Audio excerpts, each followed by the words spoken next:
How are you feeling? How long have you been here? 3 months, May 17th. And what brought you? That's difficult to answer.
I'm not clear.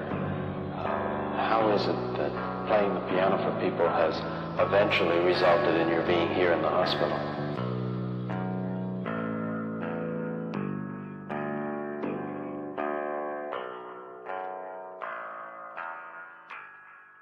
That's difficult to answer.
inside my head of crying people facing death.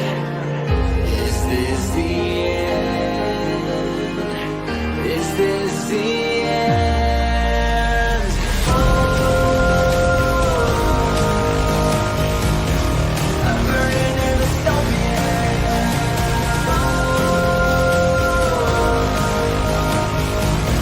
There's no place to hide.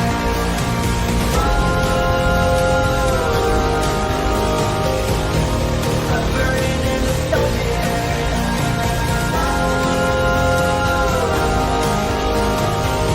This is the final genocide. What have we done to the world?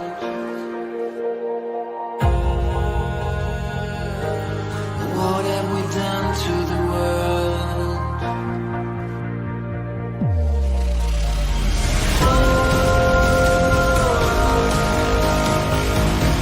I'm burning in the stone.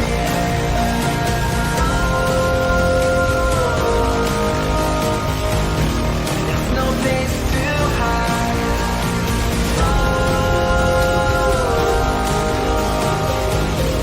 I'm burning in the stone.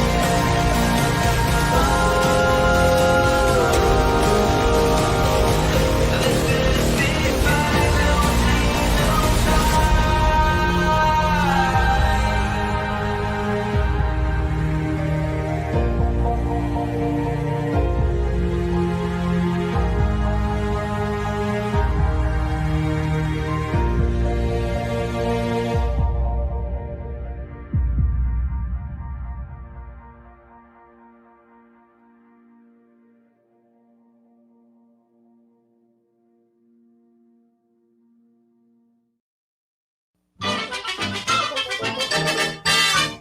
Freddie the fisherman's son.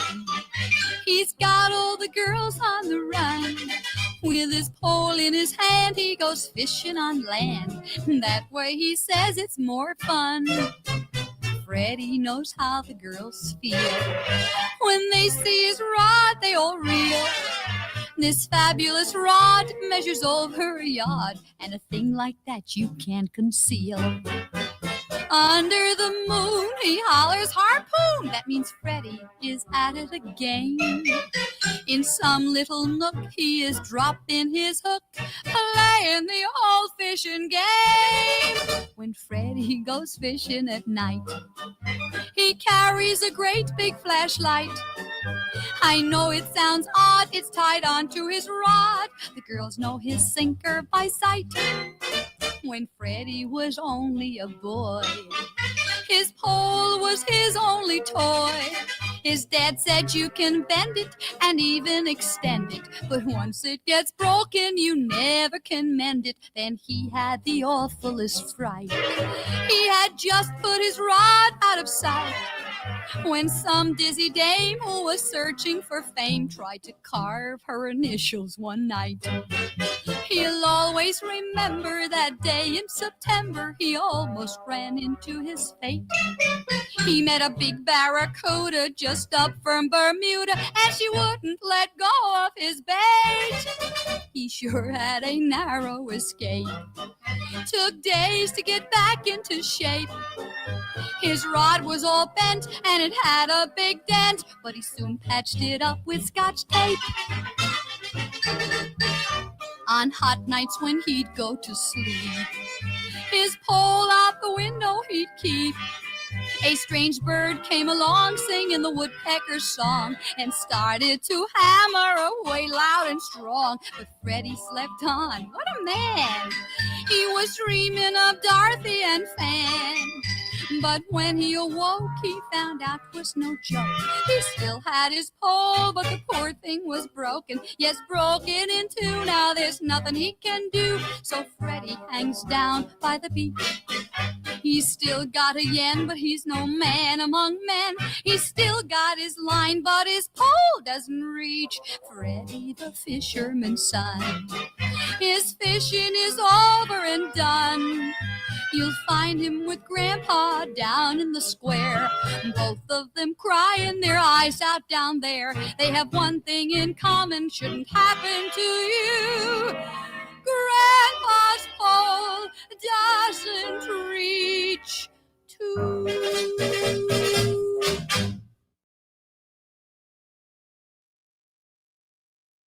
You're welcome. You're all welcome. You're all welcome.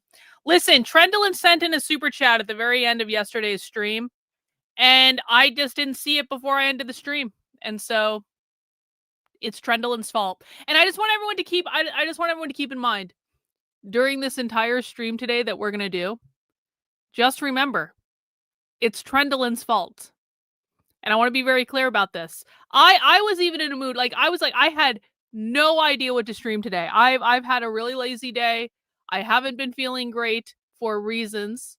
And so I was laying around a lot today, and I really didn't want to get out of bed. And I was like, man, Karlyn, just get your ass out of bed. I was like, it's Friday. And you know, it's not like you have to do it's not only Friday, but it is the day after Christmas, which means no one wants to do anything serious. We're not getting any work done this week. Like, we'll do Socialism Saturday tomorrow and everything, but like this is not a serious day. And so I knew I couldn't get up and watch Socialism, and I had no idea what to even watch. Because I don't keep track of internet drama or anything like that, because I just don't. But I was like, there's got to be something. There's got to be something. There has got to be something to watch. Well, we exhausted our Sticks, Hex, and Hammer content. We exhausted our quartering content. And I went through Kino Casino looking for more content, and it was just about people I had never heard of before, and I didn't really want to do that all that much. I was like, oh, that's not all that interesting. I went to Naptown looking for content. There was nothing there.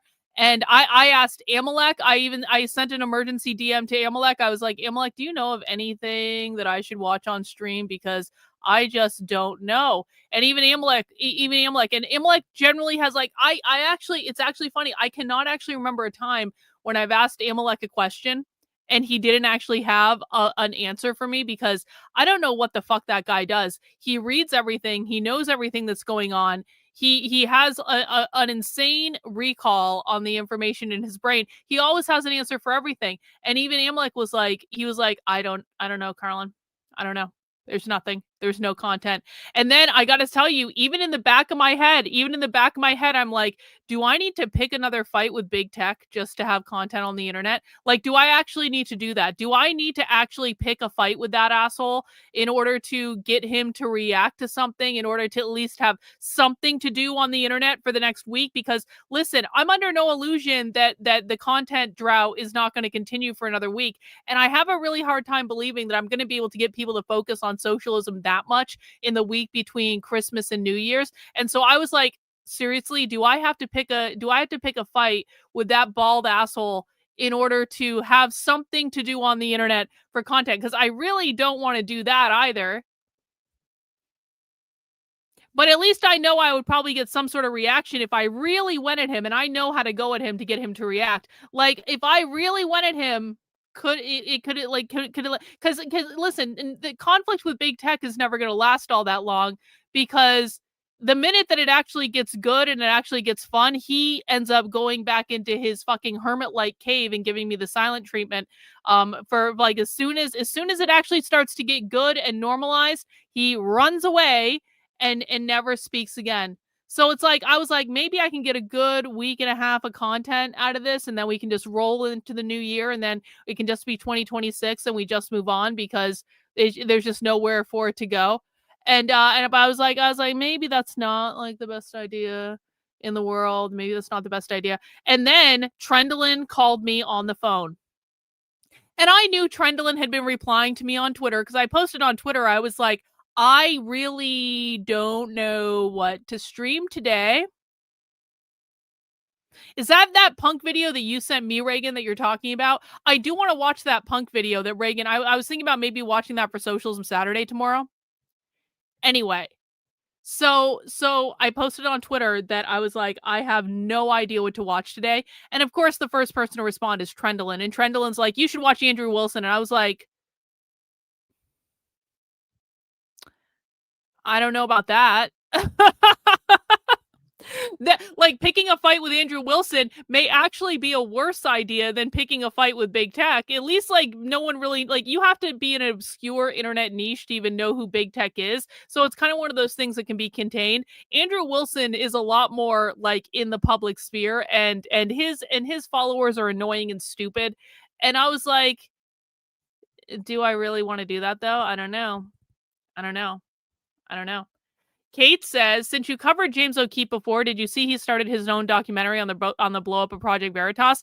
I did see that. Trendlin also told me I should watch that last week. And I was like, no, I really don't want to. I really don't want to, because I know what happened. Like, if I watch that James O'Keefe documentary, it's just really going to piss me off, because I know what happened with Project Veritas. I talked to dozens of people who worked for James O'Keefe. I was friends with some of their undercover reporters before it all blew up. And quite frankly, I was friends with them literally as it was blowing up. Like, I connected with a lot of people at Project Veritas not long before it basically all went to hell. And I became friends with some of them. And so I kind of had like more access in that sort of way than I think most people did. And I had that perspective. I know what fucking happened with Project Veritas. I know James O'Keefe is a massive narcissist. It's James O'Keefe's fault the entire fucking thing blew up. And then conservative media ran and covered for James O'Keefe when the actual undercover reporters, the actual ones that were going out into the field for weeks or months at a time in order to get a single story, they just get completely shit on all over conservative media. Well, James O'Keefe is held up as the hero when James O'Keefe is the person who caused the whole thing to melt down in the first place. And the only people that followed James O'Keefe from Project Veritas to go and work for him were the ones that were afraid that Project Veritas was going to go under, because they were being attacked resoundingly all over the conservative influencer sphere. And of course, none of those conservative influencers bothered to do the most basic bit of research or journalism to find out what the fuck happened. And so they were right. Like, Project Veritas basically went under because of James O'Keefe's bullshit, and because the conservative influencer sphere sabotaged the whole fucking thing. Put a lot of really good undercover reporters out of work, by the way. We are worse off because of what James O'Keefe did to Project Veritas. And then he wants to pretend that he's the hero of fucking journalism. James O'Keefe can suck every fucking dick. He is a massive narcissist that is only out for himself, will throw anyone under the bus. He lies all the time. He like, it always has to be about him at the center of that. No, I'm sorry. Like it should be the journalism at the center of everything, not the fucking James O'Keefe show. But of course, conservatives love people who pander to them and say whatever the fuck they want them to say. And I won't do it. I will not interact with James. And by the way, James O'Keefe tried to steal my work from me one time, and I fucking cut that shit off at the pass. And so I am personally invested in not giving James O'Keefe an ounce of fucking energy. It's not as though he needs it anyway. He's got the entire conservative influencer sphere on lock, but he is a massive fucking dickwad. Like, fuck that guy, and I'm not gonna go anywhere near that documentary, because it will just piss me off. It will just make me incredibly mad. It will make me incredibly mad in the same way that every time a conservative retard misinforms the public about what the left is doing, it will make me that level of angry. And I don't want to be that level of angry right now, Kate. And I know, like, I'm not mad at you or anything for suggesting it. I appreciate you and your support and your super chat very much. But, like, I don't want to be that angry right now. I just don't want to be. I just don't want to be. Just don't want to be at all. But thank you for the super chat. So Trendlin, after she replied to me several times on Twitter, Trendlin picked up the phone and called me. And so now you know it's starting to get really important, because now Trendlin has picked up the phone to call me, and she's like, Karlyn, you should really watch Andrew Wilson. And I was like, she's like, I sent you a couple videos and they're funny. And I was like, okay. Okay, so we're going to watch Andrew Wilson. And if the videos suck, it is entirely Trendlin's fault, okay? And if anyone has any better suggestion then you let me know, because it's Friday. You guys want to see my new necklace though? You want to know what I'm really excited about? Look, I got another Schiaparelli necklace. This one I got off of Etsy. But it is stamped Schiaparelli on the back, so that's cool. Look at this necklace. It has danglies. And you guys can't really see it because I don't have good lighting, but it has sparkles and it has eyes and it looks witchy and I love it and it's awesome and that's super fun. That's super fun. Now I have 4 eyes. Yeah, it looks cool, right? It looks fucking. I'm gonna be amassing so much Schiaparelli jewelry. It's not even funny how much Schiaparelli jewelry I'm gonna own, because like it is fucking awesome. I love it, and now I have figured out where to source my Schiaparelli jewelry. I think I figured out where even the people I've been buying it from are sourcing it from, because I've gone down the whole. I've gone down the Chinese rabbit hole. China are our betters. China are our masters. I bow down to the amazing awesomeness of China, and I figured out where they're sourcing this really nice like jewelry. And so now that I figured out the source of it, it's on, like, game on. I'm gonna own every fucking Schiaparelli piece that I can find, and it's gonna be awesome. And that's it. And that's it. And this is my happy place. Weird costume jewelry and knitting and stuff like that. And so anyway, we're gonna watch Andrew Wilson. Do you guys want to watch Andrew Wilson? Again, if you guys have better suggestions, please let me know. So Trendlin sent me 2 videos. And you guys can't even see that. Dang, there you go. The first one is comedian Josie accuses Andrew Wilson of being a grifter. I'm sure that went over really well. And the thing of it is too, is I'm probably going to end up on Andrew's side in this one, and that's really going to piss me off. That's really going to piss me off. Yo, it's like this is a rabbit hole I've been going down for months now. It's amazing. It is the fucking best. Okay, can we just talk about this for a second? We'll talk about, China's luxury knockoff game is hardcore. They make super clones of Rolex watches that are so hard to distinguish from the real ones. Yeah, it is amazing. And you know what? I fucking love it. I fucking love it. I fucking love the giant middle finger to all of the luxury fashion houses. I kind of love it because the luxury fashion houses are basically bending us over and fucking us like really badly. And if China can figure out how to make just really indistinguishable from the real thing, using all of the same materials as the real thing, functions exactly like the real thing, looks exactly like if China can figure out how to do this for significantly less money then or I guess you end up paying. See, the thing is, China's not doing it for significantly less money. The thing is, China is doing it for the same amount of money as it costs the luxury fashion houses. It's just that the luxury fashion houses are adding a huge fuck off margin to bend us all over and fuck us, whereas China is like, we're gonna sell you this at a reasonable price, and it's literally exactly the same thing. It's exactly the same thing. It is no fucking different. The materials are the same. The process is the same. Everything is the same. And you're going to pay 10 times the amount with the fucking luxury fashion houses as you are going directly to China. And so fuck it. I'm going directly to China because doing the China high-end knockoff thing, it's like it's like being on a scavenger hunt. It's like being on a scavenger hunt. What can you actually find? Because there is a fuck ton of stuff coming out of China. I had no idea. And so this is my fun little hobby now, is because I do weird shit like this. This is my fun little hobby right now. I love it. I fucking love it. I love it. I'm not trying to resell this stuff or anything. I don't care about reselling it. I just want every piece of Schiaparelli jewelry ever made for significantly less money than I would pay directly to the brand. That you can't even buy this shit, okay? You cannot even buy this stuff, like the real stuff, but you can get it from China. You can get it from China. You can. They're not cheap plastic necklaces is the thing. They're not cheap. They're not cheap at all. It's because they're knockoffs doesn't mean they're cheap. Come on. Anyway, You actually probably could find those very easily, to be honest with you.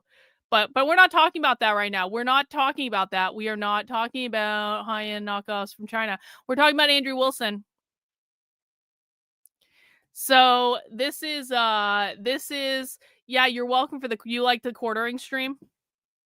Yeah, it was something, wasn't it? So this is where a woman calls Andrew Wilson a grifter. And I'm sure he's going to have a great response to that. And so we're going to watch that. And then Trendlin also sent me Andrew Wilson TikTok invasion compilation, which I don't really know what that means. Trendlin tried to explain it to me on the phone. I was like, Trendlin, what the fuck is a TikTok invasion? I barely use TikTok. Like, I have a TikTok, but only because I like using the green screen on the TikTok app. I don't actually use TikTok in any way, shape, or form. I don't scroll through the videos. I don't care what the fuck is going on TikTok. If I post a video on TikTok, I don't even look at the comments that I get. Although, I mean, I am actually pleasantly surprised at the amount of views that some of my videos get. I'm pretty sure that's that thick chick that wears a different cool ass costume each day. Okay, I don't know about that.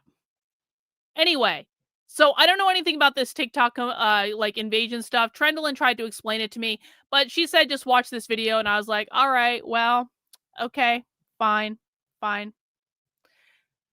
Does anyone else have any better suggestions?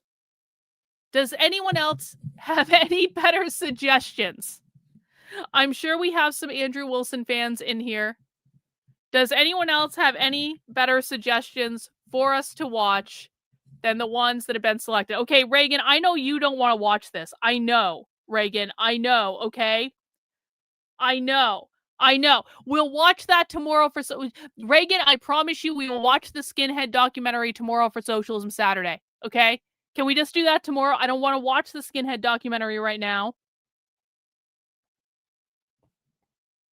Oh, you're here? Okay. Yeah.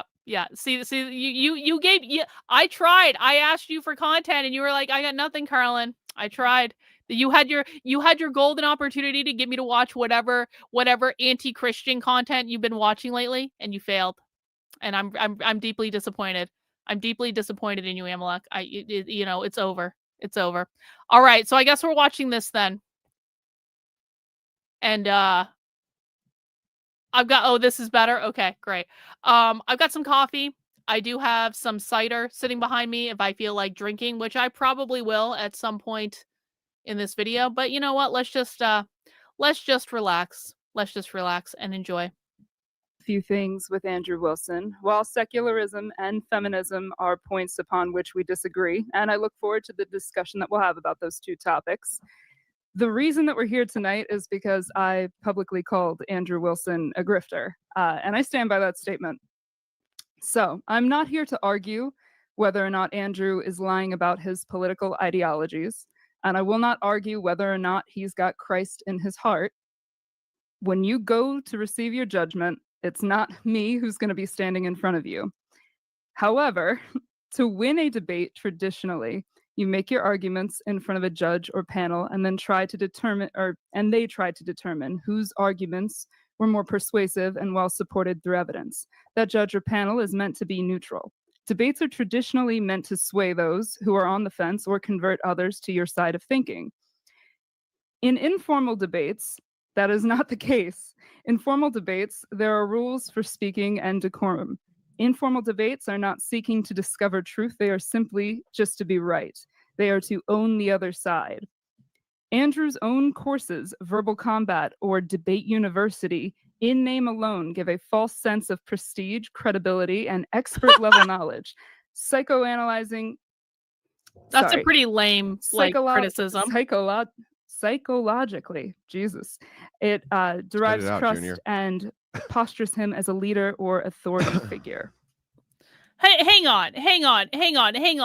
Listen, there are many things that I can shit on Andrew Wilson for, like the fact that Andrew Wilson is far too much of a pussy to ever debate me on any topic that I care about or happen to be an expert in, even though he and I disagree on things and he claims he'll debate anyone, but he's far too much of a pussy to ever debate me on any topic related to the left at all in any way, which he has demonstrated several times by having drunken meltdowns about everything and blah, blah, blah, blah, blah, whatever.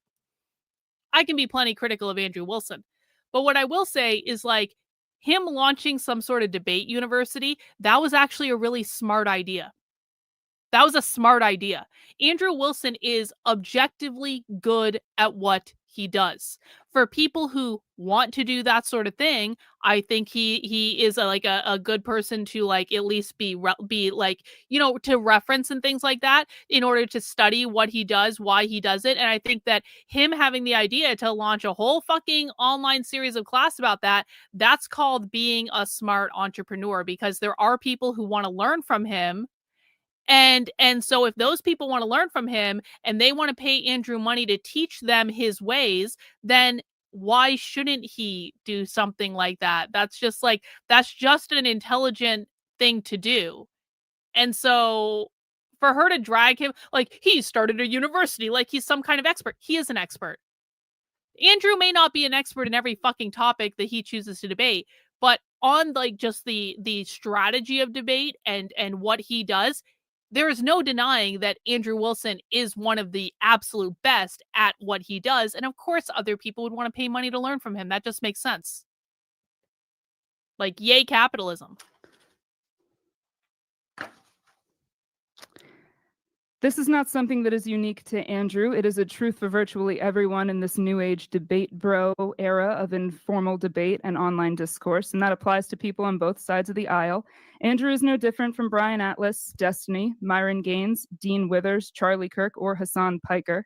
A grifter is defined as somebody who uses deception to deprive people of money or possessions. Now, I am not arguing that Andrew's grift is in his beliefs or his ideologies. I am arguing that the grift of Andrew is that he is benefiting from the sham that is modern informal debate. Andrew is monetized across all platforms. His YouTube happily accepts donations, and for the one-time price of just $249, you can purchase his verbal combat course and become extra insufferable at all family holidays. The purpose of debate is traditionally, I mean,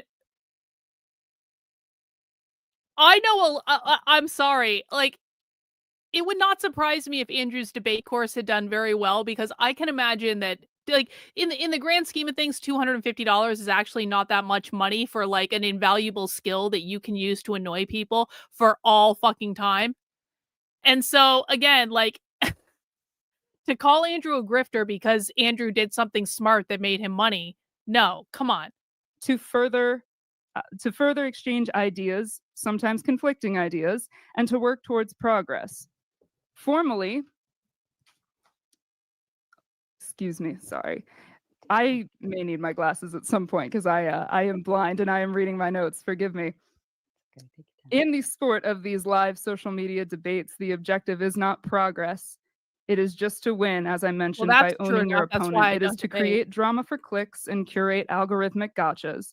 As per the recent studies published by the NIH Library of Medicine, consuming this type of content does more harm than good to the viewer.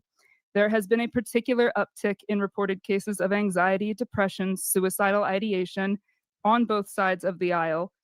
Reported feelings of isolation and distrust are skyrocketing. You are writing a prescription for a problem that you are manufacturing. Now, obviously, I am sat here engaging in this very thing that I am disavowing. I am not a political commentator. I am not a seasoned debater. I am a comedian. Then why are you doing this? I am actually letting down my own audience. If you're a comedian, then why are you fucking around trying to debate Andrew Wilson by calling him a grifter because he made money doing something that he is good at? If you're a comedian, go be a comedian. Like, you don't actually have to do this. Just go be funny somewhere And hopefully, I mean, like, is she a good comedian? Has anyone actually seen her comedy? Because I think it's like one of those things where it's like, who ends up in right-wing politics? Failed actors and failed comedians that are not very funny, but if they get just like the tiniest little bit of success, then conservatives love them because they feel like they got some sort of like person or something, when in fact they just got a failed actor or failed comedian that no one found funny. Like Dave Smith, for example. Dave Smith is not fucking funny. Dave Smith is not a good comedian. I used to have to go to Dave Smith comedy shows when I was a libertarian, and I had to pretend that he was funny because everyone had to pretend that he was funny. But Dave Smith is not fucking funny. Dave Smith is only relevant on the right because he is a failed fucking comedian that they then gravitated onto as someone, and like, he's not even a conservative. Well, I mean, I would argue that he's more conservative than most libertarians I know. But anyway, like, he's not fucking funny. Dave Rubin is a failed fucking actor or whatever. Like, Michael Knowles is a failed fucking actor. Like, they're all failed actors and comedians that then come and do this. And it's like, you know what? If you're actually a comedian, just go be a comedian. Watch the one where Coach Greg Adams completely blows Andrew's worldview to pieces. Can you send me a title on that one? You don't have to send me a super chat, Southpod. I appreciate the super chat though. But if you can send me a title, that would be really helpful.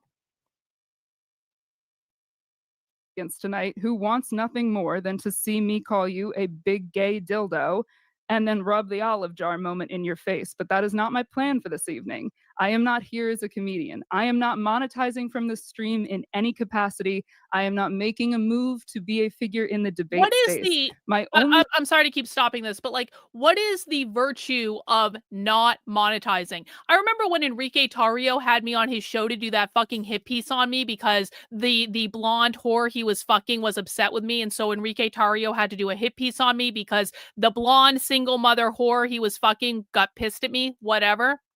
But Enrique Tarrio, one of his criticisms of me when he had me on that show was to say, I notice you have subscribe links in your content.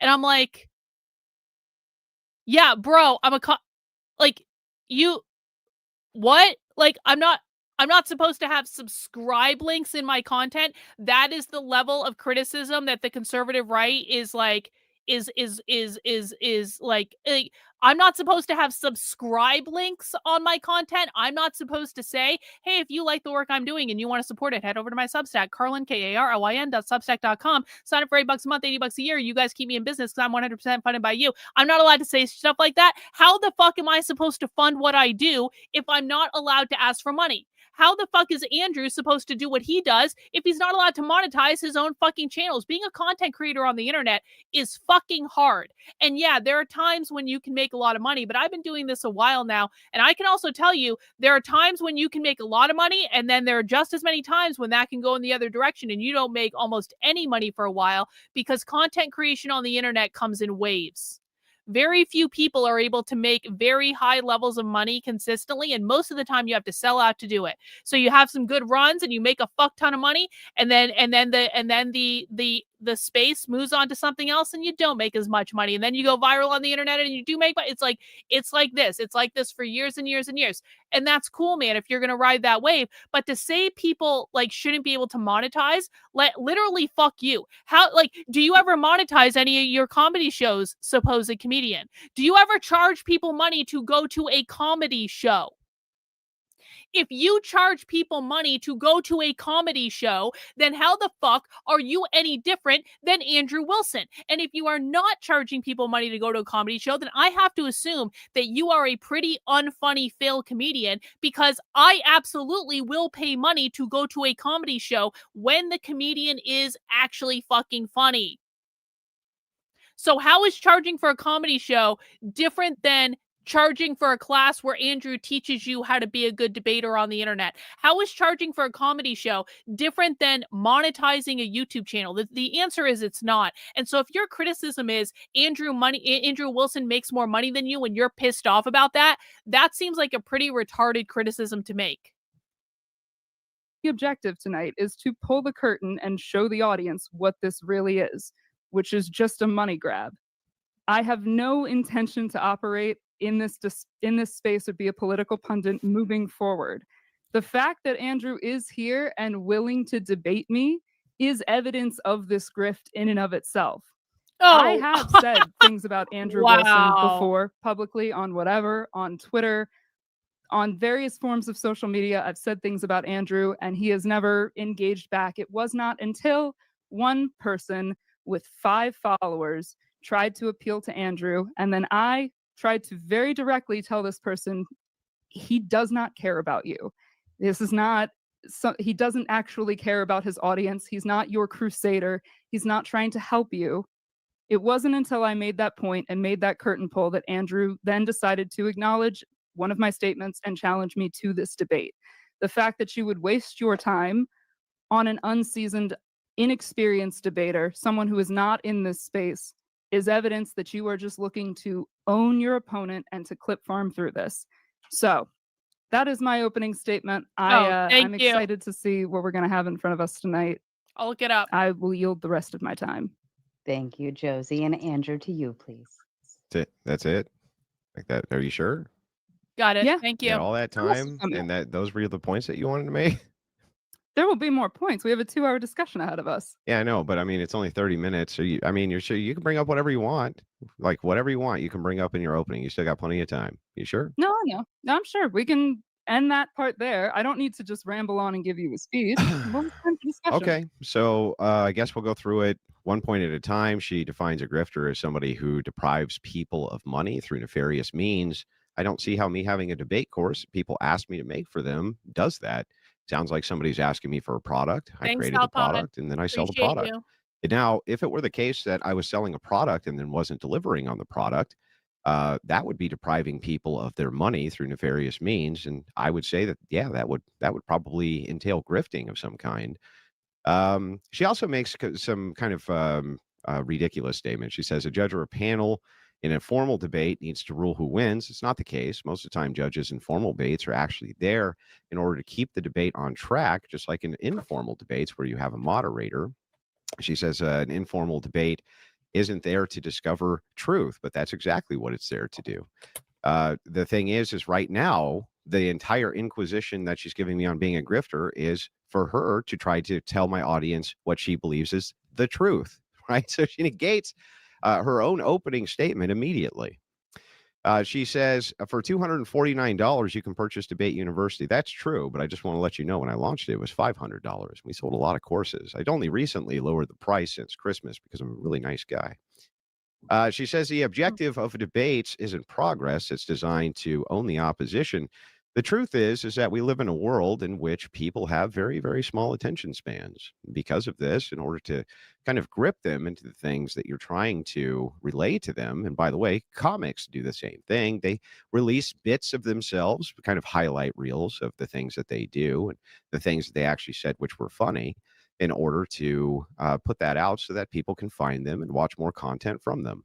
They are not, and I guarantee my opponent's done this. I'm sure if you go to her own channel, she'll probably have very short videos of her, which are designed to put her in the best possible light so that people will come and check out her comedy and content. She's guilty of the exact same thing she's accusing me of. Yep, true.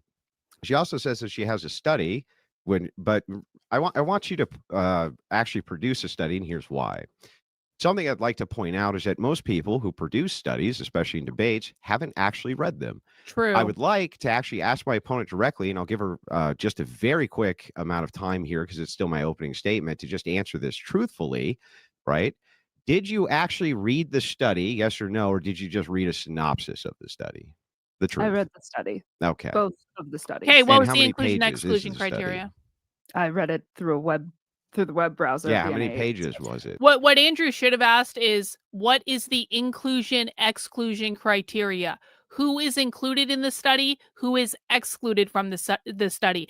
Every study has this piece of information in it, but typically it's buried somewhere in the methodology section. So the people doing the study, what they're supposed to do if the paper is written correctly is include a very specific, this is the population included in the study. This is the population excluded in the study. Well, he doesn't know what to fucking ask. No. Like, let me be really clear to all you Andrew Wilson faggots in my chat right now. You don't tell me what to say on my stream, and if you cause problems in my chat when I'm trying to have fun, I will just ban your ass and I will never think about you again.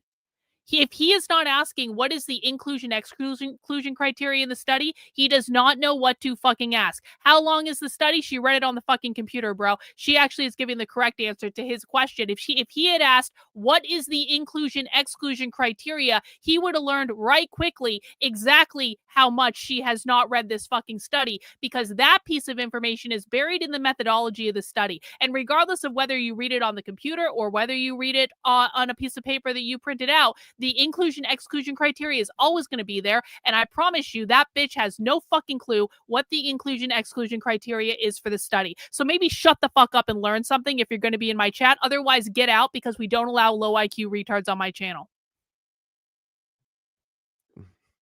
Well, it was just, I scrolled through the How study. many pages was it, though? Oh, I and we just wasn't got looking. Was it more than pages. 50, maybe? Scrolled. More than 50? 100? 200? I Yeah, you didn't didn't read read the the study. breakdown. Okay, so anyway, That's it. There's just no I just want to page. point out, back to my opening statement here, right, that I guarantee you that she just told you first live the night. By the way, she snuck in a personal attack right away, right? I just really want to call Andrew a pink dildo. I really just want to call her a stupid fat bitch. But the thing is like, I guess we can reserve our opening statements, and we can do this one of two ways, right? It can either go off the rails and we can determine who's better at the insult flame war. Guarantee you I'll win that. Or you can stick to the content. It's totally and completely up to you, right? But considering the fact that it looks like you still are addicted to the fork, I would be very cautious about going down that road. By the way, hey, thank you, no evidence at all of any. Thor's Rune over on Rumble with a $10 Rumble rant for future pickle brews and cider streams. Thank you. I have some cider with me right now. I may be drinking it in maybe about an hour or so. Whatsoever. I'm going to finish my coffee. He's trying to waste his time with an unseasoned debater. Actually, that would prove that I'm not a grifter. At 6:30 that I do think that the ideology can get out, including to whoever her audience is. The fact that I'm willing to engage with her, and I engage with, quote, nobodies all the time, including on Twitter.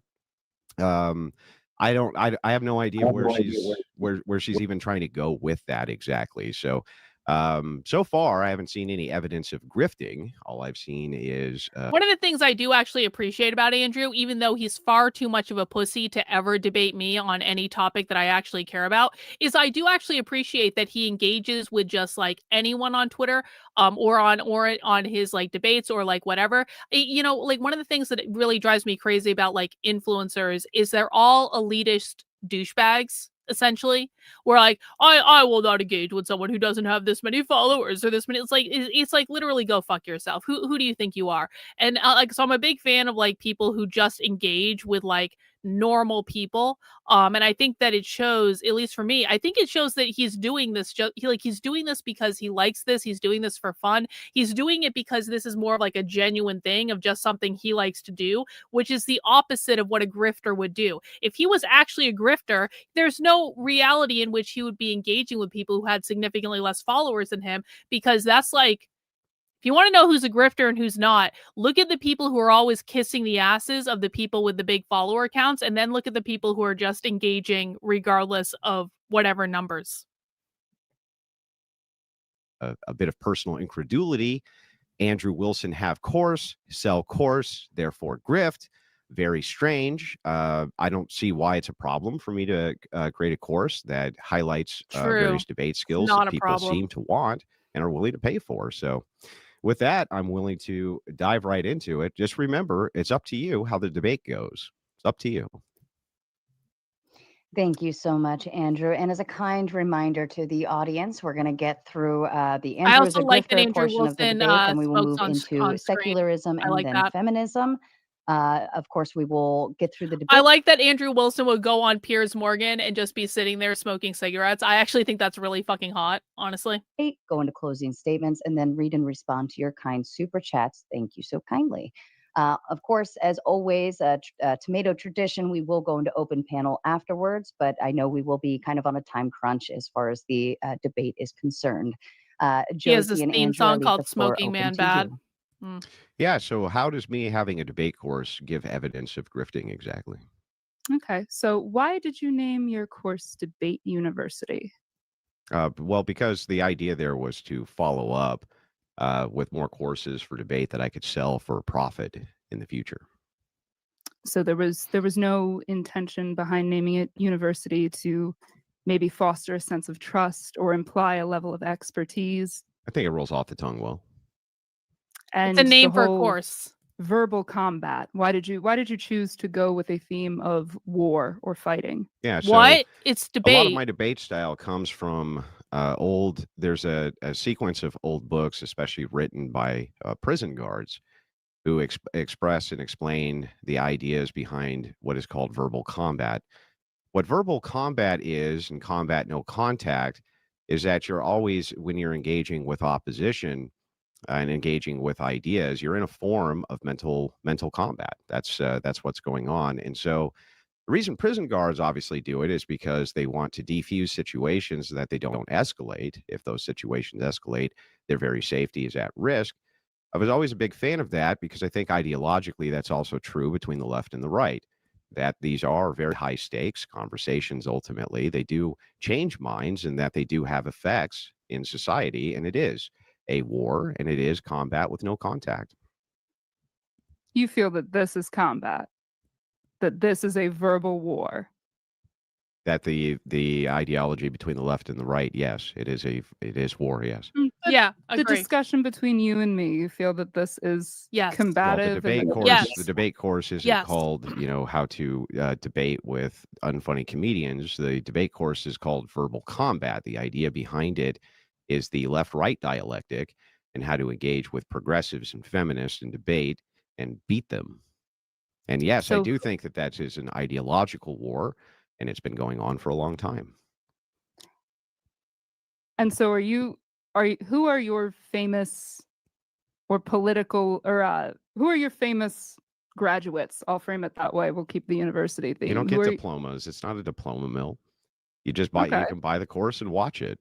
There's no. Right. There's no certificate. There's no graduates. And by the way, it was never framed as being that ever. You It's never don't think been that framed as being that. university you don't think that university implies that there's some sort of course completion or certification that comes with There's it? It's nothing a like that in the course. name. Never has Right. So you think that the word university Does this bitch really believe that people are confusing Andrew Wilson's debate course with Harvard? Like, this doesn't even make any sense. It's a fucking name. It's a name for a course. Who cares? in and of itself doesn't imply that? Did Andrew make any sort of representations that people were going to get a fucking diploma and have a graduation ceremony?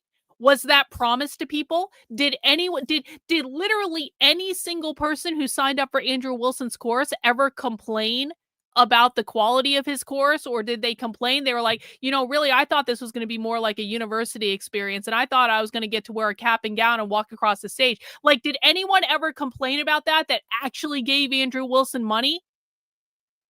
Or is this basically just you use the word university, and excuse me, sir, you should only be a university if you are accredited for your institution, making people take all sorts of woke shit that they don't need to know to be successful in the real world. Excuse me, sir, do you know that I am the language police and you're not allowed to use language that I personally don't approve of as a failed comedian on the fucking internet? Like, what the fuck?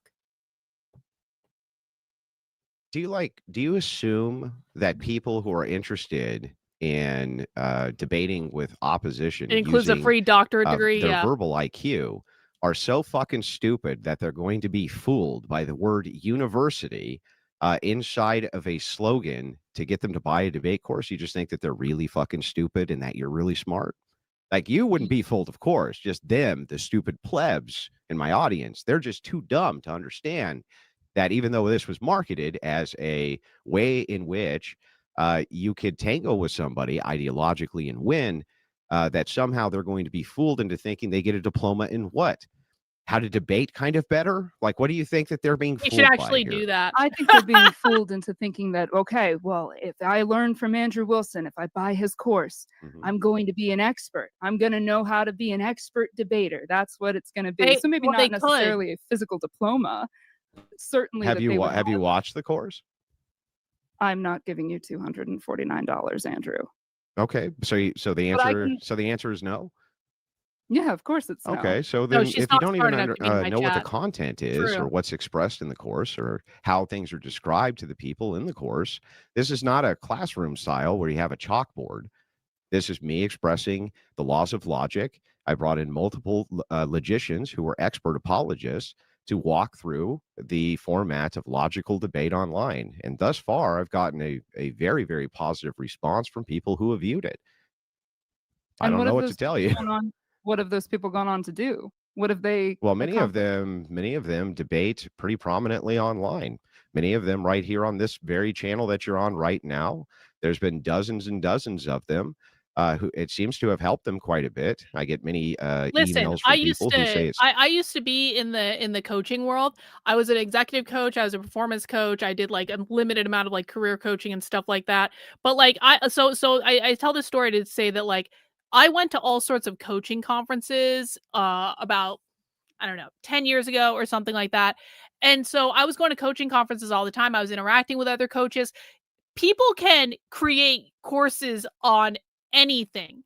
I was interacting with coaches who were creating men's groups to have men have a place where they could express emotion. I was interacting with people who were creating spiritual communities for people. I was interacting with people who were just doing basic life coaching. I mean, I was interacting with people who were doing like business coaching or things like that. You can literally create a course around anything. And I've bought online courses before, some better than others.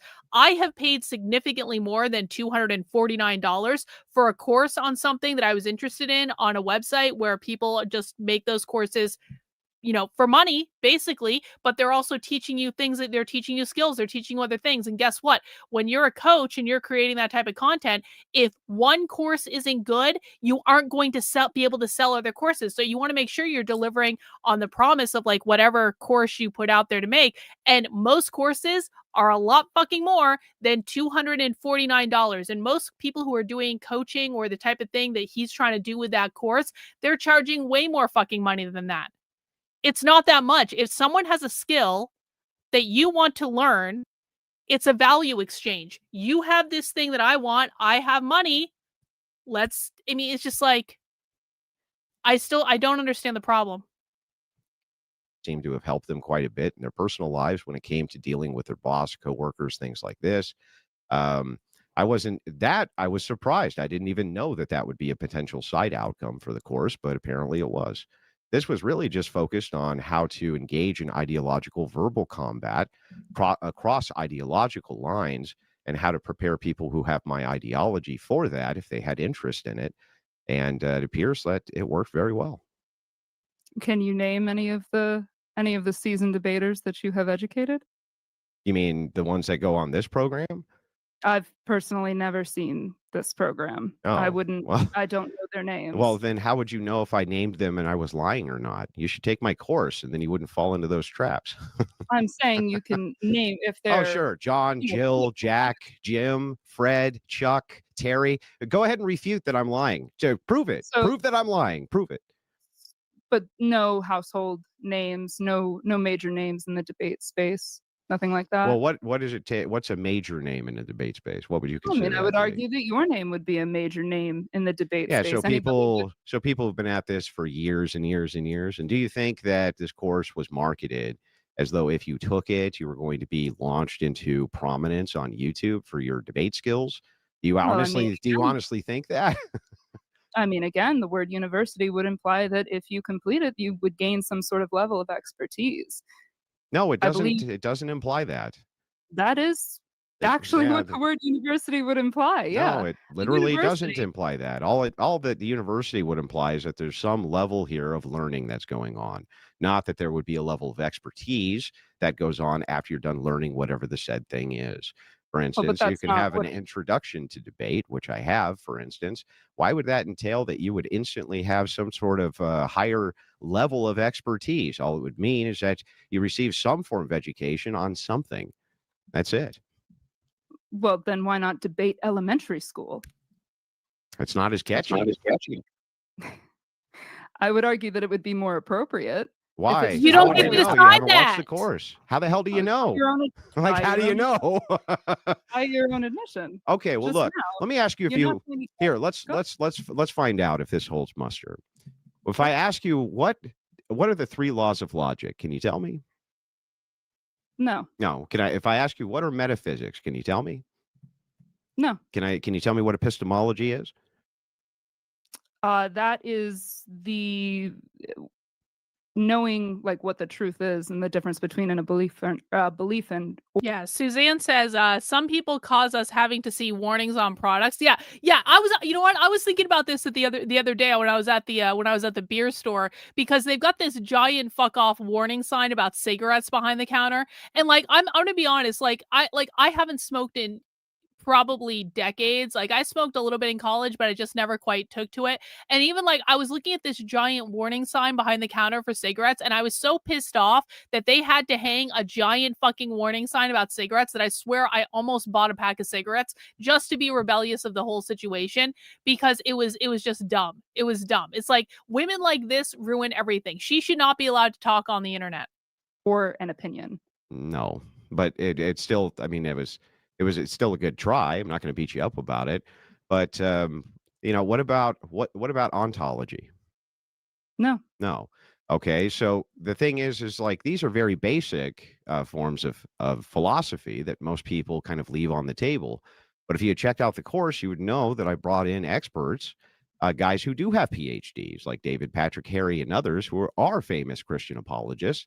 And they sit down and go over what all of those terms mean, why they mean those things, and how you can apply them to your knowledge base. And it helps to equip you in the future if you are having ideological combat with a leftist, especially from a Christian paradigm. But without any kind of measure or metric of That's not expertise your at the end fucking of it, without some business. sort of guaranteed level of, if you have completed this, this is the knowledge that you will have, and this is the level at which you will be able to debate, without giving that level of accreditation to it. Accreditation from whom?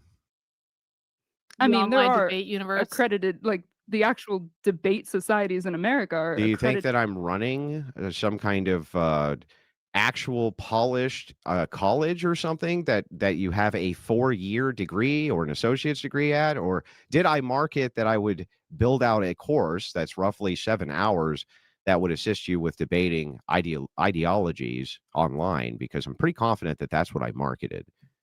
Now, if No, you have because evidence that I marketed something besides that, I would like to hear it and see it, but I'm 100% confident that that's exactly what I marketed and that that's exactly what people are Hey, buying. thank you. Appreciate I it. don't believe that you are dumb enough to think that your words don't hold meaning. And I don't believe that Well, I you don't think just you're dumb use, enough to think, well, don't all words hold meaning? of course. But I'm saying No, go ahead. I'm saying that I don't think that you chose verbal combat and framed things as a war. I don't think that you chose university just willy-nilly because it, I rolled off didn't. the tongue well. But I just gave you an accounting, which is completely reasonable. I told you exactly where verbal combat came from. I told you exactly what the inspiration for that was. I did tell you that I believe that there's a grounded ideological war going on between the right and the left and between these ideological paradigms. And that course will assist you if you are engaging in those ideological paradigms. You know what? It's like all the people who run around saying, you're a grifter, you're a grifter, you're a grifter, you're a grifter, you're a grifter. It kind of seems to me that all the people who are running around accusing other people of being a grifter are in fact just pissed off because the people they're accusing of being a grifter figured out a way to make money doing something that they're doing anyway, or doing something that they want to do. So they have a job that's actually kind of cool. They get to make money doing something they love. And the people accusing them of being a grifter almost inevitably have nothing going on. They have no business. Their comedy sucks. They're not, having the success they want on the internet. They have less followers. And so they accuse the people who are being successful at making money doing something that they like doing of being a grifter in order to silence them, in order to make them feel as though they shouldn't be doing the thing that they're doing, because how dare you make money on the internet when I am not successful doing what I'm doing? Because if I'm not successful and you are successful, that means I can't look at I'm doing her right now. That means I can't look at the problems internally to myself and ask, why am I not being more successful with the content that I'm creating on the internet? I have to put my issues onto you by making you feel like you shouldn't be doing what you're doing, even though there's nothing wrong with what Andrew Wilson is doing. There's nothing wrong with creating an online course. There's nothing wrong with naming it whatever the fuck you want. There's nothing wrong with charging people money for an additional value that you hold. Has anyone in Andrew Wilson's course ever complained? She didn't know what his course was. She didn't even look at it. Has anyone who actually paid Andrew Wilson money for that course ever complained about what they were given? Which more and more people are. It'll assist you in crafting your arguments for those paradigms. That's the way it was marketed. That's the way it's always been marketed. If you can tell me what's actually wrong with that, I'd like to know. Yeah, a comedian could create a It's comedy that when university. you phrase things in terms of combat or in terms of war, you actually trigger the fight or flight response of your audience. Oh, shut the fuck up. You don't honestly believe that the right and the left are at a war outside of social media. I just want to let you know, I don't know if you're aware of this or not, okay? But the left has, from my view, murdered an entire generation of human beings, murdered them, and is currently right now fighting on the streets in order to get the right to murder more of them. Do I honestly believe that? Not a joke, not kidding. From my paradigm, they literally kill babies by the million, by the millions. Do I think that that's a war, a spiritual war, and an ideological war? You bet your fucking ass I do. Do I think that there's an ideological battle which is going on when the assessors of these paradigms try to describe for me that you, a female, are every bit as much only a woman as the male who puts on a wig and pretends that they're you? Do you think I don't think that these are ideological battlefields? You're out of your fucking mind. Not only do I believe that 100%, but it can demonstrate it to you. I can demonstrate right now that we have been in basically an ideological Cold War for somewhere north of 60 fucking years. Yes, 100% I believe it. Not only do I believe it, but I wanted to equip people with some way to combat that, some way to do that better, because I happen to be very good at it. It's a skill I have. Well, in fairness, I do think that you probably believe that abortion is murder. And I will agree that you believe that that part is actually violent and at the same level of a war. Fine. I won't try to say that you don't. If you are genuinely a Christian, you probably do believe that. What is so then you just made a concession. So you just made a concession there that I believe that we're in an ideological war on that one topic. Yes. Yeah. So I think that leftists are doing everything in their power to destroy Christianity from the ground up. I think that that's their entire goal. I think that we can see it in the models of the NGOs that give millions and millions of dollars to leftist infiltration units whose entire job is to go in and give retraining to clergy. I've covered this many, many times on my stream and given the NGOs out and shown the evidence for this. Do I think that that's ideological in nature? Yes, I do. Do I think that this is a battle? I do think it's a battle. Do I think that because we're not using guns and ammo and bombs and tanks, it's any less of a war? I do not. I think that you're lying through your teeth. Prove it. Well, I mean, you have a tell of raising your eyebrows a specific way when you seem to get. You're going to use psychology. When I raise my eyebrow, it's a tell of a lie. Okay, well, here, hang on. Let's see. You're a beautiful woman. That's not the way you were raising your eyebrows. Sorry. That's not the way you were raising your eyebrows to be the tell. But all I'm saying is that it's, as the average human, I can see through a crock of shit when I hear it. It's Then very don't obvious. then you know what? This is- You know So- what? This is Then what's you know called an what? argument. Then you know what? Then don't sign up for his course. If you think that Andrew Wilson's debate university is bullshit, then don't sign up for it. It's like it's so simple. It's so simple. It's like the people who come on my channel and they want to question the way I teach about the far left and all that stuff. It's like, bro, you literally don't have to be here. There is the door. You can go somewhere else on the internet. If she doesn't want to pay Andrew $250 to take his fucking debate course, she doesn't have to do it. It's really so easy. If he's doing something and you don't like it, just fucking ignore him. But ignoring him doesn't get you views on the internet, does it? Argument from incredulity. It's perfectly So, acceptable for me to believe that you believe that I'm full of shit. But your job right now is not to tell me what you believe. Your job right now is to demonstrate that that is the case. And I'm willing 100% to engage with whatever it is you bring to the table Sure. to actually demonstrate that you think that I'm lying. But this has been consistent with my online presence since I was fucking, I don't know, in my late 20s. So then why do you not get involved in actual politics? Actual, like, on the You ground don't want to politics? because Why it's do a you pain not in the run ass and for it's not. anything? Oh, I'll explain. I'll Uh, explain. As someone who accidentally ran for governor when I wasn't really running for governor, but my name was on the ballot, as someone who accidentally ran for governor of New Hampshire, politics fucking sucks. I wasn't even running a real campaign, and my entire fucking family got doxxed, and I got dragged through the mud. It was the worst fucking year of my life. Do you want it? And I, by the way, had no shot of being the governor of New Hampshire. I wasn't even fucking campaigning. I wasn't even raising money. I was literally just a name on a ballot, and they still tore my life apart. And attacked me to the point where I got so fucking depressed that I almost killed myself. Like, for real. And so you want to know why you don't want to be in politics? Because it fucking sucks. Because there is literally no upside to being in politics. There's none. You could not pay me enough money to ever be in politics for real again. Ever. Someone like Andrew is going to have far more fun doing what he's doing, which is debating on the internet, which is what he likes to do, and teaching other people how to debate on the internet, which is, again, what he likes to do. He's created an entire community. Like, why in the ever-loving fuck would Andrew want to run for office, which is going to destroy his fucking life?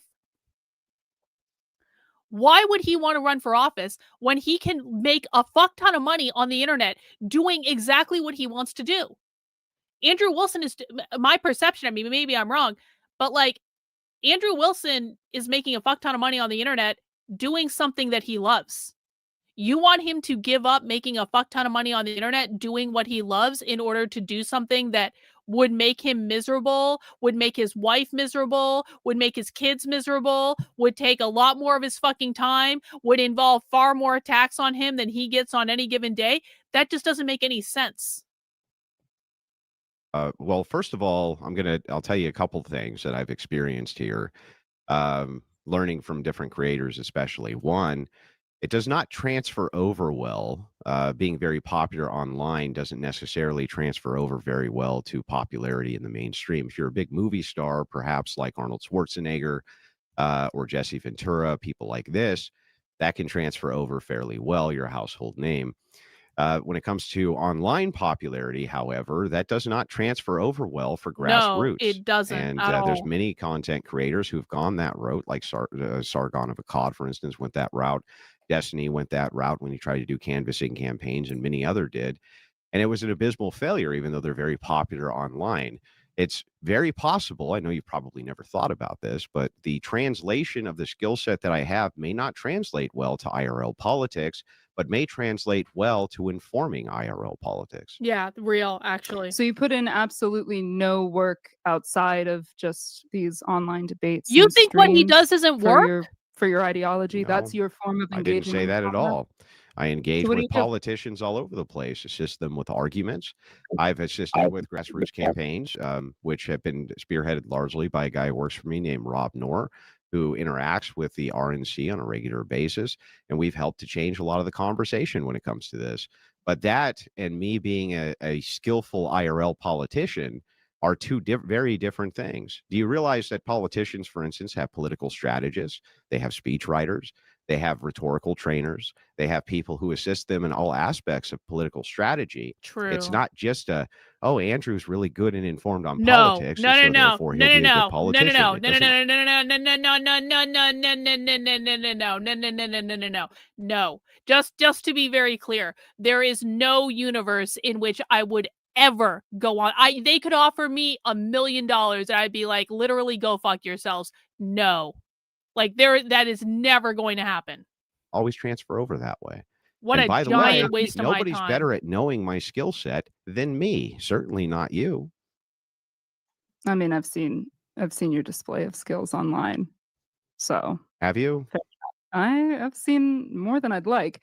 But why not hire those people? If you want to enact change, I why did not hire them. those? No, I'm saying why not Anything hire else? I did hire them. What do you mean? Why not hire a political strategist? Why not hire a I speechwriter? did hire one. What do you mean? Oh, so then why not make your foray into politics? Because If people you hired go where they're effective. and you wouldn't be an effective leader. You wouldn't be effective. Well, now you're politics. Not at conflating that. things. You think that leadership can only be confined to the political, but it's not. And the thing is, that's funny here. That's interesting, especially, is that why do I need to confine myself to the ideas of what you have for politics when clearly you don't know much about politics? I just walked you through. There's a multitude of skill sets that people have that would be applicable to the worldview.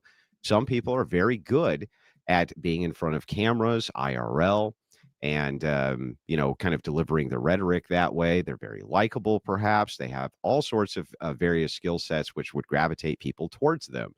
But they also need people to craft arguments, to be supportive influencers, et cetera, et cetera. So just because I'm on one front of the ideological battle and not directly on the political front doesn't mean I'm not engaged on the political front. That's just absurd.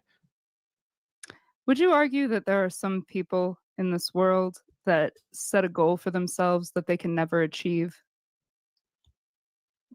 What? Would you say that that's a thing that happens pretty often? They set a goal for themselves that they can never achieve. And that they know that they can never achieve, but they sort of make that their long-term end goal. I don't know if I believe that or not. Okay. That is I a would argue stupid that question. it's true. There's a lot of people that Can you demonstrate it through something other than an assertion? Well, I mean, I'm like, what? Like, why is that a bad thing? Why? Shoot for the moon, land in the stars. Like, I mean, if you set a really, really high bar for yourself and you go after that bar, you may not fully achieve every single thing that you wanted, but maybe you get 50% of the way there. Maybe you get 75% of the way there. What is the problem with setting an ambitious goal that you might never achieve? Are you a failure in life if you set a huge goal and you only get 70% of the way there? I don't actually think that's a failure. I think that that's actually pretty fucking good, especially if your goal is actually really ambitious. So what is what point is she making? Sure. There's one of the talking points of the whole anti-feminist movement. So there are women who say that feminism is cancer and they want to end the vote of the women in the West. That's never going to happen. They Why have not? to know Why that won't it ever happen? because of what we have in place just within our democracy. That's not something. Do you that realize that suffrage, universal suffrage, is a new idea? Yeah, I do. Why? So it's very convenient for status quo individuals to say that such things like this will never be repealed or contracted. When we look at Roe v. Wade, which was also part of the status quo and it was overturned. Political ideologies change cross-generationally. And we're moving into a new series of generations as the boomers die off.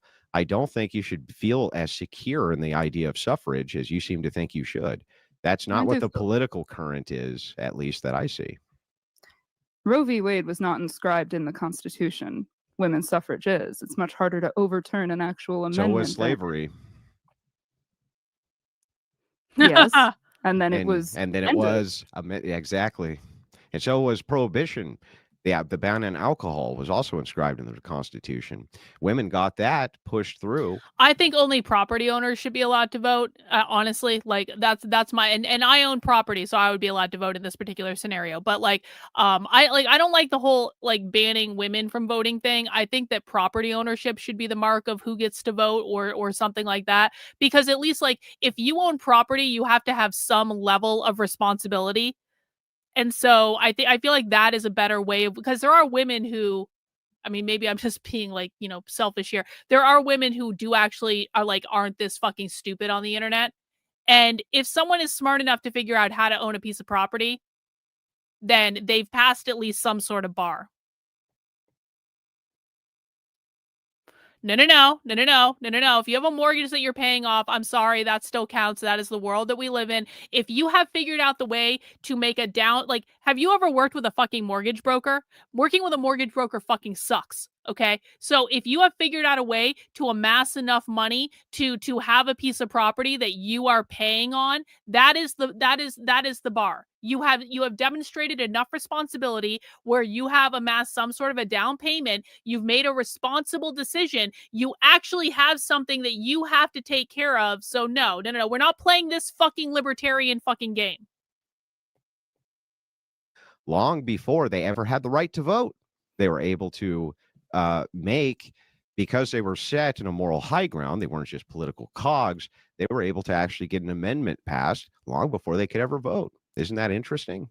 So the thing is, it's really funny about this is like you can point to constitutional amendments and say it's inscribed in the Constitution, but remember, it's not really. It's an amendment to the Constitution. The Constitution's been amended many times, and it'll be amended many more. If we start to branch this way, then we're going to move into secularism and away. Well, I would like to finish the discussion before we get to. I would agree with that. Before we get to your lack of understanding of the source material of feminism, I would like. If this bitch was actually really smart, what she would have done is just cough up the $250, take Andrew's fucking course, and then come. If she actually wants to question him on this debate university stuff, she should have just paid the money, taken the tax write-off, because she could take a tax write-off. She was investing in something she was doing professionally, presumably. So take the fucking tax write-off, invest in the course, actually go through the course, create a list of bullet grievances with the course based on what was actually taught in the course. It was a 7-hour course. We're not even talking something that's a significant investment of time. That's what she actually should have done. But no.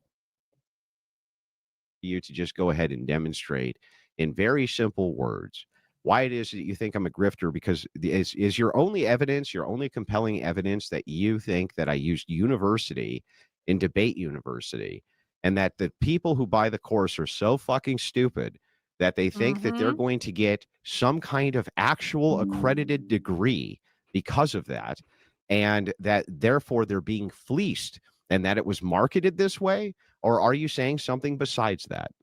I am saying something besides that. Okay. What are you saying then? Make it clear for me.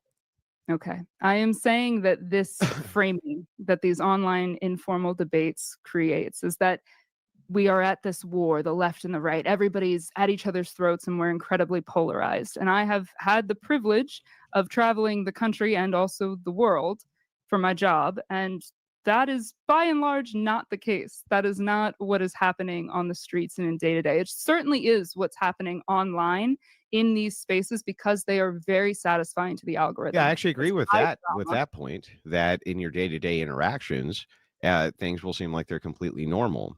They also did in war-torn France during World War II and in Nazi Germany. The entire nation's at war, and the ideologies are so incredibly over the top that you had rise of brand new ones like fascism and others. But in the day-to-day lives of the people inside of the state, not much changed until it does. Until it does. I'm saying that the ideologies of the people are not at this high-stakes level of war, and it's not these intensely polarizing communities. Well, forgive me if I don't believe that you're having intense ideological discussions with your friends and people, randoms that you meet on the street. I don't believe that that's the case because I don't even think it's possible. I don't think you're meeting random people on the street who are going about their day shopping and doing the various activities people do in their daily life and stopping them and saying, hey, by the way, do you think that ideologically leftists have killed millions of people through abortion? I don't believe that you're asking them that. I think you would be shocked to hear the answers because pollsters do ask them that. And so the thing is like, while it's true that there's something called the normalcy bias, right? And you saw this during COVID-19. The normalcy bias, people will try to interact as they've always interacted, even as the world around them is falling apart.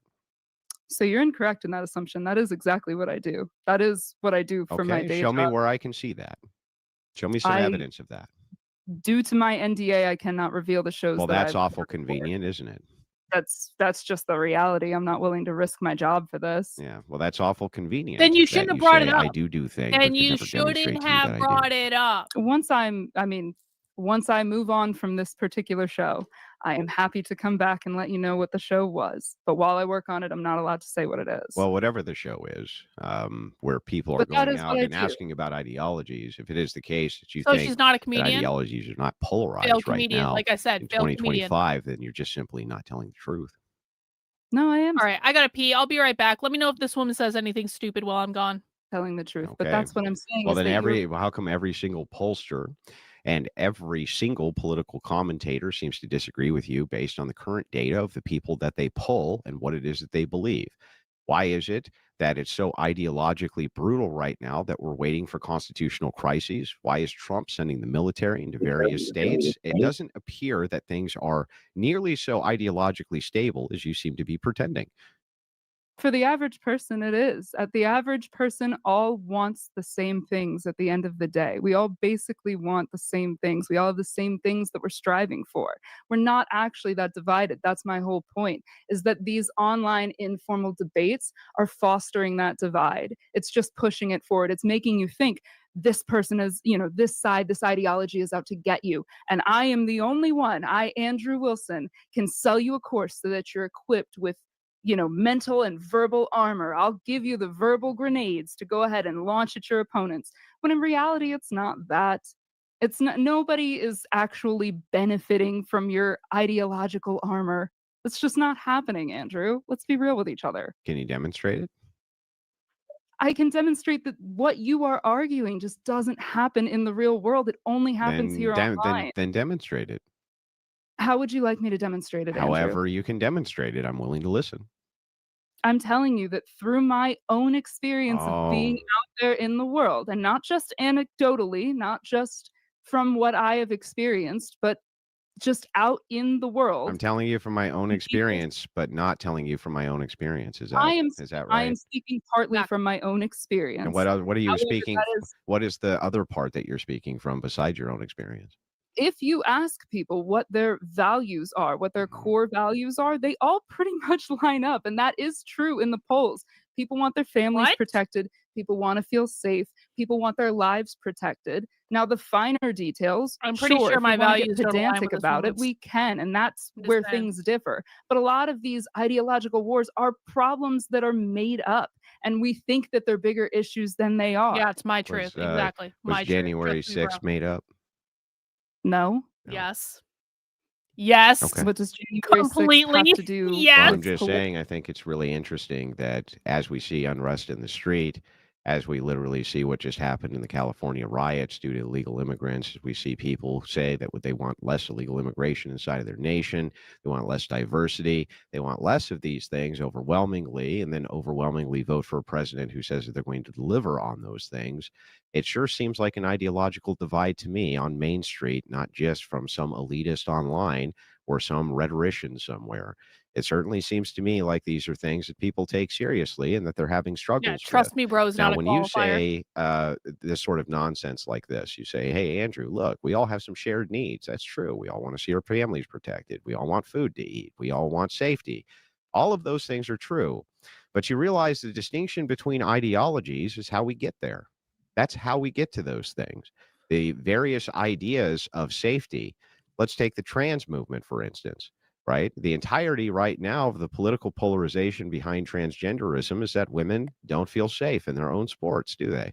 They're tired of getting their shit pushed in. They're tired of getting their faces bashed in. They're tired of getting humiliated by men in wigs. They don't feel very fucking safe, do they? And so it becomes very ideological. It's funny, they want the same things you want. They want safety and this and that.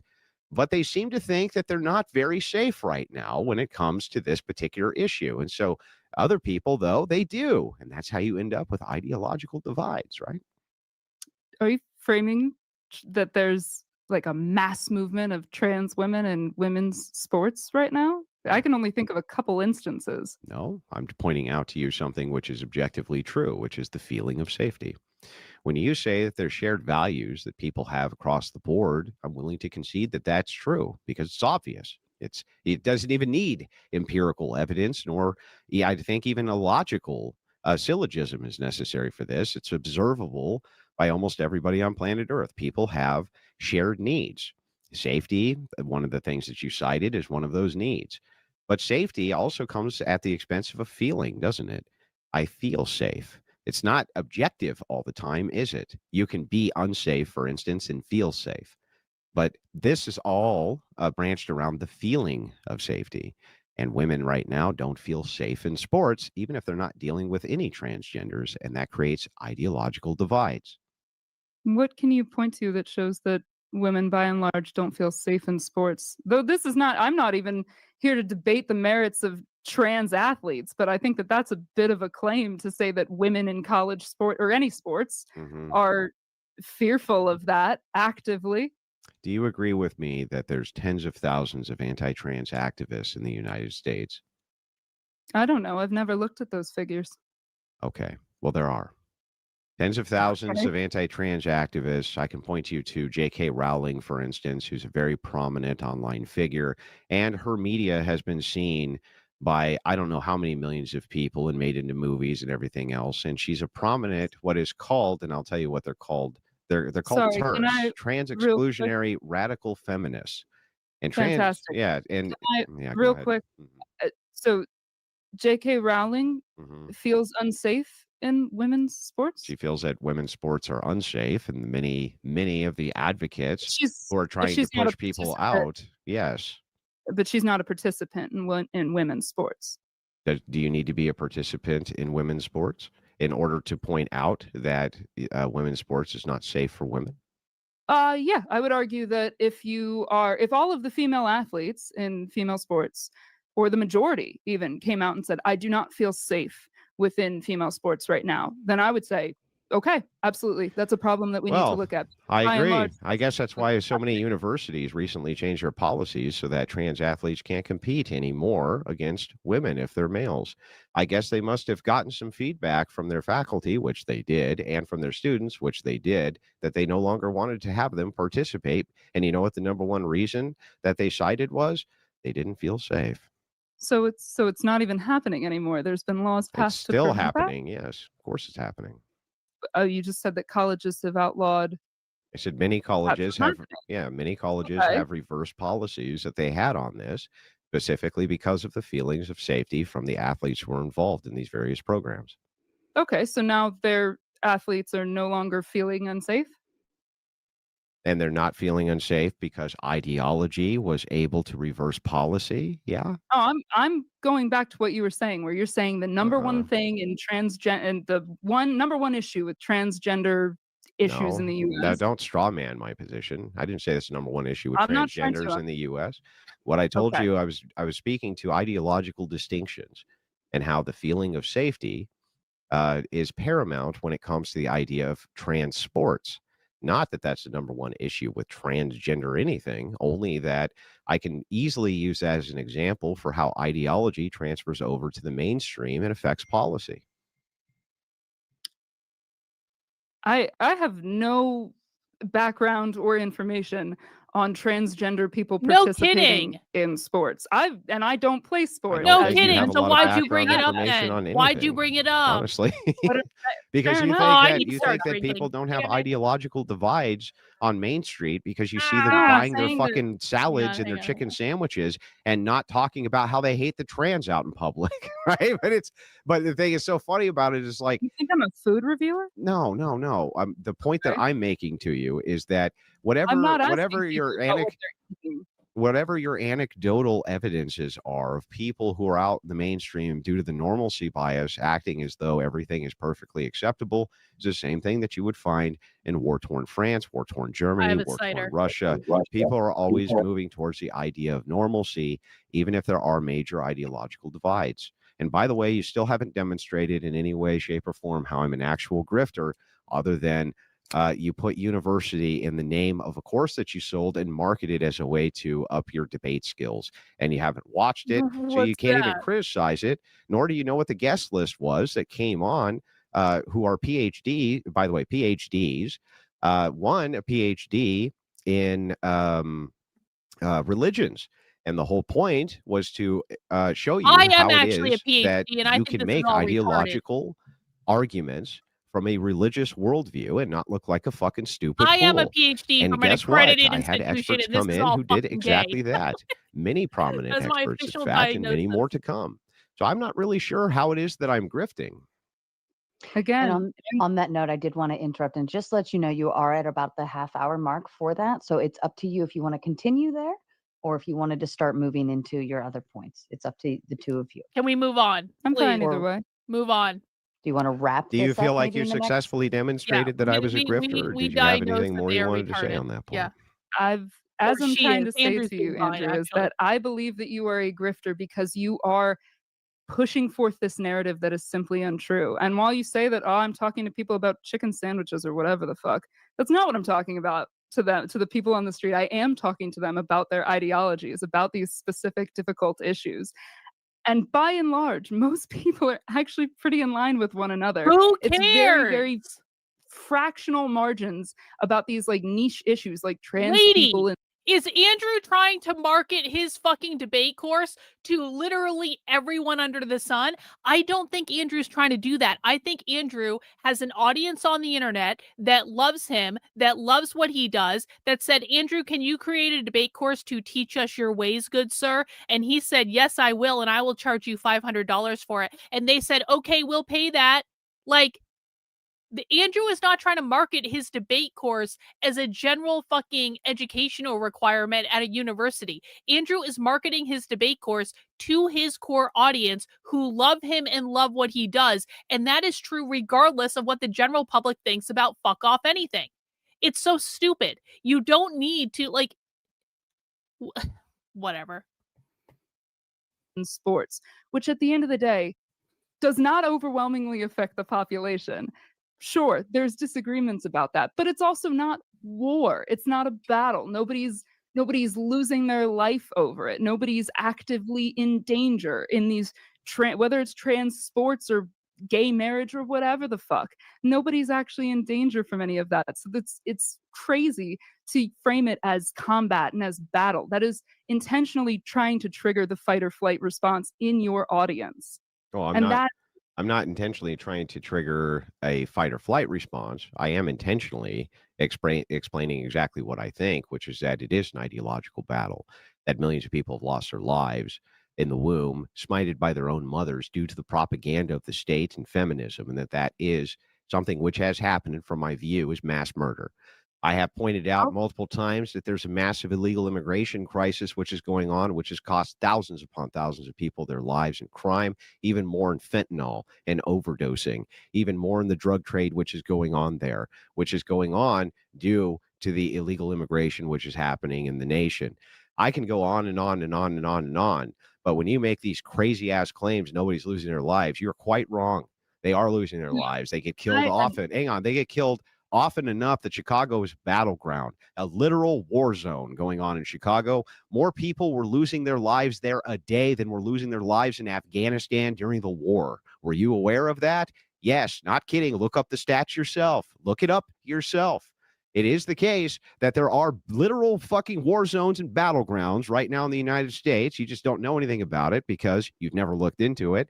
But some of us have.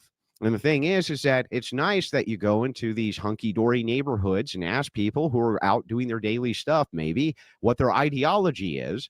But remember, there's also something called phraseology. And the idea is here you can actually phrase questions in a way which affirms bias. So I don't like, you're so ignorant on these issues, it's difficult for me to even trust what you're saying to me right now. It's actually difficult for me to. Why would you raise a skeptical eyebrow when I mentioned Chicago? Why? You don't know how bad things are there? What about Detroit? Do you know how bad things are there? It's fucking bad. I don't know what to tell you. It's real bad. It's not good. Well, I will say this as somebody who has been to literal active war zones and somebody who has been to Chicago and to Detroit. What active war zones have you been in? I've been to Syria and I've been to Yemen. What active war zones were you in? Syria, which is... No. That's a country. I'm asking Syria. about an active war zone, not if there's a war going on in the country, but you happened to be in the country when there was a war. What war zone were you in? Did you see the battle with your own eyes because you were there and you were watching people blow each other to bits, or did you happen to go to the country while a war was going on and you were in the safety zones? Which one's actually true? I have seen a bomb go off and I have seen people die in front of me. Where? Where did that happen? In Syria, in Yemen. So in Syria, you were a war correspondent and you watched people get blown up? I wasn't a war correspondent, but I have been in dangerous places. So I've been to Syria, I've been to Yemen, I have been to Israel as well. So I've seen the front lines of what war is, and it is horrific, and that is dangerous. And That's really funny that you went to Israel and you don't realize that entire war that's going on there is ideological. Very little of it is actually physical. It's almost all ideological. Are you arguing that, okay.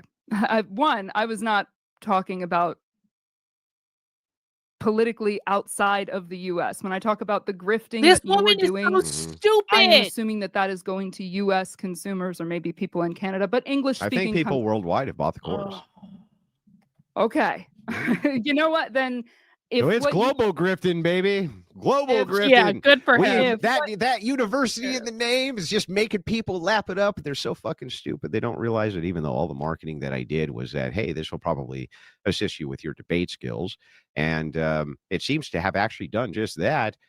Actually, these people are so stupid, they thought that they were going to get like a fucking, I don't know, a diploma inside of the Cracker Jacks box. I don't know what it is that you actually think here, but Baby, if you were saying that if your course is helping the folks in the Congo and in Palestine and in Yemen, then more power to you. What the fuck? Do you think that people... Did Andrew say...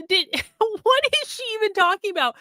Did Andrew Wilson set a goal of freeing Palestine when he launched a debate course on the internet?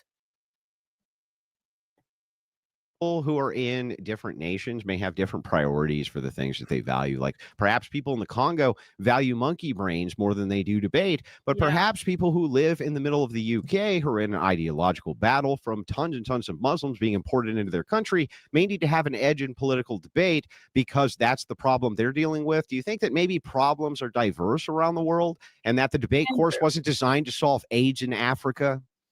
Andrew, my whole point just now was that I imagine that your courses and your content is being pushed to the US and to Canada and to English-speaking nations that are more in line with what we're dealing with here in the US and not actually what's going on in war-torn places.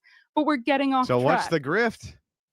Again, my argument for your grift is that things here in the US, it's not a war zone. Ideologically, it's not a war. Online, it may seem like that because the algorithm is pushing to people that it is. Because people tend to engage with the content that they hate more than the content that they love. If you trigger somebody's fight or flight, and if you trigger that level of cortisol rise in them, they're going to stick around and they're going to consume that content. It's not healthy for them. It results in increased levels of anxiety, in isolation, in depression, in suicidal ideation. It is not Andrew Wilson's responsibility to take care of the mental health of the fucking internet. If people don't want to buy his course because it doesn't make them feel good, they don't have to buy the course. But to say that Andrew is doing something wrong because he's offering a course that people want because they get fired up on the internet over bullshit, who cares? It's not good. Link And link the Yeah, study. boo fucking who? That's NIH Library of Medicine. I don't have a NIH laptop. Library of Medicine, what's it called? It's, if you look up how the consequences of hate watching, I think is what I ended up looking up to The find it. consequences of hate watching. That's been a study that they've done to see what the effects on Again, these. it is not Andrew Wilson's job to stop people from hate watching on the internet.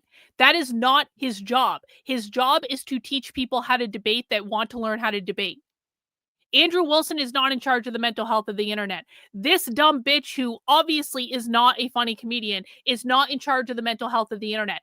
I am not in charge of the mental health of the internet. Nick Fuentes is not in charge of the mental health of the internet. No fucking famous influencer or anyone you watch on YouTube is responsible for your mental health. If something doesn't make you feel good, stop engaging with it. Tim Pool is not responsible for your mental health. Steven Crowder is not responsible for your mental health. No one at the Daily fucking Wire is responsible for your mental health. You are responsible for your mental health. And so if you don't like content that you're engaging with on the internet, just watch something else.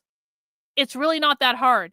And to say that Andrew has any responsibility for for emotions that anyone else has, even when Andrew Wilson is purposefully trying to trigger them in order to win a debate on the internet, he is still not responsible for their emotions because they are the ones that are choosing to engage with it in the first place. Like, the total abdication of responsibility for, like, anyone, like, Andrew is not even putting out this content for free. It's like, hateful content watching is doing I to see. people. But also, let's just make sure that we got this we got- right. I just want to make sure that we get it correct because I don't want to cite the wrong study. National Library of Medicine, perhaps. National Library of Medicine, sponsored by the NIH. Yes. Okay. So are you talking about this one that let's just make sure I got this right here. I That have way one that, that says exposure to would've- hate. yeah, so online this and- is researchers from NLM and the National Cancer Institute have developed artificial intelligence algorithm to speed up the process of matching. That doesn't sound right. No, that's not. You were Okay. saying with the hate in online and traditional media, correct? That may have been it. It would behoove me to have a laptop in front of me. I'm gonna drop it. Oh, I guess you can't say it, but I thought that's what you were stating too. Is the social platforms and the online hate stuff? There may very well be the study, but again, Okay, the I'm Well, gonna drop it. let's find out. Hang on. I'm dropping that Yeah, backstage we'll in case just you want that one. hang on. Let's pull it up and we'll take a what's peek going here. on? Let's make sure that we got this right. Exposed to hate in online traditional media, systematic review and meta-analysis of the impact of this exposure on individuals and communities. Does that sound like the study? Yeah, but why are we It could seeing? be. I know Again, who it is, I'm but not why sure are we if seeing Does it that's Ash on start the with video? the problem? People use social media platforms to chat, search, and share information to express their opinions and connect with others. But these platforms also facilitate the positive of divisive, harmful, and hateful messaging, targeting groups and individuals based on their religion, gender, sexual orientation, political views. I have read that, but I don't believe that that's what I'm citing. You don't believe that that's what you're citing? I think that one was based more upon receiving hate, like hate comments and such. So you came to the debate and you were going to source the evidence, and the evidence that you're sourcing is, I don't know, I can't source the evidence. You don't even remember what. Could we just acknowledge how much of a healthier environment the internet would probably be if people actually learned how to take responsibility for their own emotions?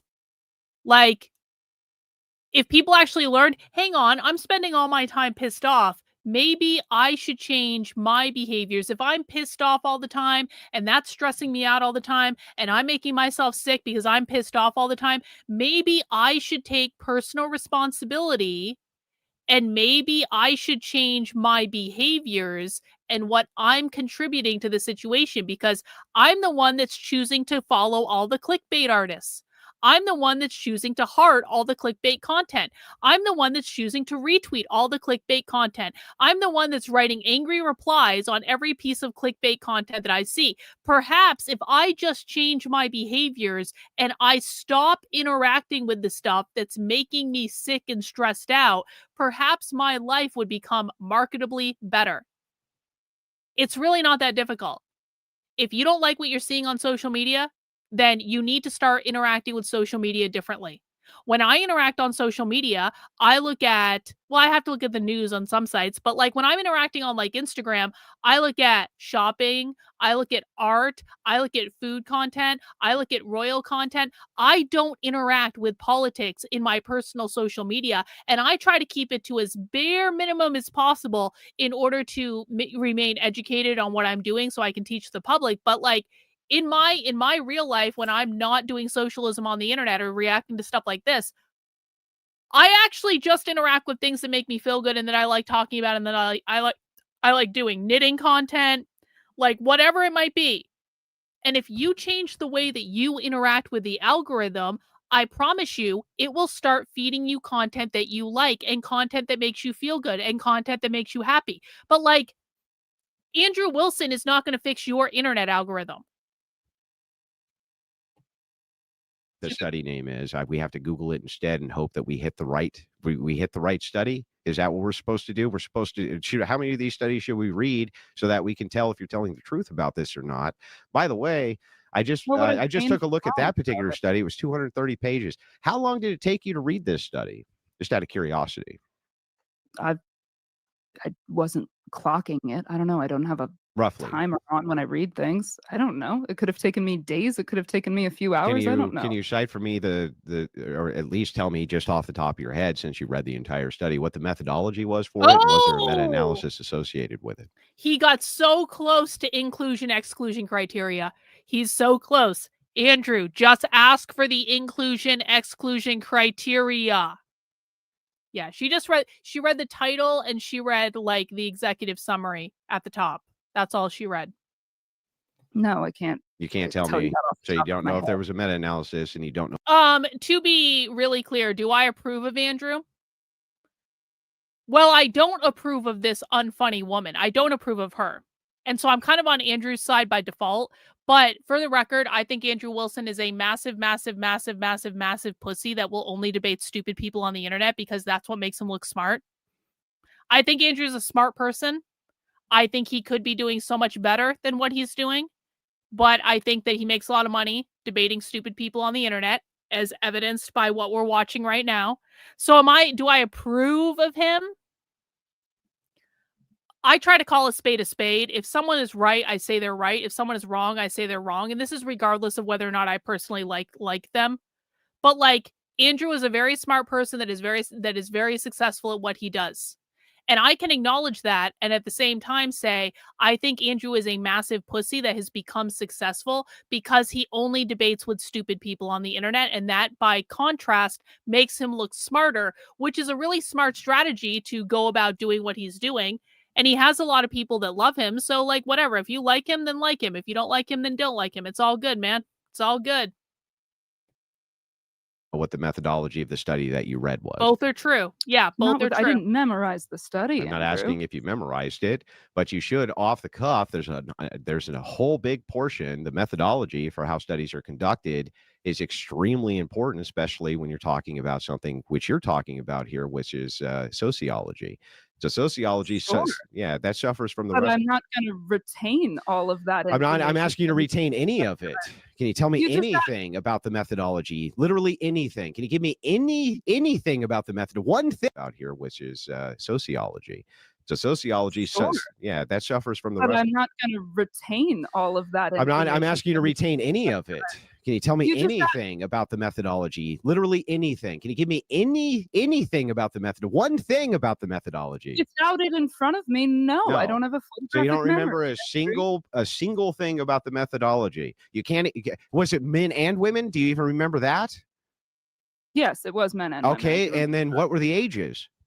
I don't You remember don't that. know. Inclusive, Okay, what he's were doing it. and were they postmenopause? See, he's doing it. Andrew is asking about the inclusion-exclusion criteria. He's just not asking for it by name explicitly, but this is what he's doing. Menopausal? Was that cited? Postmenopausal women? It very well could have been, but Yeah, but you again, don't I remember. don't have a photographic memory. That's not a photographic memory. If you're coming to a Being debate, able to if you're tell coming you to a this debate and the crux of your argument is to cite for evidence a study which you Then you should supposedly know the read fucking to study. prove that guys like me have a negative impact on society based on something other than your personal incredulity, you Hey, better thanks, damn Doug. well at least Appreciate it. understand the basic methodology of sociological studies and what the True. damn thing said. Yep. Don't Of bring course, something if up in I a were a debate if you don't know professional what it is. debater, that's probably what I would come equipped Then with. what But are my you point doing? to you is that I am Maybe you not. should take my You are course.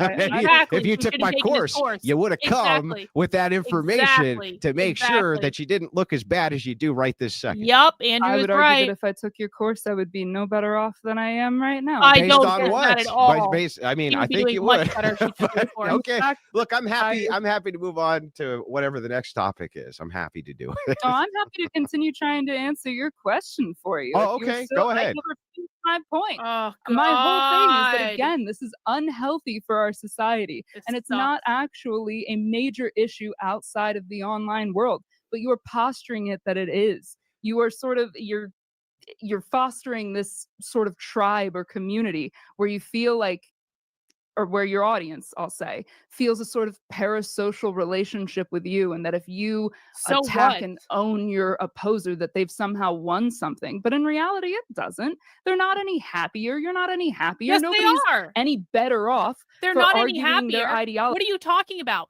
They're fucking entertained. They're entertained. They're entertained. What do you mean they're not happier? They were probably bored. That's why they're watching Andrew Wilson in the first place. And Andrew entertains them and makes them laugh. And then they have a community of people together where they have camaraderie. What the fuck are you talking about? Do you not understand what the internet is at all? The internet is not about, let me be a professor on the internet and I'm going to read out of a textbook and tell you what to think and blah, blah, and then delivering like a test or something. Like the internet is about community. The internet is about finding people who have common interests and then being able to explore those interests together. It's about finding people to hang out with that you like and appreciate. And then you guys do stuff together.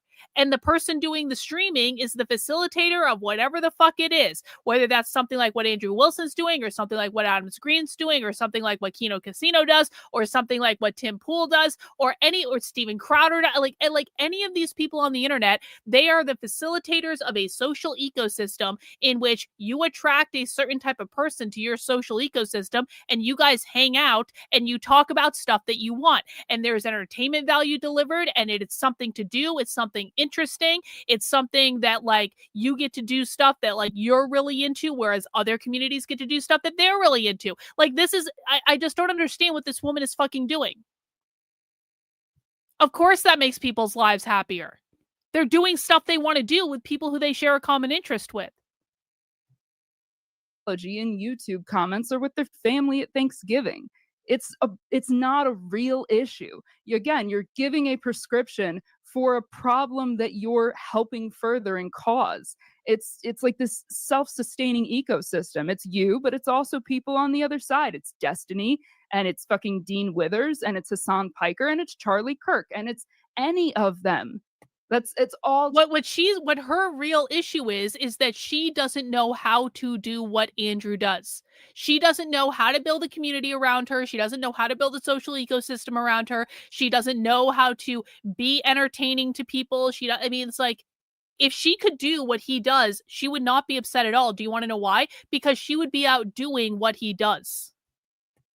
Just money. I've sat in on the Whatever podcast, for example, and I watched them in real time collect over $16,000 from people who just wanted to see these, OnlyFans women that were there get owned. And none of that money is put to any better use. None of the money went into production value. None of the money is used to further whatever ideological cause he had. And I'm sure the same is true for your course, or any donations. I'm seeing super chats come in, and they're not going anywhere that's anything of value. There's no cost here. You're in your home. I'm in a studio in New York. There's nothing's going back into production.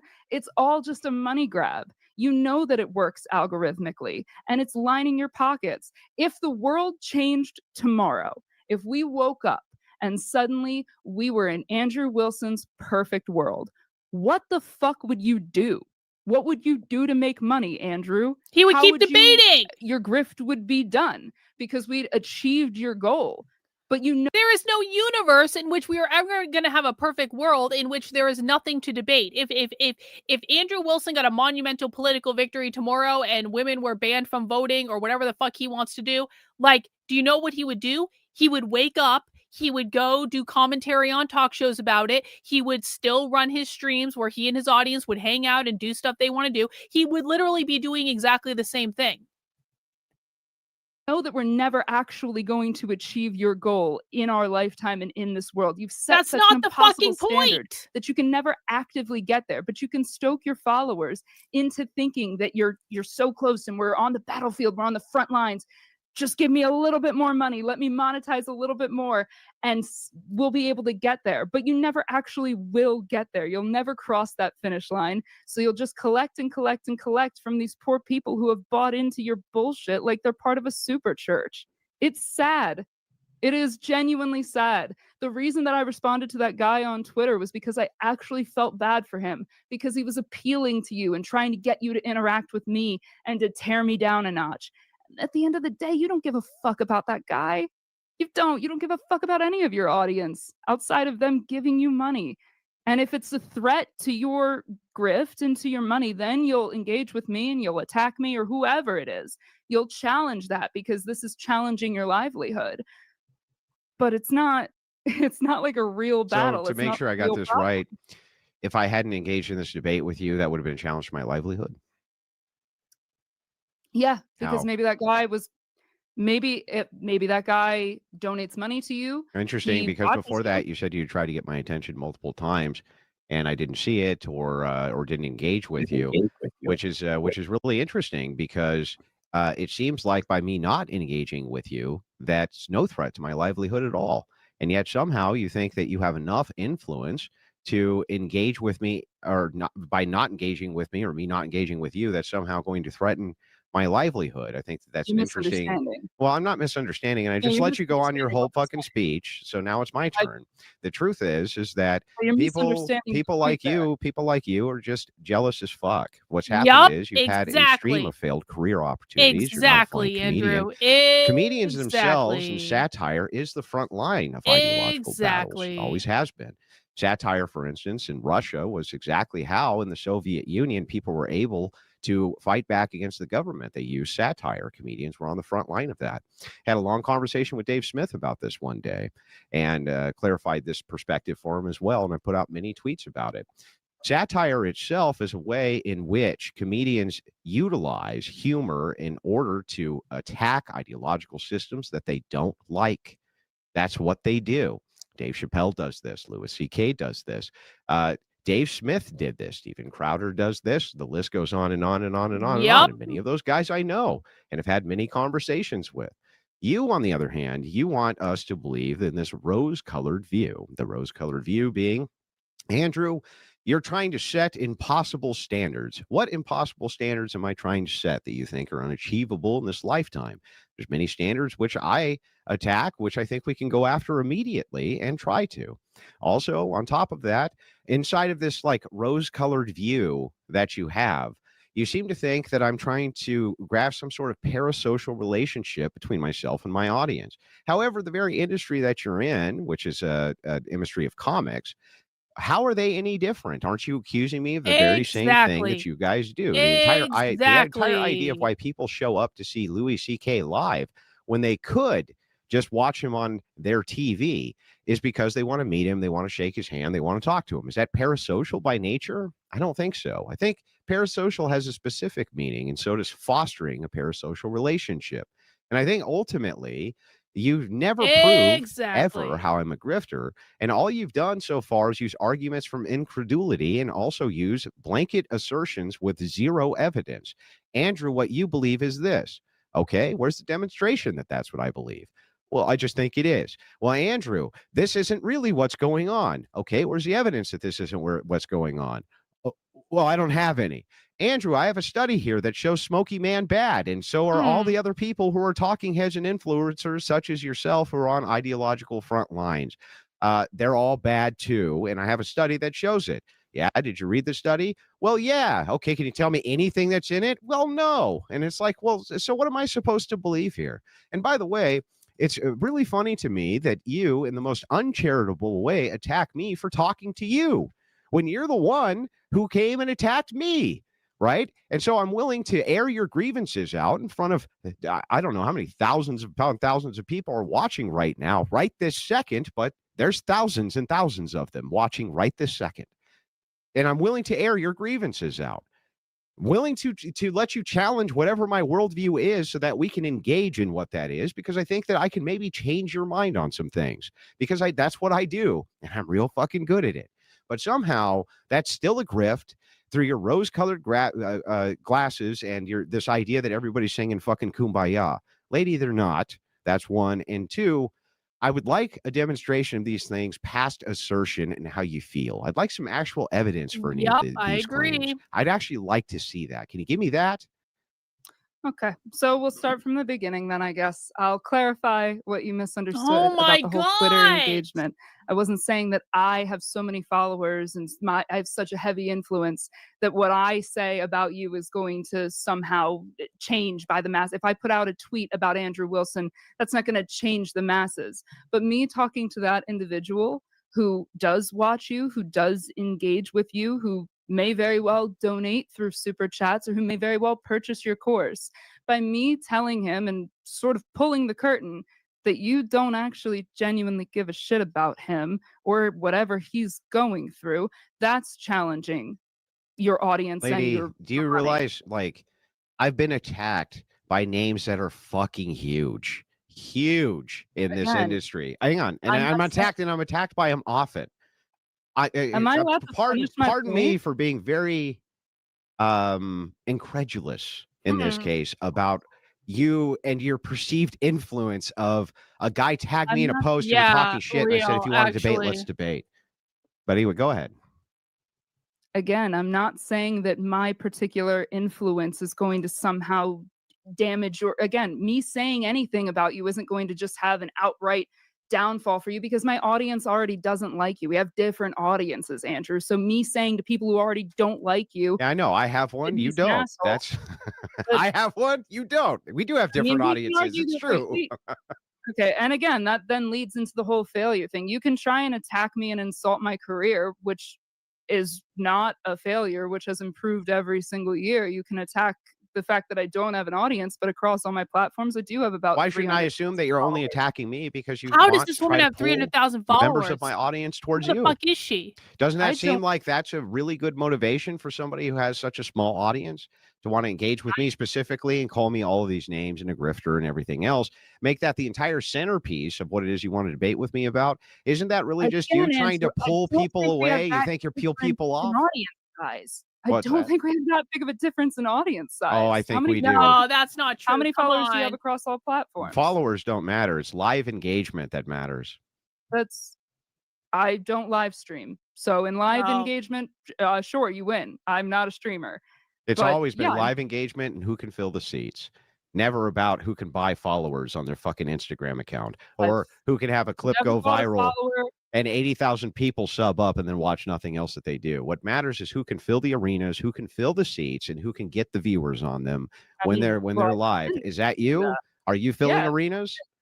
I am certainly filling comedy clubs, and yeah, that's Where? Are you filling comedy clubs or are headliners Yeah, filling exactly. comedy clubs and you just happen to go there and do your comedy? Yeah. both. Yeah. Both. Mhm. I have, well, you're asking me, but yeah, that's both. And being only 3 years into comedy, that's quite a feat. So, Okay. I mean, you're saying goes like to you're see trying to this woman insult do my comedy? career, and fair enough. I expected you to try and engage in personal attacks and tweet down. I started the personal attacks then? That was No, me? I That was me? Or did you No. open in your statement trying to say something about a gay dildo? Because that was, but we didn't Yeah. really want to say it. You just said it I anyway don't. as part of a passive aggressive attack, Yeah, right? exactly. Even though I gave you the floor even and was like, you can actually say what you want to say to me. I have a really thick skin. Way better people than you have called me every name in the sun. Way, way more influential I and don't way feel more the need. rhetorically effective people than you have insulted me. So it's like, I don't feel the need to insult you, Andrew. It's not. I think that you're a grifter. I hate what you're doing. well, I think don't that know you're who grifting. I think that by your standard, if we're going to hold to your standard, then you're doing the exact same thing. Right now, the case is How? that you're saying that there's a distinction between our ideologies. You're saying that your ideology says there's no problem. The status quo is great. Most people are in agreement. You have a differentiation from my ideology, which says that that's not the case. We have an ideological distinction. You're here to correct my ideological distinction, just like I'm here to correct, just like I'm here to correct yours. You say that I'm a grifter because I sell a course. Okay, then you're a grifter because you fill up a comedy club. You utilize satire in the same way that I use political commentary in order to change people's minds and in order to get people to engage with you directly. You're literally doing the exact same thing you accuse me of, but yet somehow you're not the grifter, but I am the grifter. Exactly. Correct. Exactly. How? What's the distinction between what you do and what I do?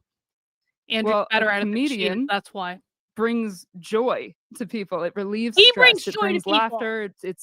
It's not a political. I bet you more statement. people have laughed at my streams than have ever laughed at you in a comedy club. True. I can definitely disagree with that. Yeah, well, I mean, you should come watch a TikTok invasion then. It's people laughing for about 4 hours straight. It's the funniest shit you've ever seen.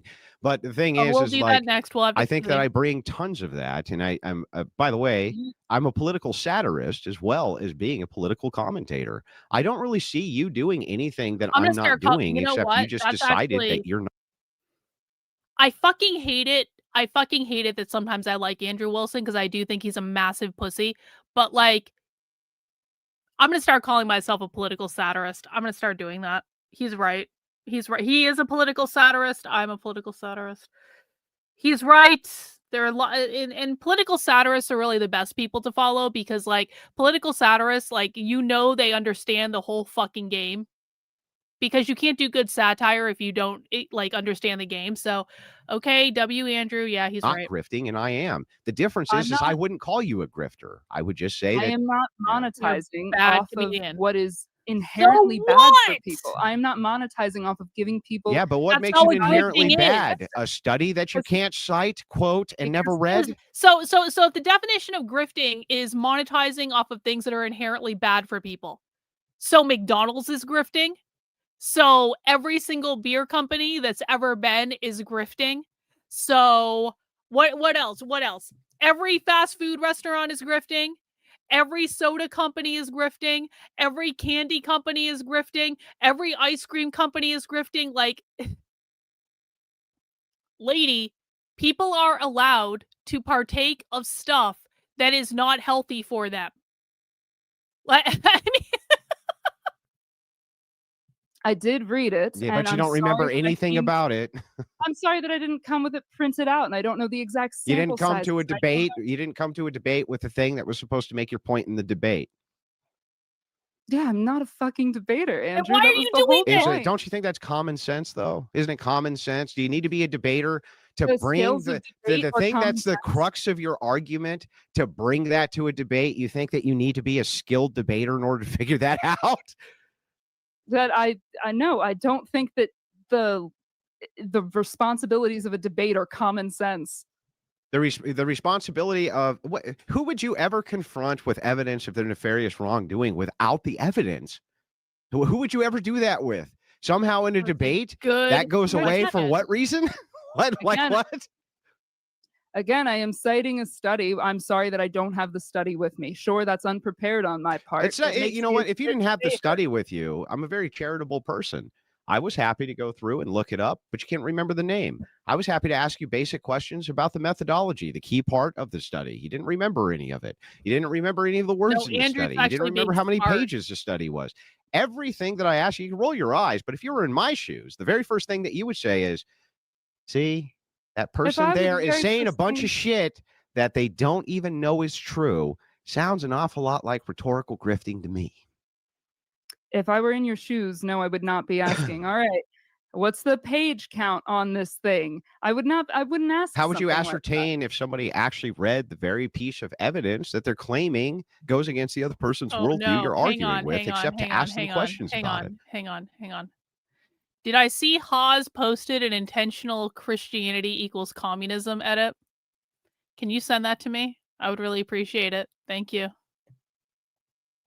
If I am sharing a discussion and a debate space with somebody, like we are right now, I am giving them the benefit of the doubt and assuming that they're being honest with me, unless they're a grifting liar. So they're a grifting Unless liar they're a because you didn't liar. bring the key piece of evidence that proved that they're a grifting liar. This is No, I'm saying you're a that brilliant I'm giving- rhetorician. I wish one I'm day that saying I had I'm your giving you skills. the benefit of the doubt. I'm saying that I am trusting if you're citing something, I'm going to trust it because I don't have a method to look it up right now. All I have is your word. So I have to trust. If I'm engaging in this conversation with you, then I have to trust that you're being honest with me. I have to trust that you're being honest in what you're saying. And Why? Why do you need to trust that? Yeah, that's a Why good question. why is it necessary, especially in a debate, to trust your opposition that they're going to be honest with you? That's more of those rose-colored That actually glasses seems like that you seem to retarded. be wearing in life. No, I don't instantly think that ideological leftist scumbags are going to be perfectly honest with me. In fact, I think that they have a lot of motivation to lie to me and lie to me often, especially when their attacks seem to be centered around their personal view of me, and their personal view being that you're a grifter because you set some sort of unrealistic expectation for an audience that's too stupid to know that they're not going to get a diploma from a thing called Debate University, regardless of how it was marketed. So you're a genius and they're all stupid. You're so smart and they're so fucking stupid, which is so funny because I think all of them would have at least brought the very fucking crux of the study to the debate, which was supposed to be the centerpiece of the thing that proved me wrong. Just saying. Again, I'm not claiming to be a genius, Andrew. I'm not saying that the grift is just in the name of the course. I'm saying that the grift is that you are making an issue that is not really an issue. You are framing it that it is this plague in society. Well, let's move to that then. Let's start with, which issue do you think that I'm making an issue out of that isn't actually an issue? Let's start with that. I think that just the whole idea of being in an ideological war is not actually real. I don't think that that's a real thing that people are dealing with in day to day. Then why do we have Republicans and Democrats? Because we have difference in opinion of how we should be governed. Difference in ideologies? It's not a war. That's not a battleground. It's not a war. It's not a battleground. No. As somebody who has seen war, Andrew, I don't take the word war lightly. So when I say ideological war, this is an entailment that there's physical contact and people are murdering each other in the streets. No, I'm saying that using the term war, because that is what war is. War is war has multiple aspects. Have you ever heard of the Cold War? What was the Cold War? Was there people murdering each other with gunsies on the battlefield? Hang on. What was it? What was the Cold War? Was it a bunch of people with Uzi 9mm and hand grenades just fucking blowing each other to pieces, or was it something else? Tell us what the Cold War was. What I'm saying, Andrew, tell us what the Cold War was. I'm not doing this thing where then you're trying to derail me and get me to define other things. No, I'm not even trying to get you to define. I'm just trying to say if every war is hot, what was the Cold War? What I am saying to you, Andrew, is that by you using these terms like war and battle, you are evoking an emotional response out of people. You are leveling up their cortisol. You are triggering an anxiety response. Should I lie to them instead? Should I lie to them instead so that they feel nice and happy, so that they can be stupid and happy as they become enslaved to leftist ideology, which poisons their children, poisons them to the point where they murder their own fucking children, to the point where we have one of the lowest birth rates in the world and in a developed nation? Should I just pretend? Hang on. Should I just pretend that none of that's going on so that people can feel better? What do you want me to do here? Again, Andrew, we're not in danger right now by the things that I get. I'll give you you believe that abortion is murder. Fine. You're allowed to believe that. We're not in danger, huh? We're not in danger, Andrew. I see. We're not in danger in the way that you're saying that we are. What way am I saying we are? By somebody being able to argue in YouTube comments or with their family at Thanksgiving does not save them from this imaginary danger. It just makes them feel right. It just strokes Yeah. their ego. Can you tell me what it is, though, that I'm saying that I'm incorrect about, or that I'm lying about, or that I'm being untruthful about, or things in which I am producing as content for people, or things in which I am saying to people which is factually untrue? Because if you can't, then what you're actually asking me to do is lie. No, Andrew, what I am saying is that all of your content is farmed and framed in a way that's just meant to stoke the divide. Okay, can you It's give me an just meant to example of rile this then? people up. Can you give me an example of that Literally, content? any debate that you've ever been on, or any of your appearance on the whatever podcast. Well, a debate is by definition people with opposing viewpoints who are arguing for what the truth is, right? Sure. This idea that I'm not supposed to do that, I don't know where that's coming from or why I shouldn't engage in that, especially when I believe that there's an ideological divide. But what you're not demonstrating for me is that there isn't one. Everything you say seems to affirm that there is one, and then you just give me this more of this incredulity. Yep. What I'm is not that? The seeing that reason I there's bring not- up, hang on, the reason I bring up the Cold War.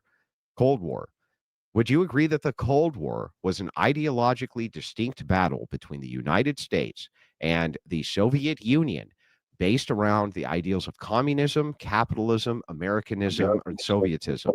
Do you agree that this was what that war was about? And it was a war. Yeah, but we're not in the Cold War right now. Now, did anybody, now, can you tell me what the casualty rate of that war was? No, I can't. Well, there We're in wasn't, there was 2025. basically none, except maybe Right. perhaps in small numbers by proxy. So what you've just Sure. admitted is that there can be ideological wars, and that ideological war, hang on, and the ideological wars go on all the time. And I just gave you an example of a really elongated ideological war, which ended in victory due to the talking heads and the rhetoric and the subterfuge and et cetera, et cetera. So the Cold War, you're leaving out the very big looming threat of nuclear destruction. We don't have that because you and I disagree on different topics, or because you don't agree with the left. We're not at risk for nuclear war right now. That's why the Cold War was so horrifying. Wait a second. Just so that I get this clear, the ideal here being this, that nuclear bomb blow people up, they die, right? Yes. Oh, got it. So a woman go abort child die, right? Again, I'm not. Can you we're answer not my talking question specifically- first and then give me whatever your qualifier is? Woman kill child die, right? Woman kill child die, but I don't believe that abortion is murder. Because I we don't have a believe that- distinction in ideology. So from my view, you are advocating for the murder of millions and mass genocide from my ideological perspective. But as long that's okay, because as long as you say it's not, though, I then gotta I pee should again. just I'll be shut right up. back. So that I don't gotta pee again. It's over. It's over. That's it. All right. Well, listen, I can only play the clip that I have, and that is the end of the clip that I have. That's it. So actually, I'm kind of happy about this. I'm kind of happy, and I'm okay with changing topics. And but I do need to actually use the bathroom. Hang on. Let me see if I can find what the fuck did Amalek want me to watch? Did he actually send it to me? He did. Of course he did. Of course he did. All right. Here is what we are going to do. We're going to do a little intermission. We are going to do an intermission where I'm going to first put up a video from Trendlin. And we're going to have, actually, you know what? No, I'm going to play the James Lindsay video. I'm going to play the James Lindsay video. We're going to go on intermission. If you need to take a bathroom break, take a bathroom break. If you guys want to stay and listen to the song, you can listen to the song. We're going to play the James Lindsay Isn't Wearing Any Clothes song. It's going to be great. And I will be right back. And then we will watch the thing Amalek sent me. And then we will watch the Andrew Wilson TikTok invasion. The thing that Amalek sent me is only 2 minutes long. You're not going to have to suffer. But I really need to pee. So we're taking an intermission. Go take a bathroom break. Come back. He's calling out cults and conspiracies wild. Gnostic sects, cults, and theories compiled. But one question's raised and it's blocked on the spot. No room for dissent in the world he's got. But the crowd starts to laugh. They're starting to see a whole lot of words that just don't agree. Oh, Emperor James, are you feeling the breeze? Might wanna look down, see what's caught at the knee. He's the Emperor with no clothes, strutting around like nobody knows. Shouting loud, thinking he's wise, but he's bearing it all to everyone's eyes. He's the emperor, yeah, with no disguise, slipped down by his own price. The fat is an intellectual line. Oprah's got mind control, powers divine. He's calling Saint Michael the devil in charge, and telling the Catholics they got it too large. Oh James, don't you know it's a tricky game when you're calling out folks but you're doing the same. You say it's the truth only you understand, but the crowd's got a mirror showing just where you stand. He's the emperor with no clothes, strutting around like nobody knows. Shouting loud, thinking he's wise, but he's bearing it all to everyone's eyes. He's the emperor, yeah, with no disguise, stripped down by his own pride.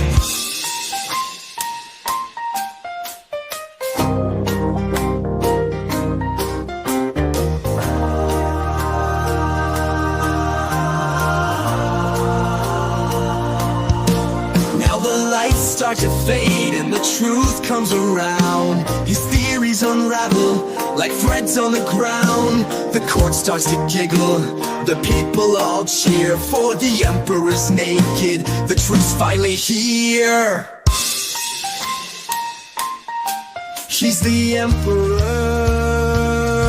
with no clothes, strutting around like nobody knows. Shouting loud,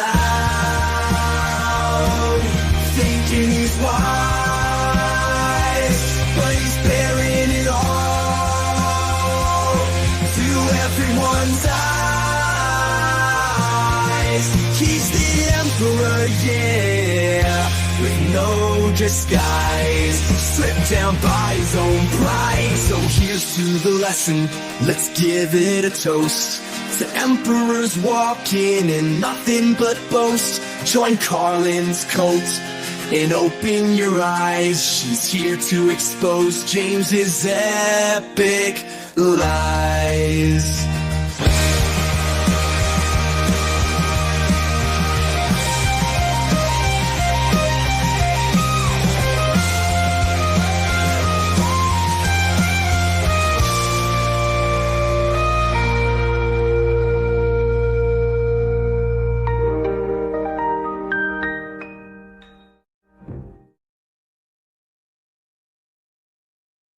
All right. Thank you for allowing me that brief intermission. All the Andrew stands have now left the chat because they were so fucking impatient that they couldn't wait 3 minutes for a fucking song. That's okay. That's all right. That's all right. So Amalek sent me this thing. It's 2 minutes long. He says it's really funny. If it's not really funny, it's his fault. So let's see what he sent me. How are communist Christians in content? I would put it this way. The logic of proletarian consciousness is a Christological logic. Because Jesus Christ, in Christianity, is the unity of the universal and the particular, that has the same role afforded to the status of the proletariat. It's not to say the proletariat is Jesus, it's to say the conception of the class struggle is a Christological type of logic. Well, that's not even beginning with Lenin's element of Christ-like forgiveness that led him to look at the Russian countryside as the ground zero of class struggle. Forgiveness of the imperfection of form, so to speak. Again, Christological. That's my easiest summary of the matter. I could also just talk about how communism has its very direct origin in the wars following the Reformation, like the Peasants' War in Germany, and Engels' description of early Christianity in the late 1890s, where he describes it as communistic. Literally, the first Christians were communistic. They also championed debt relief and debt forgiveness as a fundamental demand and interpretation of Jesus. So that was literally the case. But in the more kind of metaphysical sense, how is communism Christian in content? It's simple. The conception of humanity and the social realm that accompanies communist consciousness is Christian in nature. It applies Christianity to a sphere that it had never been applied to before. Of course, you can also listen to just what the Nazis said. The Nazis would say the universalism and notion of universal brotherhood and universal salvation and good news of the Bolsheviks, the same as in Christianity. Yeah, that's right. Both Judaizing, corrupting elements. Yeah, Judaizing and corrupting elements. So true. So that's how I would put it. Wow. Amalek, I'm feeling a little ashamed that you didn't actually make that and that Haas made it, because you're right. That was a powerful truth-telling video right there. Haas is making anti-Abrahamic content. He doesn't even know it. Brilliant. Just brilliant. Just brilliant. All right, we're going back to the Andrew Wilson portion of the stream, and inevitably all the Andrew Wilson stands are going to find their way back here. Yeah, powerful and true video, Haas. Yeah, powerful. Very powerful. Yeah. And I don't know what this TikTok invasion stuff is, but Trendlin sent me an 1.5 hour long video of Andrew Wilson doing TikTok invasion. And so I guess I'm going to find out, and we're just hanging out today and we're watching some cool content. I have a unfiltered apple cider, and it is delicious. If you're drinking something fun, let us know what you're drinking in the chat. And don't be dicks. This is a chill stream. We're just hanging out and knitting and, whatever. We're doing whatever. It's fun. If I sent you money because I wanted you to take off your clothes, how would that not be an act of confirming that that was acceptable? How? Still crying. You're still crying. Hey, Still crying. Why are you woman-splaining? Let us finish our engagement. Because I'm getting jumped on by a lot of people right now. Yeah, because you interjected where we were having a conversation. No, because your conversation is wrong, and I'm trying to. How can the conversation be wrong? Yeah. Is it okay if I drop down and you let Andrew Wilson join? So you can't make an argument. I'll run if you let. Okay, cool. I'm gonna go ahead and drop. Okay. Andrew Okay. W Trump. Yeah, you're not gonna get it like an outside speech, like an out speech, anyways. Andrew, how old are you? Who'd you vote for? I'm 40. I voted for Trump. Good afternoon, by the way. Good afternoon. Trump plus MAGA equals white supremacy. Do you agree or disagree? I disagree. Why? Well, first, I haven't seen you bring any compelling evidence of YT supremacy. Because no one can actually make the argument as to why they believe that this is inaccurate. Like, explain to me That's just an argument from incredulity. That doesn't legitimize your position. Hey, Andrew. Mm-hmm. Pay attention. I'm paying attention. So you would have to make the argument as to why you disagree. No, it's your claim. No. Why do I need to make an argument against your claim? This is how a debate works. If you disagree with it, you would have to give evidence or any information as to why you disagree with the fact that I did, because there's no compelling evidence of it. That's my argument. So if you have compelling evidence, then tell me what the compelling evidence is. Andrew, that's going to be your argument, right? That you just haven't seen anything. There's no compelling evidence. Yeah. Okay. So let's talk about the fact. Well, I'm gonna ask you, what does the slogan MAGA mean? Make America Great Again. Okay. So what are we talking about? Make America Great Again. When was America great for everyone and not just rich white people? Yeah. So the problem with this is that you're strawmanning the position of what MAGA is saying. That's not a straw man. Can you answer the question? I don't know how I'm supposed to answer it when you mute me when I'm in the middle of answering him. So You're complaining. yeah. You're So I'm trying to answer your question. You're complaining and not answering. Yeah. Okay. So the answer is he's talking about the economics. The mistake that most of these retard debaters make is they're so anxious to get into a fight with someone that they don't just allow the situation to unfold. And Andrew was doing probably exactly what I would do in this scenario, which is like the worst thing that you can do to fuck with these people and to get inside their heads is to play it straight. Because people, especially with Andrew Wilson, they're expecting him to like come right at them. So if Andrew just comes in and he just plays it straight, it's going to fuck with them to the point where they're the ones that are going to fuck up the debate because they're not expecting it. They're expecting it to be confrontational. Andrew's not being confrontational, but they go, me. And they do it over the stupidest things. It's like, just play it straight. Systems which were in occurrence where you could have a single family income and support an entire family, this type of thing. He's not alluding to race in any capacity, and never has, by the way. Shows up. Okay. So then are you trying to refer that the economic system was great under Trump?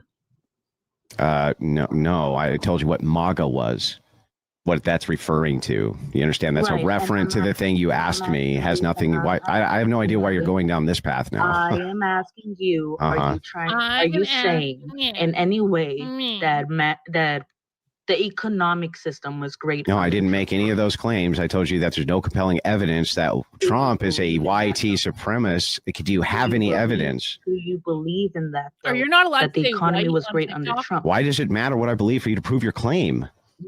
Because we would have to go into depth about that. Yeah, let's go into depth for the evidence for your claim. So do you think that the economy what I think is not evidence for your claim? Yeah. Are you already? What I think is not evidence for your claim. Can you give me the evidence for your claim? Are you already getting upset? I just want the evidence for your claim. Oh my God. Are you getting upset? Nope, I just want the evidence for your claim. You seem upset. Give me the evidence for your claim. Right. You said that MAGA, what they're referring to make America great again was economy-wise. Technically, you're talking about economy-wise. So I just told you what the slogan meant. What's the evidence for your claim of YT supremacy? That's what we're waiting for here patiently. Okay. Apparently not patiently if you're raising your voice. I'm specifically asking you if you believe that the economy was great under Trump, yes or no? Why does that have anything to do with your claim? So yes or no? What does it have to do with your claim for answer the question? Yes or no? Had nothing to do with your claim. Mitch, do you want to ask him? Yeah, you know what? You need someone to debate. Need someone to debate for you? Need someone to debate for you, do you? So need someone to come in and help you out? Is it because you're a woman? Is it because you're a woman you can't debate? Is that why? Hey, Andrew, hey. The misogyny is crazy. It's not misogyny. I'm asking you a question. Misogyny. Why? What? Andrew, how does everyone here know you? Yeah, I have no idea. Aaron. Yeah. Oh shit, the chat's not on the screen. That was just straight up misogyny. I hope you know that. Yeah, okay, whatever. Yeah, Cry more. You sound upset. I'm not crying. I don't know. You sound upset. Can you debate or not? Can you give me the evidence of your claim? I'm not upset. You sound upset.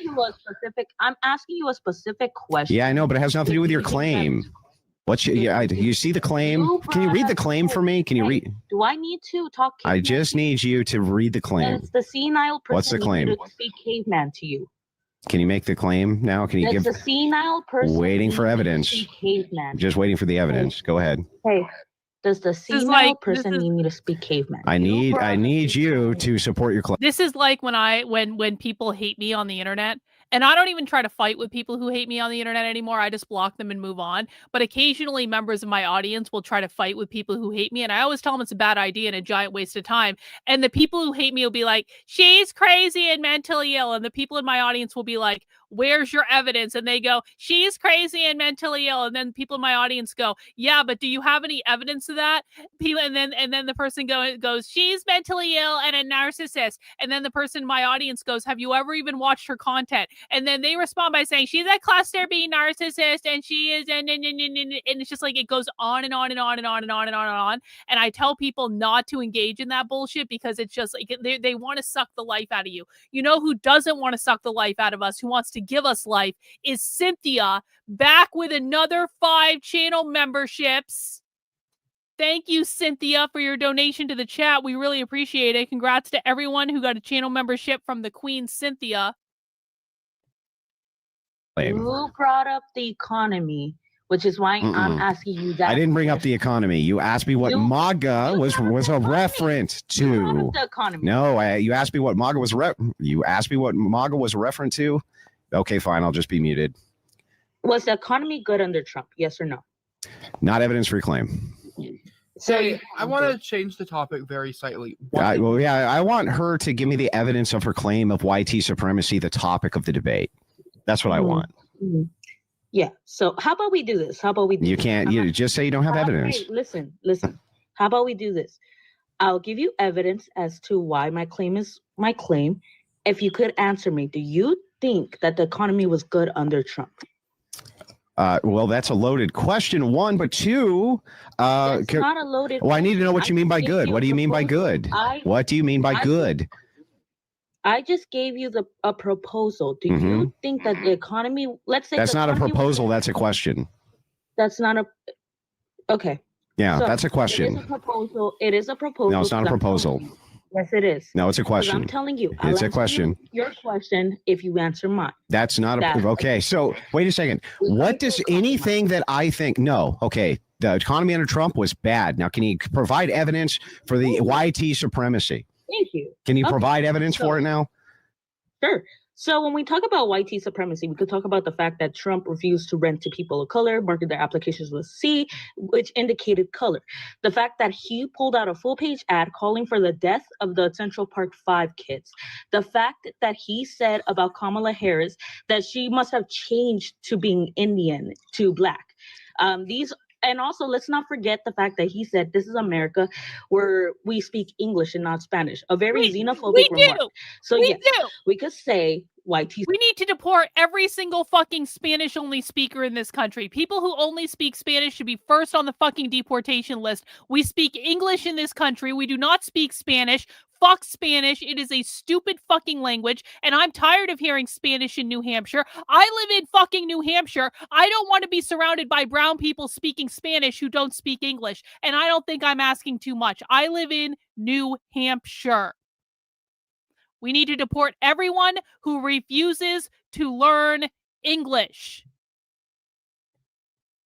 Supremacy right there, because YT supremacy also ties with racism. Yeah. Do you see in your proposition there it says plus MAGA? There's going to be Trump plus MAGA equals YT supremacy.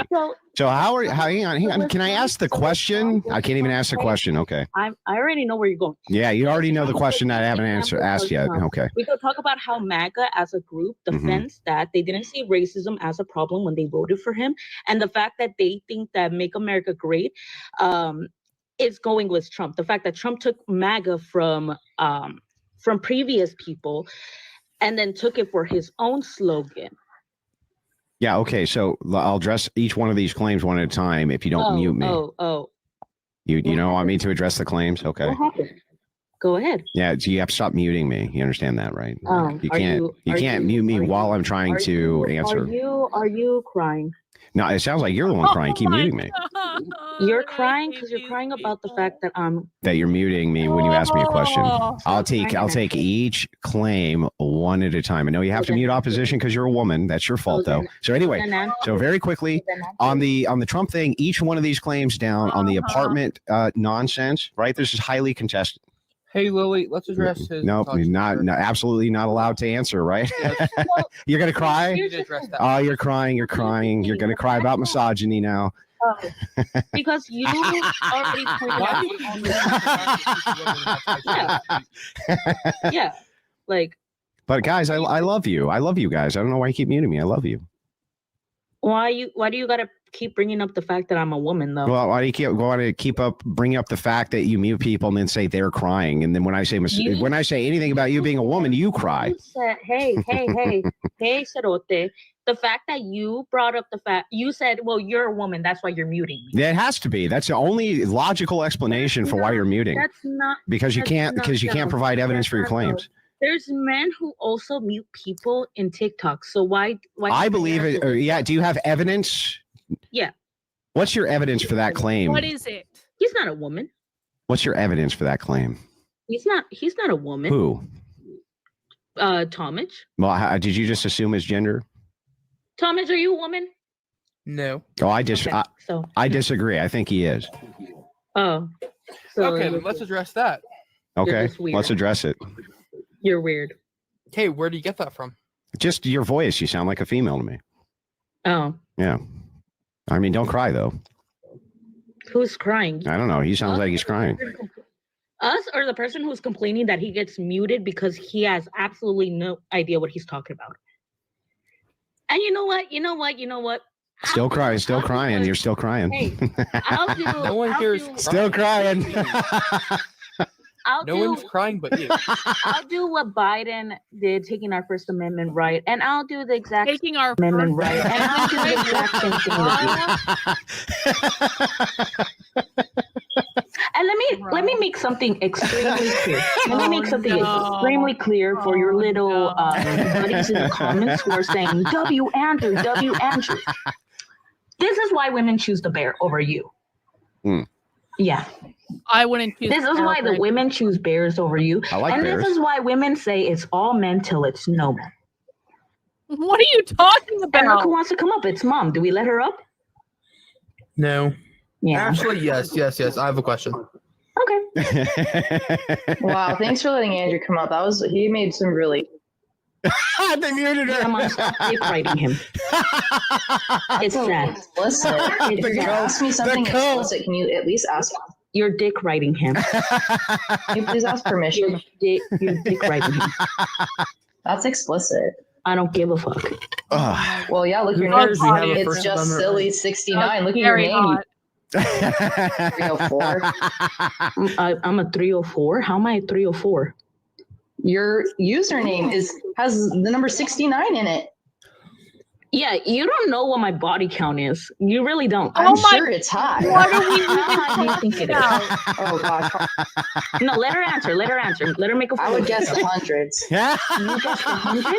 I would guess hundreds. Well, yeah, that's for sure. Well, you know what? I take that as a compliment. You know, that just means I'm very sympathetic to that. But I'll let you know something. Who's the dick rider now? I'll let you know something, Mom. I'm actually a virgin. Holy shit!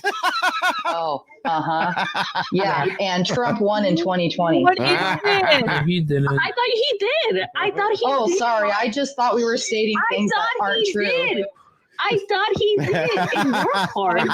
Who's the dick writer now? And then I'm rendered in 2020. My heart, you're 304, so I don't understand. I don't know. You were the one I want to talk about politics. Yeah, you was the one that brought up fucking her and stuff. So I want to go with, Yeah, why the one man you think Trump sexualizes his daughter, though? Fuck up a year of stock market gains. Oh, now you guys care about the stock market? You care about the rich now suddenly? The rich. I'm not talking about the rich. I'm talking about the fact that my parents fucking lost a year. Yeah, 90. So 90% of the stocks owned by what? By how many Americans? Would you say? Do you not know what a fucking 401k is? Yeah, I know exactly what a 401k is. It's part of market volatility. But the thing is answer my question. Who holds the most amount of wealth in stocks? 90% of it. Who? Other businesses and the wealthy. Yeah, the wealthy. Now suddenly you care about the wealthy, huh? What the fuck? Now suddenly what? Now suddenly the left cares about the wealthy? I thought you wanted to put massive taxes on the wealthy. Yeah. I thought you were tired of them playing the market and screwing over the little guy. Now suddenly you care? Hold on, Andrew. Where the hell did you came? You came from left field right now. Like, what are you even talking about? I'm having an engagement with this gentleman's position. What's wrong with that? Well, no, I want to know what your position is, to be honest. No. Yeah, I think that, my position, well, first of all, I'll give you my position, but I was engaging with his. My position is that tariffs are absolutely fine. In fact, they're necessary. And here I can just hang on. I can make a demonstration for this. That's really simple. Right. You ready? Yeah, Andrew, I want to know what your education level is. Me? Do you have Wait. Do you have We're not an going to MBA? talk about. Wait. I don't want to talk about. I want to just stay on politics and stuff like that. I really don't.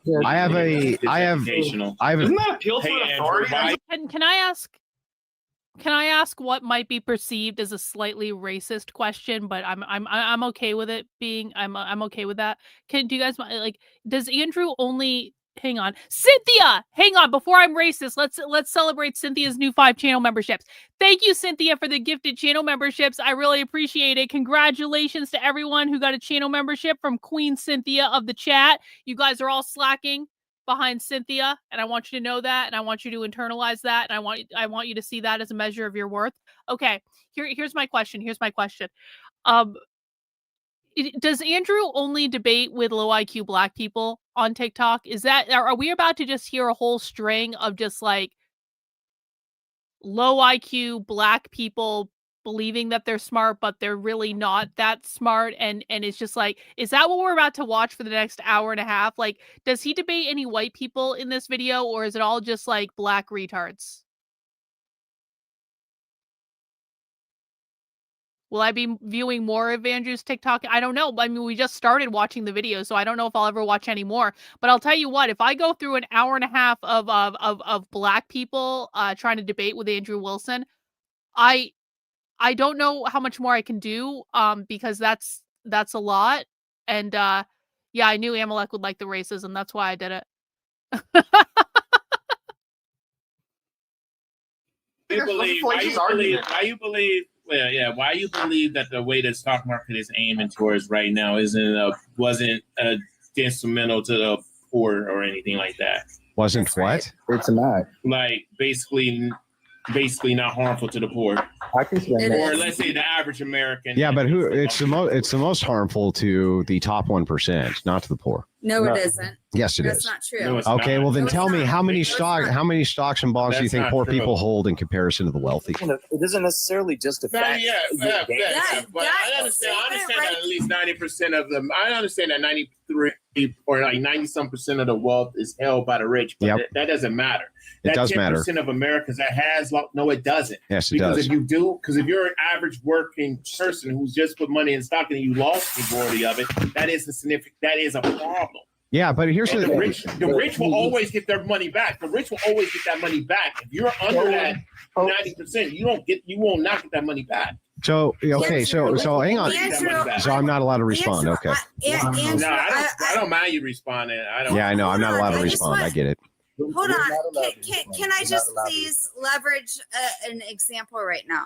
No, So if because every time you leverage an example, you let no one answer. Yeah, I can't ever answer to any of these things. So like, why don't you just let me answer to the criticism? Can I just do that? She's a strong, independent woman, bro. She's not gonna let you answer. Yeah, no way.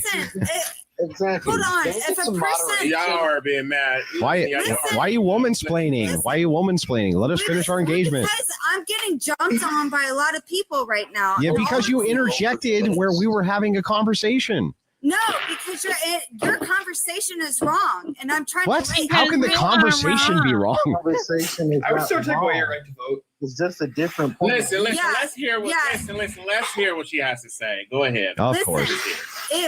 If people that if people that have a 401k income right now, Mm-hmm. and that is their income, their monthly income is based on their 401k, What? and the stocks just took a What? fucking dive. People's monthly income is not based on their 401k. What are you talking Monthly about? income is not based on their 401k, now. Yeah, hold on. If they're leveraging their 401k and like they're 72. I know what you're trying to say. I think I know what she's trying to say. Well, why don't you let her say it then? Yeah. I get, okay. Yeah. Let her say She's it. just a little nervous, y'all. Just be nice to her, y'all. Go ahead, man. No. I don't want to be nice to her because she's not nice to anybody. Exactly. Yeah, Jeff's right. She's not very nice. She's a strong, independent woman. She doesn't need anybody else. Why are you? Yes. Okay. How drunk are you, by the way, lady? Are you pretty drunk? No, I'm not. Have you been drinking And I don't tonight? no, she's I probably haven't. just a little nervous. I have. See something? You haven't. Hang on, not a single drink. Be honest, not one drink. No, not one. Y'all are just trying to be disrespectful for no reason. What? Yes, thank you. Yeah, he is. But Thank that's you. okay. He's allowed. Being totally I respectful. know she's nervous. She's just a little nervous. I'm nervous too. Nobody Yeah. cared how nervous I was. This is my You first don't TikTok sound too live. nervous, Alex. Yeah, I think it's fair to ask how drunk she is. Yeah, I think so. I'm not No. drunk. Why are you guys asking? Why? Because it sounds like you've had a bit of box No, wine like- this evening, madame. Yeah. You're talking a little slow. Yeah. I'm not. Every time someone tries to answer your question, you cut them off with questions that you constantly repeat. And that means I'm drunk. And that means I'm drunk. No, that doesn't mean you're drunk. To be fair, you just sound like you're drunk. Hey, guitar. Yes, sir. What's going on, my guy? Does my life just scream chaos? I swear. Does your life just what? Just screams chaos. Drinking. Yeah, that's why I was just chilling for a minute, just letting them have at it. Let them have at it. How much have you had to drink tonight, sir? How much is who had to drink? Lord, now we done turned into the State Patrol. Good evening, sir. How much have you had to drink tonight? How much is that? Where did she go? Where'd the nice lady go? She probably got Passed out. disappointed. She's gonna have a really bad hangover in the morning. Scared of the patriarchy. Okay, I invited Patricia. All right, you guys. All right, Andrew, continue. I forgot where we was. No, we were talking about how suddenly the left is really concerned about the rich losing money in the stock market for some reason. Go ahead. Yeah. So anyway, so I think the idea of trade deficits and the idea that that we have to compete with China, who will be or will outcompete us the next 20 years if we don't start having a trade war with them actually to offset the deficits that we have with them now. That's going to disproportionately affect the poor in the future in a way that that this kind of market dip could never even hope to achieve.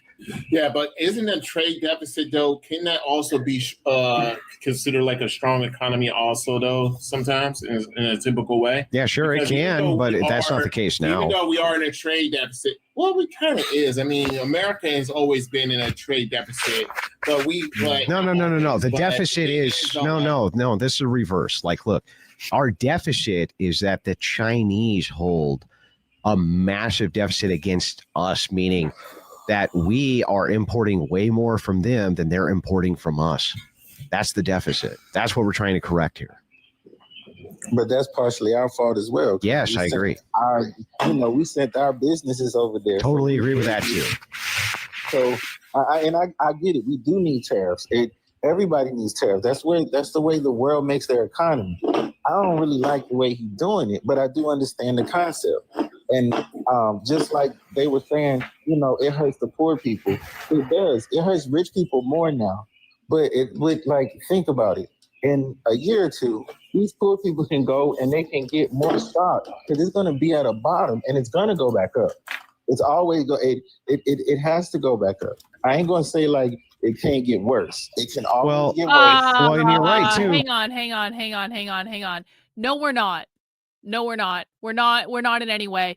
Andrew doesn't understand the left. I do understand the left.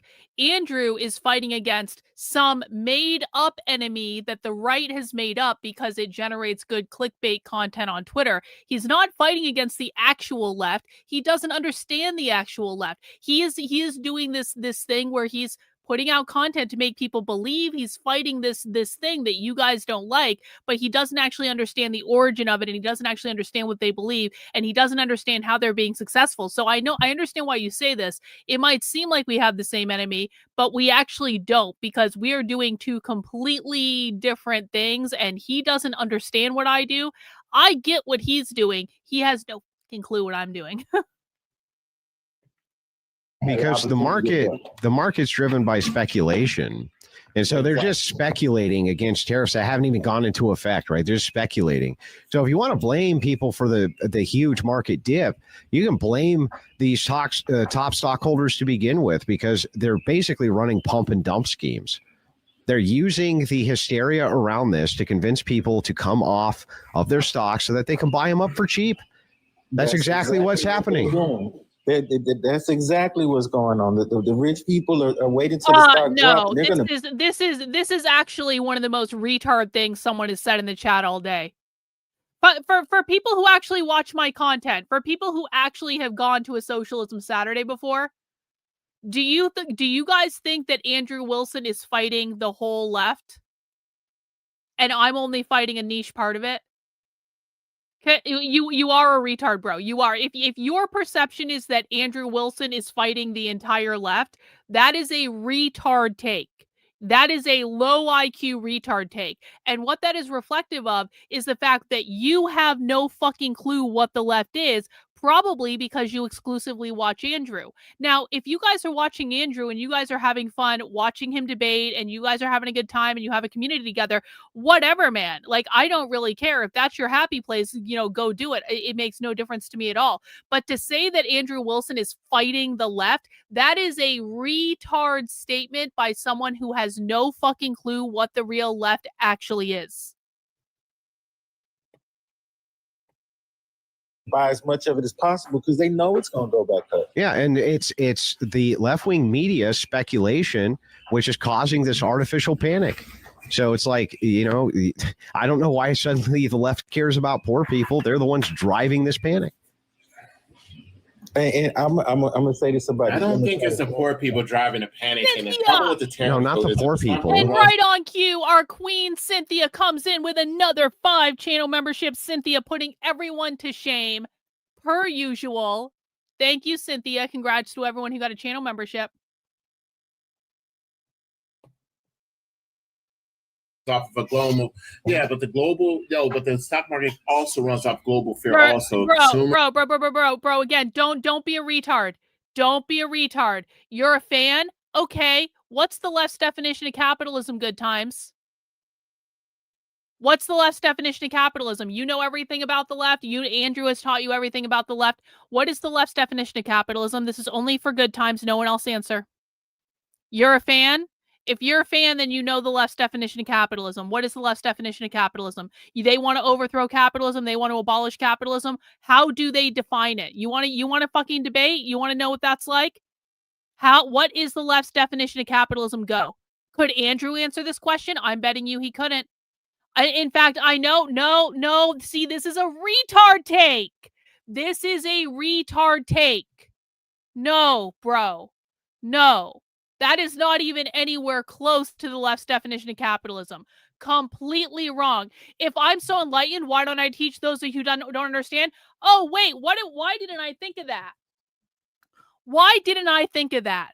Why didn't I think of that? Why didn't I have this entire Substack where I teach people stuff about what the left is doing all the time? Why do I have this new to my work start here section where I give you a free 90-minute class on what the left is doing? I'm not charging any money for this. Anyone can go take the re-education class for free. It's also available on YouTube for free. Why do I additionally have a 4-hour-long How to Speak Socialist masterclass? By the way, those last 2 classes use extensive clips from far left training, some of which I went undercover at and recorded myself that no one else has access to. Those are all available for free on my Substack and my YouTube channel. If you want to know about queer ideology, I also have a free hour-long introduction to what queer ideology is, explaining the origin and the evolution of the ideology. All that's available for free. I have literally thousands of videos on my channel where I'm breaking down far-left ideology, showing you their training videos. I go undercover at their events. I infiltrate their online trainings. I do all that with a live audience. You think I don't teach people about the left? I teach people about the left almost every fucking day of my life. We are taking a break right now because it is Christmas and the holidays, and therefore people's brains are turned off to this content. But you are showing your absolute ignorance of what I do and what I have been doing for years by claiming that I don't teach people. I do this almost every fucking day. This is every day for us. There are thousands of hours of content on this channel. I have thousands of hours of archive footage that literally no one else on the internet has except for me, and you guys don't know what the fuck you're talking about because all you do is engage in clickbait and bullshit. And if that's what you want to engage with, that is absolutely and totally fine. I don't really fucking care. But to say that I don't teach people, literally shut the fuck up. Consumer spending, all that stuff. Like when the market fears a certain thing that is going on, let's say the trade deficit that is going around of give to. If that's new, hey, Cynthia, thanks. Another 5 gifted channel memberships from Cynthia. Congrats to everyone who got a channel membership from Cynthia. Multiple countries and stuff like that. That can cause fear within the global market. That also will tank our market. Also, it will tank China's, Vietnam, everybody's going to fall. But that's not a good thing. That's not a good. So am I going to just start arguing with Andrew's audience? No, I mean the real left. You guys don't know what the real left is because you only exist in clickbait bullshit content on the internet. You are the ones who are not engaging with the real left. You don't know what Democrats are like. You don't know what liberals are like. You don't know what progressives are like. You don't know what democratic socialists are like. You don't know what revolutionary socialists are like. You don't know the differences between their groups. You don't know what propaganda they're putting out right now. You don't know what events they're doing. All you guys know is clickbait content on the internet. I'm gonna make it real simple for you, Evan. Clickbait is not real life. You guys are engaging in an internet bullshit narrative designed to make you rage bait and retweet things and click on things that people make money when you do it. That is what you interact with. You do not interact with the real left. You have no fucking clue what the real left is doing. So no, that is not the confusion. You guys are the ones that are confused because you don't interact with the real far left. I'm sorry. You just don't. Like, I know that you think you do, but that's because you're in an internet information bubble where you're only interacting with certain types of content. Cynthia, right on cue. Another 5 channel memberships from Cynthia. Cynthia carrying the entire stream, per usual. Thanks, Cynthia. Appreciate it. Congrats to everyone who got a channel membership.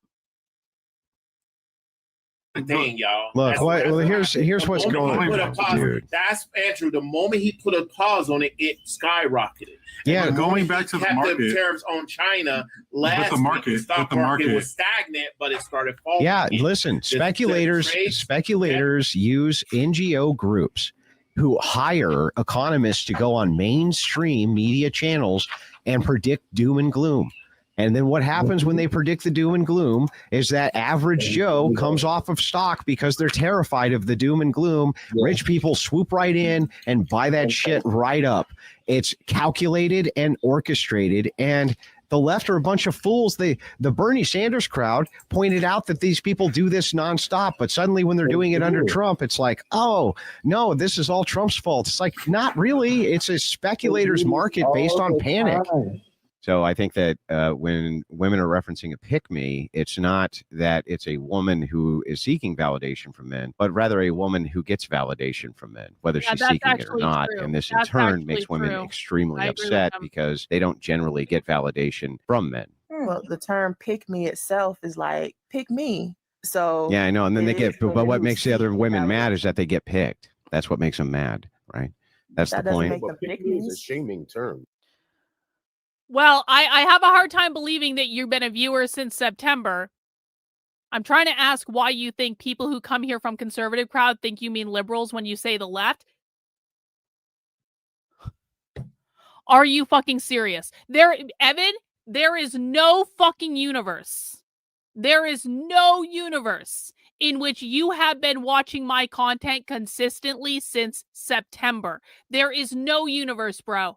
If you are asking me why I believe that conservatives think that I'm saying liberals when I say the left, there is no universe in which you have been watching my content regularly, because I literally talk about this all the time. I talked about this in the Kim Iverson interview I did the other week. I talked about this when I was on a Harrison Smith show on InfoWars the other week. I literally bitch and complain about this literally all the fucking time. So stop fucking lying. Nothing pisses me off more than when retards come in my chat and say, Karlyn, I'm a really big fan and I've been watching your content forever, but I just don't understand X, Y, B, and Z. And the thing that you claim to not understand is literally a topic I talk about all the fucking time. So be honest. Maybe you watched a clip of something, maybe you watched a stream one time, but let's not be confused. You don't know what you're talking about. And the reason is you don't hinge into reality and watch real leftist content. You watch clickbait bullshit on whatever platform you're on, and any assertion otherwise is just absurd. No, liberals are not different than the left. The left is a spectrum. There are different groups that exist on the left. Hey, guess what? Guess what? If only I had created a website that lays all this out clearly so that people could understand. Oh, wait, I did. It's decodetheleft.com/map, in which I literally created a fucking picture for you retards to be able to map the modern left, in which I clearly lay out the difference between all the leftist groups on a website for free that you can read anytime. I created group profiles of those groups to really break it down for you and explain what the fuck is going on. You guys don't even know this because you don't engage in my content. And again, you don't have to engage in my content. No one has to engage in my content. But to claim that I don't do this shit, literally go fuck yourselves. Who we don't want to piss off though is Cynthia, because Cynthia has sent in another 5 channel memberships because she is the queen, the goddess of the chat. Thank you, Cynthia. Congrats to everyone who got a channel membership. Now, can we watch the video? Can we just enjoy ourselves and watch the video? If you guys want to learn about the left, come to Socialism Saturday tomorrow at 6 p.m. If you want to learn about the left, if you want me to break down leftist content, if you want me to show you real leftist trainings, if you want me to show you the most radical revolutionary like bullshit that exists on the internet, stuff that Andrew Wilson has never seen, stuff that most of you have never seen, stuff that most of you have no idea exists, come to the stream tomorrow at 6 p.m. and we will do that then. We are not doing that right now because this is happy hour and we're watching general interest content right now to take a break because it is Christmas and no one's head is in understand. This is Boxing Day, guys. People are taking a break right now. So I don't want to keep arguing with you about this. If you think that I don't teach people, tomorrow, 6 p.m. on the channel, come and see the real shit. This is not teaching people about the left. This is taking a break.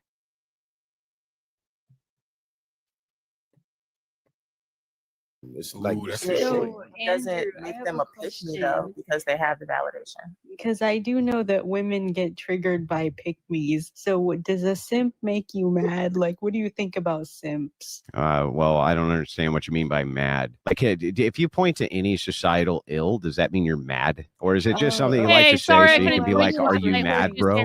Like, what is... No, I was just referring to like men because they like typically call out other men and say that they're simps and stuff. Yeah. So here's I'll tell you the difference. When a man's calling another man a simp, he's saying that this woman is not deserving of validation and you're giving it to her. When women are calling another woman a pick-me, they're saying this woman is getting validation which she deserves from men and it makes me mad. That's the difference. But who are you to say if anyone needs validation? Well, who are you to say anything? I mean, who are any of us to say anything? We're both giving opinions and our assessments on the situation. Neither of us are mind readers, but we can definitely assess what we see, right? Right, but I just assessed what you said, and you said that... No, you're not assessing what I said. I'm saying what I... Hang on, that makes no sense. Hang on. This makes no sense, though. No, If saying I'm trying to assess what you say, then steel man my position. Validation to a woman, she does not deserve that validation. So yeah. My question is to you. That's why other women call her a pick-me. Who does not deserve validation? Yeah, but see what you're doing. Yeah, but see what you're doing is a bait and switch. You're like, who are you to say that? Well, who are you to say it? We're both giving. Hang on. We're both giving a speculative opinion on a thing. Like, who are you to say anything about anything? It's just your opinion on it based on what you observe, right? Or do you have like a magic book where you can read people's hearts and know what they mean by things? Okay, so let's assess the word "pick me" then. Can someone define by whose definition? Right here. It's right on my screen. By whose definition, though? Do I get to pick a definition too? Or AI. Google? Well, Google's not defining things. Google's pulling definitions. Okay, so this says that a pick-me woman is a woman who actively seeks validation from men, often by presenting herself as not like other girls and downplaying typically feminine traits, essentially trying to be the woman that men would pick over others, usually at the expense of other women. Yeah, do you understand what... That's not right. First of all, do you understand what a proprietary definition is? So the thing is like, I disagree with this definition. I'm giving you a proprietary definition. I'm telling you that my observation is that perhaps that is what the word means definitionally from what your perspective is or whatever authority you're appealing. Hey, old sub sailor, thanks for the super chat. I don't even know who this guy was before today. I've lived a sheltered life, but I'm learning and listening. I appreciate that. Thanks for the money, bro.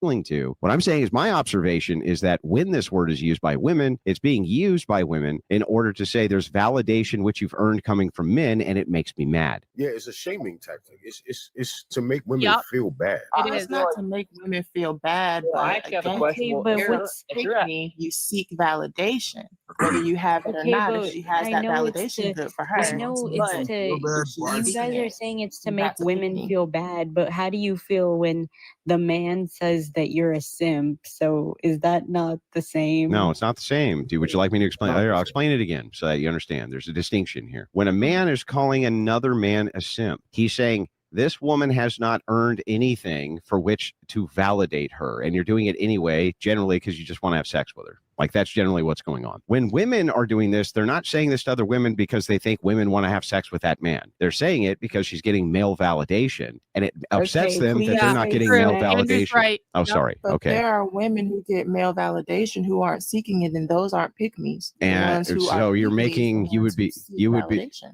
you would be either way, you'd be making my point. But even if you're not seeking it, the women will still call you a pick-me because they are jealous. Listen, I have a limited amount of experience with this, like, admittedly. But what I will say is when I was hanging out with the Groypers, and the Groypers were being much nicer to me than, well, actually many of the, like, some of the Groypers are still really nice to me. Like, whatever. I'm friends with some of the Groypers. But like, but there was a time when I was like actively just like hanging out with the Groypers, and I was in all their group chats and stuff like that. I wasn't trying to get validation from the Groypers. They just happened to actually like me for some reason, mostly because I think they came to the conclusion that I wasn't actually trying to use Nick. I actually just did want to support him and all this stuff. And so, but I wasn't seeking validation from the Groypers. Most of the Groypers are 20 years younger than me. I certainly don't need that. And also I'm married, and that's the thing, whatever. But I got called a pick-me by so many women, because they're like, you're just being a pick-me for the Groypers. I'm like, what the fuck are you even talking about? What's really going on is you are jealous that they're being nice to me and they're not being nice to you. And the reason they're not being nice to you is you are fucking annoying. And also I had to go through like a whole 6-month hazing ritual with the Groypers before they actually cut the shit and they started being okay to me.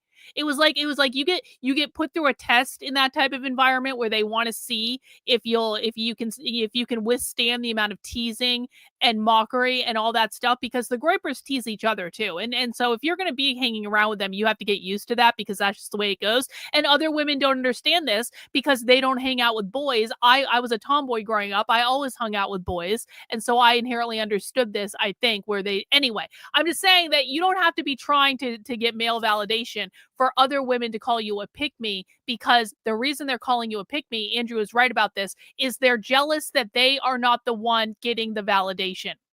And now we got Matt in with the 5 channel memberships. Matt trying to catch up to Cynthia. I appreciate that, Matt. Thanks so much for the gifted channel memberships. Congrats to everyone who got a channel membership from Matt.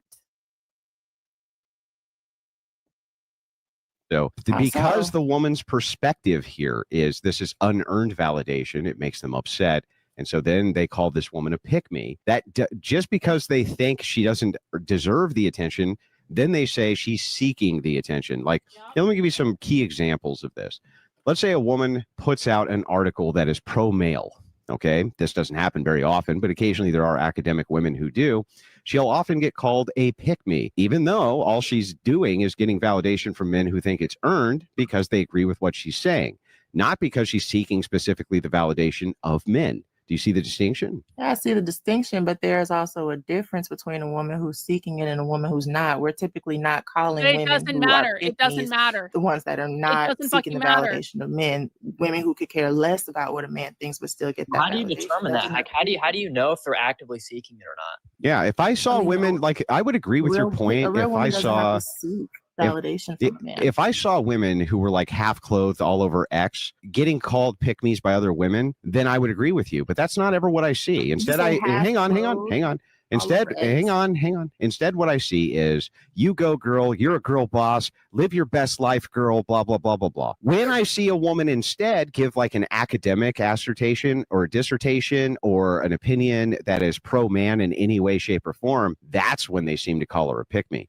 not when she takes off half of her clothes and says, look over here, look at me, look at me. Then they go, you live your best life. So it doesn't seem to add up that your definition of pick me actually applies in reality. Yeah, so a pick me, again, would be someone who is Your seeking the sister-in-law gave you validation. knitting So needles. again, if Awesome. that woman is Awesome, on Renee. X or wherever she's on versus a woman who is fully clothed, either way it goes, neither one of those women care about that man's opinion. And earlier, when doesn't it was stated that matter. a woman who not humiliates other women, That's but not puts the other women point. down for the validation of that man, that is considered a pick me. I applaud any woman who is doing what's best for her. But if you're putting women down in the process of it, then yes, that makes you a pick me. Yeah, but do you understand want the application? validation. Like application. So let's say we had a grouping of definitions, but then when we applied them in the real world, that's not what we saw. That's what's happening we can here. talk Hang about on. definitions. I just let you finish. I didn't interrupt you once. When this happens, here's what I see happening. I see when women go online and go, I don't hate here, anyone, look at bro, my relax. busty bra and me pushing my boobies up and everything else. There's tons of women underneath their account saying, you're a queen, you go girl, you rock, you're epic, et cetera, et cetera. The only time I see them get called, even though clearly that's male seeking, they're seeking male validation, clearly. The only time I see them attack and call them a pick-me is when they receive male validation because it's earned through like academia or something like this, and they're actually saying things people agree with. Then it seems like when women actually attack them as pick-me. So women who are doing X or whatever they're doing, I do not feel like they're seeking the validation of men. I feel like they're doing what's best for them. Yeah, they're wearing they're wearing almost no clothes to impress women, huh? Okay. I mean, yeah, and it pays their bills. So they're doing Because they want male validation. Who's paying their bills, women or men? Men. They want male validation. But like, what are you talking about? Validation has nothing to do with your money, though. Like you can. Yes, it does. Yes, what are it you talking does. about? Yes, it does. Let's work is It does not. It does not. So if all these men invalidated this woman, would they be sending her money? No, that makes no I sense. mean, y'all don't validate her because she's not considered wife material. Is that correct? That's not what we're. First of all, validation. If they're sending her money, they're validating her. How like? There's no way around that. I mean, you cannot consider that validation if she's profiting, though. So She's profiting from men with wearing. It's not their validation that pays her bills; it's their money. So if okay, can you explain? Can you just help me with this? Explain to me how it would be that a man would send you money and that wouldn't be him validating you or in some way affirming what it is that you're trying to do. Can you even begin to explain that concept to me? Yeah, because you all don't validate those type of women. You validate that doesn't give me a clothes, who are not on X, who are not on OnlyFans. Y'all validate those type of women. Those are the women who y'all respect. Okay, that's not even true. That makes again. Respect does not need. Why would a man send you money to invalidate you? That's the dumbest thing I've heard all day. That's not dumb, love. So you're looking at validation differently. Validation. What does validation mean? What do you think it means? Host, can you pull up the definition of validation so everyone can see? Yeah, pull up validation so everyone can see. This whole episode is making me racist. It's not even just this one. Ilani, just back down, please. The act of confirming something is acceptable, true, or worthy. Accuracy. The act. Listen, it's the act of checking or proving the validity. No, that's only first definition. There's multiple definitions. Okay. Validation is the act making or declaring something legally or officially acceptable. No, or the act of confirming that something is acceptable, true, or worthy. So how would I not be saying your behavior is acceptable if I'm sending you money for your behavior? That would make no sense. That would be a contradiction. But they're still not the same women. He's right. No, those are the same women by your metric. They're the same women. That's validating the same women, though. Y'all don't view them the same way. We're talking about just help me out here. If I sent you money because I wanted you to take off your clothes, how would that not be an act of confirming that that was acceptable? How? You all are viewing these different women differently. So if you're viewing a woman on X who is doing what she does versus a woman who is more conservative, you're not going to view them the same. Can you way. answer you're answering a question I didn't ask. If a man sends a woman money to take off her clothes, how would he not be engaged in an act of confirming that that is acceptable? Damn How? Screwed up my knitting again. That man, answer the question, lady. Stop evading and just answer. She doesn't That understand. woman bro. is She not doesn't seeking understand. your validation. Correct. That Man woman on knows X what's is not seeking your validation. I'm going to try this again. So- I'm going to try this again. Don't A get it, man she'll never understand. pays a woman to saw a take her woman, she's clothes not off. seeking your How is he validation. not confirming that that's acceptable? How? Okay, so you can say it's acceptable because you're paying Okay, her. thank you. So Correct. that would be validation then. Okay, so now that you've gotten the answer you wanted, we're going to go back to the pick me woman and the woman who's on X fans who Okay. doesn't care about your opinion. Okay. So if we're talking about these two women, a pick me is someone who needs that validation from men, that acceptance from men. You won't accept that woman who's on X or OnlyFans. You'll Yeah, except that they woman do if they're if sending them she money is by your own fully metric. clothed and she is more conservative. Yes. So So we're some talking about the some woman men will validate point. It's women. actually Some not having to do with you all. It's having to do with that woman. That's and insane. how Okay, she this is crazy. Listen, You don't if, get it, even if it were the case that there's some women who receive validation from men because they keep their clothes on, it's insane to say that women aren't receiving tons and tons of validation from men for taking their clothes off. You saying that some men have a preference for this behavior over the preference for this behavior has no merit for why it is that we see women mostly attacking other women who are telling women to keep their clothes on as pick-me's. Because that's what's actually happening. And that's not for male validation. That could be for all sorts of other reasons, including the society that they live in. So I don't even understand the argument. A pick me cares about what a man thinks about her. A woman on X does not. That's the point I'm trying to So make. does any woman It is. But listen, I was already pretty misogynistic. Like, I already hate most women. Again, like, I've always gotten along better with men, and there's a reason I've always gotten along better with men. And so yeah, it's making me both more racist and misogynistic and what else? Xenophobic, and I mean probably anti-Semitic too if we're honest about it, even though there's no reason for it to be making me more anti-Semitic, but it probably is. Woman who cares what men think, a pick me? Absolutely.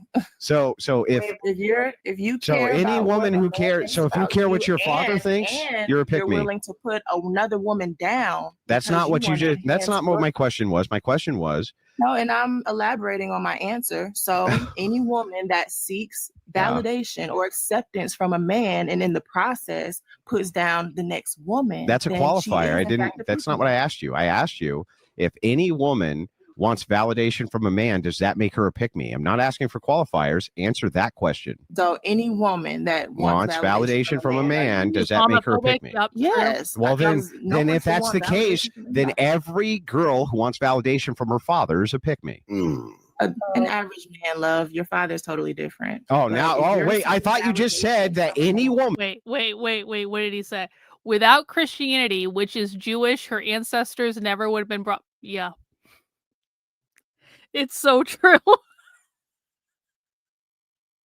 Amalek bringing it round and putting a nice little bow on it, as he tends to do. Yup. If the Jews hadn't brought her ancestors here, we would literally not have to deal with this problem right now. True. Who wants any validation from any man to pick me. A woman's father never needs his validation.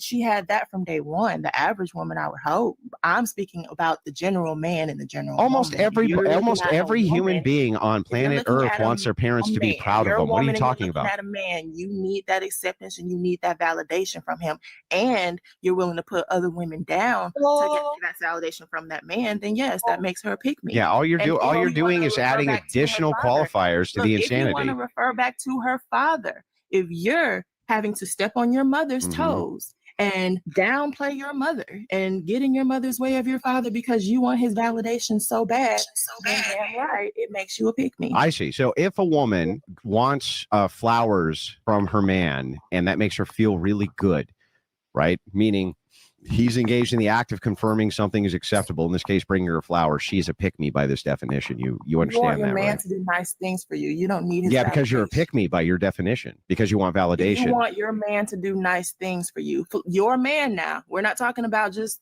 an average. No, just a don't guy give you're me dating. things Just a to guy cake, you're babe, dating. come on. Just a guy you're dating. Oh, you want him to do nice things for you, but that's not validation. Well, okay, validation. Yeah, The act. true. Actually, Amalek, counter argument. If the Jews weren't here, we also wouldn't have bagels, and bagels are pretty awesome if we're being honest about it. And so, that's a point in their favor. Validation, the act of confirming something is acceptable. If you're That's with a it. man that can't do something is give you flowers, then why are you with him? Like that's okay. Is that not validation? Yeah, that's validation. That's all validation. Hey, Okay. yeah, for the validation. The act of confirming something is Thank you, acceptable, Cynthia. true, or worthy. So if it is the case that the act of confirming something is acceptable, it is acceptable to give a woman flowers. Therefore, if you give a woman flowers, you are acceptable. If that's acceptable. So if that's the case, it's validation. Yeah? I don't think she knows what No. validation really It still isn't. Still isn't Just have the whole validation. definition of screen love. I know what it means, and I'm highly educated. I see. You're so highly educated that a second ago you said any man who at any time you get any man, validation and I from, you're a stand on pick me. that, And I stand Including on your that. father. Yes, That would be sir. any man. If you are stepping on another woman's toes Mhm. to get that validation from a man, then Mhm. yes, that makes you a pick me. That makes you a pick me. So now the qualifier is if you're stepping on any other woman's toes. Yes, because pick me's are often classified as I women see. who put other women down. So if a woman make wants to them have feel good. if a woman wants to sleep with your man and you step in and stop that, you by this definition now would now be a pick me because you're That stepping I on her would toes to get validation from your man. I would sure not be a pick me because she can have them.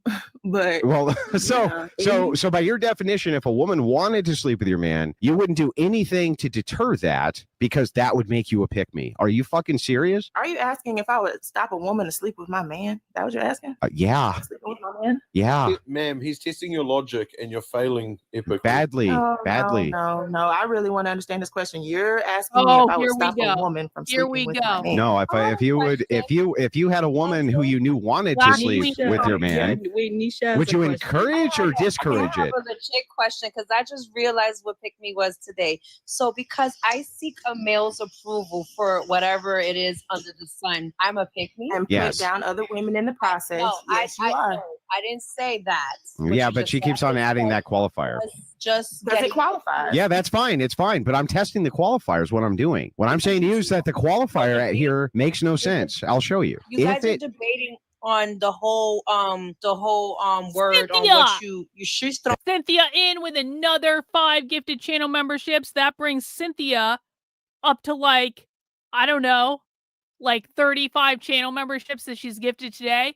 Thank you, Cynthia, for your ongoing generosity. Congrats to everyone who got a channel membership. Thank you. How completely useful for you to give us a recap of the debate we're currently in. So anyway, real quick, we were doing. Hang on. You don't need clarity. Just listen for a second. We're almost done. We're literally almost done. We're almost done. All right. So here's the thing. I just want to make sure that I got this correct. If you knew a woman wanted to sleep with your man, I'm not asking you whether you would let it happen or not. You just knew that she wanted to. Okay. This is now a fulfillment of her desire to do so. You barring that in any way, shape, or form, or trying to prevent her from going around your man, anything like this, that would, in fact, make her a pick-me by this logic, correct? No, because my man already picked me. We're talking about general men. Okay, You so what? you have a man? What? So wait, what? So wait a second. So are you in a relationship? So you where can hang on. Hang on, just real quick. I'll tie it up with this. I'll tie it up. I'll tie it up. Just Cynthia is working very hard on you are it. trying to get their validation. Yeah. They don't owe you She's anything. really trying. And Yeah. you are putting down another woman to seek the validation from them. Then yes, that is a pick me. So let me get this right then. So you can step on the toes of another woman if it is the case that you were picked. Wouldn't that make all women pick-me's then? No. Well, then No, I don't sir. understand why would it be okay to do as long as you were already picked? You're not Pick me. understanding the logic of a pick me. I don't understand the logic. You're right about that. You're not. I could never be a pick me when it comes to my man. So when you first started dating your man, I don't know if you're married or not to him, so I'll just say your man. So you're telling Probably me not that married. when you first started dating him, you weren't dressing a certain way or looking a certain way when you were around him to seek his validation in order for him to become attracted to you or like you or pursue you further? I never changed how I dressed to get that man. Oh my I God. dressed Here the we same go. way before I You met just said him. he picked Yo, you. can we You boo just her? said Can we he boo her? picked She's you. a liar. So in order for him to pick not you, being he genuine. would I don't have have a done reason to things lie. I don't know differently than y'all. other women. Let's So- go. You're a pick me by your own logic. I don't care. I mean, I don't care what you think I am, love. I mean, no, I'm just saying by your logic you are. I'm not calling you that. I'm just saying by your logic you would be that. No, If it by is the your case, logic, if it you is the think I'm a case, pick-me no, if it is the because you're not case, understanding the definition of here, what I'm saying using your pick-me is. definition. Your definition is as follows. No, you're not. I'll give Because you if the you definition. listen Hang to on. my Let me definition, say the then you would definition. You can understand tell that me I yes said or it no. applied for general Yeah. men, not Okay, men hang that on. is yours. If I me have a boyfriend or if I let have me a husband, I restate can just never for be a clarity. pick-me when it comes to him. Calm because down he's for 1 already second. picked me. I'm calm, Let love. me Go ahead. let me state your definition. You can tell me if it's wrong or correct. Then we won't be speaking past each other. Your definition of a pick-me is a woman who wants a validation from a man, even if it's at the expense of a woman. Yes. Okay, so I'm not if wrong you about your have hang on, a stop, man, stop, I stop, don't stop, need real his quick. validation, and I don't.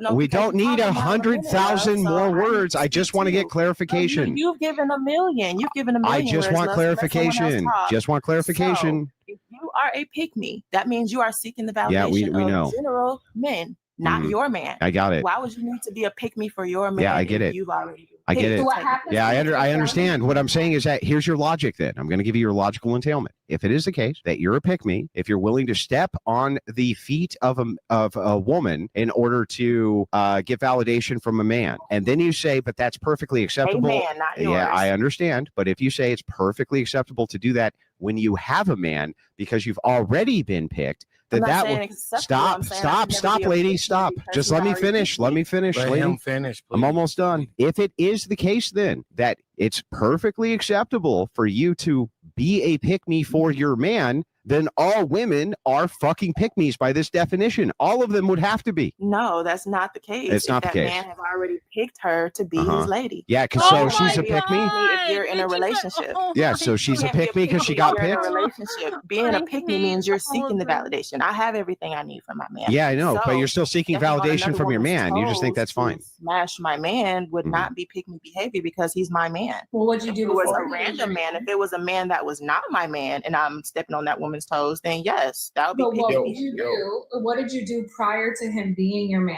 or what did women do prior to their Get man being validation from him. Cynthia, I thank God, Cynthia. Thank God, because I was really just questioning my sanity just then. I was really questioning, can I continue to do this stream, because it's just like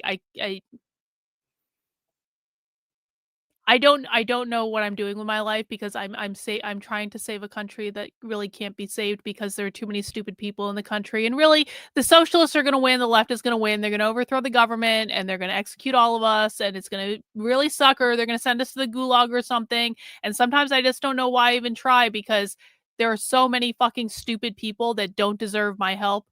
And then Cynthia comes along and she gives me another 5 channel memberships. And I'm like, oh yeah, there are people who don't suck. Yeah, Trendlin. But I knew this was going to be like this, Trendlin, when you sent me this video. I knew what you were doing. So I really have no one to blame but myself. So whatever. Thanks, Trendlin. And Matt in with another 5 gifted channel memberships. Congratulations to the 10 new channel members of the just got memberships from either Matt or Cynthia. Appreciate it. Either for the cause or the beer fund, both were, it's the same thing. It's the same thing. If I don't drink and smoke weed, then I cannot exist in this space. So it may feel like you're contributing to my degeneracy, but just keep in mind, I'm a very high functioning stoner. Like I am never more creative and productive than when I'm high. Drinking, not so much, but that. So you may feel like you're contributing to degeneracy, but really you're actually contributing to productivity and anxiety reduction and sanity maintenance. And I appreciate it. Thank you. Me, I didn't pick him. So you still, bro. You didn't want any validation? Let me just say something. Wait. Let me just real quick, y'all. But I wasn't seeking his validation. I was not seeking his validation. Sure you weren't. Yeah. You wanted everybody to have validation from him but you. Okay. Oh, hang on. This is the most important question that's been asked so far on stream. What is my favorite beer? You know, that's a really tough question because there's a lot of seasonal beers that I like a lot, and I'm a craft beer drinker. I have tried probably thousands of beers over the course of my lifetime. I will say that one of my number one favorite beers of the year is a seasonal beer. It comes out in the fall. It's called Pumpkin. It's from a brewery called Southern Tier. Southern Tier generally makes really amazing, very high alcohol content beers that taste like dessert. They have a mocha beer. They have a tiramisu beer. They have a coffee pumpkin stout called Warlock. They have like a praline chestnut cookie beer out right now. They've got all sorts of they have ice cream beers that come out in the summer. They're really, really good. So Southern Tier Brewery is probably my favorite overall brewing company. If you're talking about my favorite kind of mass distributed beer, Sam Adams Boston Lager, you can get it almost anywhere and it's always fucking awesome. And it's always available at a bar somewhere. So that would be my general kind of like general interest one. But Southern Tier is rad. So I've never needed to change anything I did to get a man. I want to say something. Let me say something. You guys, I appreciate you letting me on the panel. You have a wonderful night. Hold on. I do want to hear you some more, but hold on. The thing is this is what's fucking worthless, stupid troll. Good evening. Thanks for having me up. I appreciate it. Good evening. For the TikTok purposes, I'm 41 years old. Much appreciated. Yeah, no problem. So I wanted to very quickly piggyback off what that guy was saying. So this is going to be inside the executive order. You can find it yourself, or I can link it to you perhaps. It's in section 2 under B subsection A. Of this section shall apply only to persons who are born within the United States after 30 days from the date of this order. So he was actually right. It will not, so it does not retroactively apply. The executive order only applies forward by the executive order. Again, B subsection A of this section shall apply only to persons who are born within the United States after 30 days from the date of the order. He was correct. Okay, and what would stop him from changing it later? Well, I mean, what's to stop anybody from doing anything? I'm just pointing out that the executive order itself is, as he stated, would not apply retroactively. It can't actually apply retroactively via the executive. Hang on. That was what was in dispute. He was correct. I just want to see if you'll acknowledge he was correct. No, what the original conversation was about him attacking people with birthright citizenship. Yeah, but I mean, but you. That was the initial conversation. Yeah, but what you did do was you said, no, this is a claim. You haven't made the claim. And you said it's not factual that he can't revoke citizenship. And it is, in fact, factual via the executive order, which is exactly what he said. And what has kept him from revoking citizenship from people who already had United States citizenship? The executive order itself in the section B, subsection A. Proven false. No, I literally am. I'm going to prove it to you right now. He's already deported people with United States citizenship. Who is he deported with United States citizenship? Unless it's an accident. Like, you do realize accidents will happen. Like, even under Joe Biden, I'm sure there was people who were deported. It's pretty ridiculous when you say that, oh, he's only going to attack people with birthright citizenship after 30 days, but not actually like take into consequence that he's already deporting people with birthright citizenship. Wait. No. That's not the claim. This wasn't the claim that was being made. You really are throwing out a red herring here. The claim you made was that this does retroactively apply. It does not retroactively apply to revoke citizenship, which is exactly what that gentleman told you. And I have it right here. You can find this from the White House Gov itself. This is protecting the meaning and value of American citizenship, executive order. And you can find this heading. And a red herring is what he did. The original conversation was he's attacking people with birthright citizenship. Okay, if you can make a single concession here, I'll move the conversation there and it doesn't even hurt your position to just say, hey, look, I was incorrect. So it says it here. No, I read it here. But again, he's attacking people. Listen, we've actually talked about this, but the thing of it is I don't feel comfortable streaming fascist content on YouTube for reasons. I sometimes have a show called Something Controversial that I only do on like Rumble and Kick and Twitter, but I haven't done it in a while just because I haven't. The inspiration has not struck. But I don't know if we can do a full-on Fascist Friday because The bulk of my audience is on YouTube. I mean, you guys can make sure you subscribe to me on Rumble and other things too. But maybe if I get enough subscribers and like people active over on other platforms, maybe I will do a Fascist Friday. Maybe I will. But can we just make a simple concession to move the conversation forward that he indeed does not have the executive order? Did I not just do that? Okay, well then fair enough, right? So we agree the executive order does not retroactively go after people. Now, when it comes to the amendment itself, you would agree the Constitution is a living document, which is up to interpretation, correct? Not by the president. Well, I think yes, by all branches of government, and unless challenged, right? You can challenge these things in the courts. Not by the president. Well, it's never been that. The president's not an interpreter. Not ever. Okay, well then, how does the president know what laws he can do or not do? He can't make laws. No. Which law? Well, he can enforce all laws. He's the chief law enforcement agent. No, that's also false. You know, that's definitely not false. Look it up yourself if you think I'm wrong. He's in charge of enforcing the laws of the United States, sir. What are the three branches of government? The executive, the judicial. So, can you tell me which one of the, hang on, real quick. Which one of those out of the ones I just, out of the executive branch enforces the laws of the United States? Which branch does the president fall under? He's the executive. Oh no. And the executive enforces the laws of the United States. Oh no. Okay, so again. Do you agree that the executive enforces the laws of the United States? Does the president have executive action in actually upholding the law? Yes. No. Yes, he does. He has an attorney general he puts in place, but he literally can enforce the law. Yes, yes. So not the president. The president himself can sign executive orders enforcing law. Yes. What is this guy talking about? That it's the attorney general. No, the president himself is the commander-in-chief of the United States Armed Forces. What are you talking about? So if the president decides to write an unconstitutional executive order, that gives him the right to do so. Yeah, you could. So here. Because he can enforce the law. Okay, listen. By the way, there's precedent for this, but hang on. I'm trying to answer your question, dude. You can't shotgun them. Otherwise, it's not fair for either of us. So let me answer the question.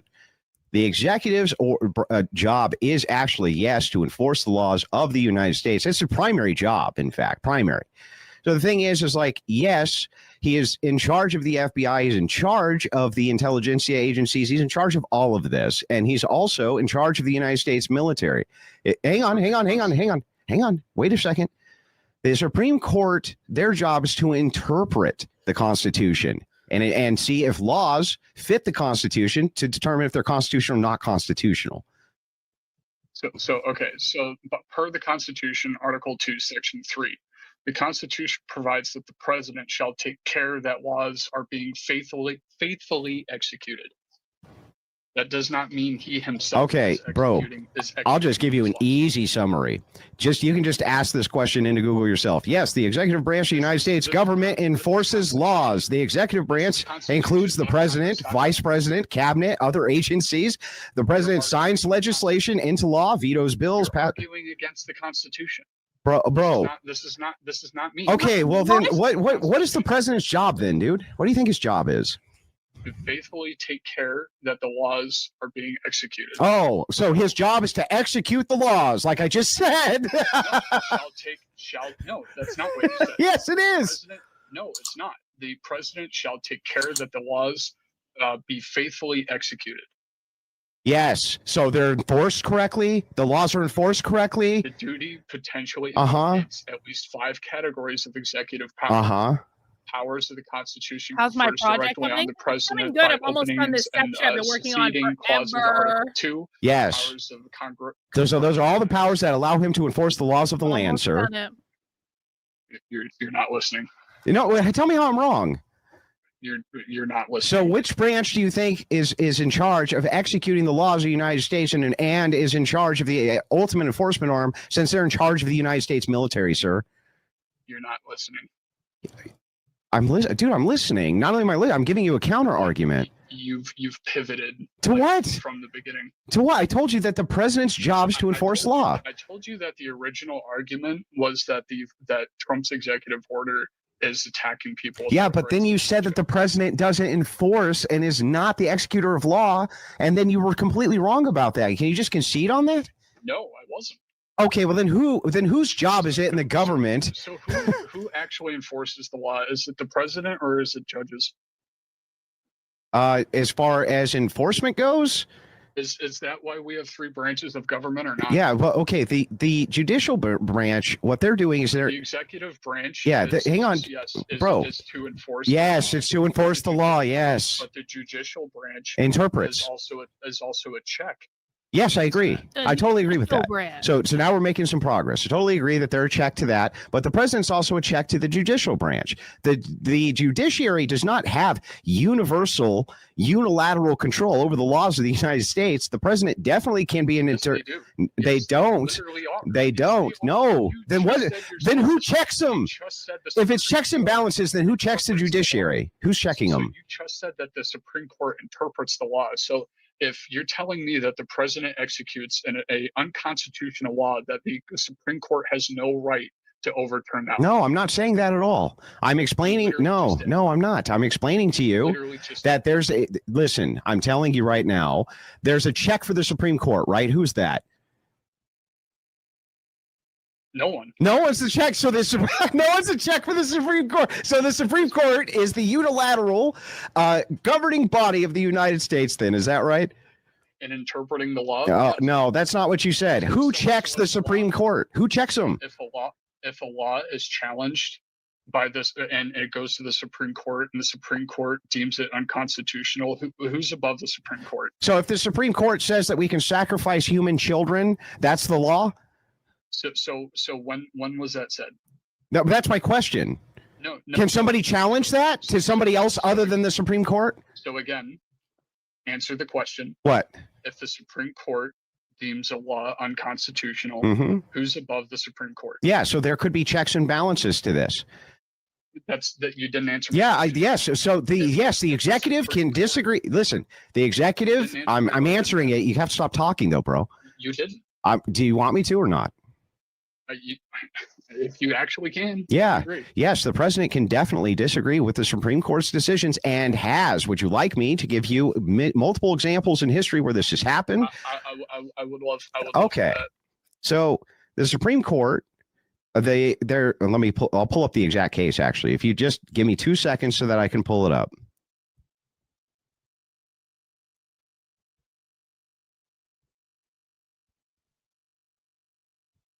Just hang tight. I'll pull it up.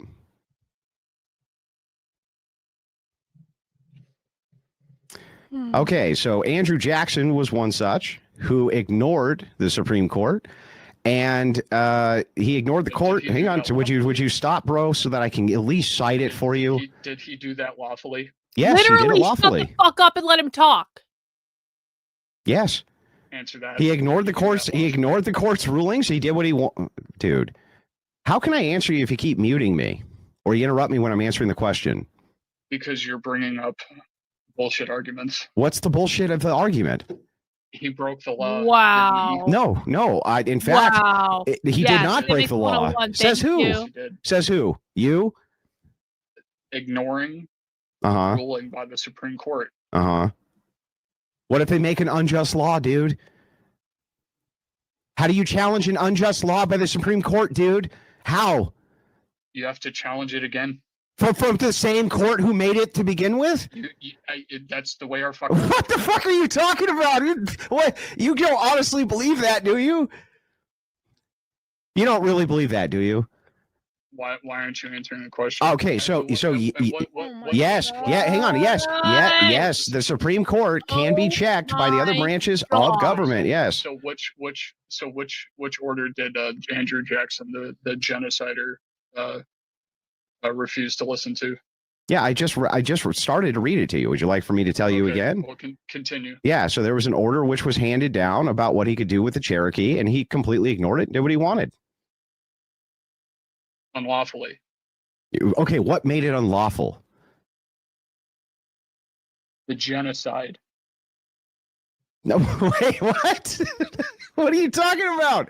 So then if the Supreme Court, so then answer me this. If that's the case, if the Supreme Court, hang on, bro, listen.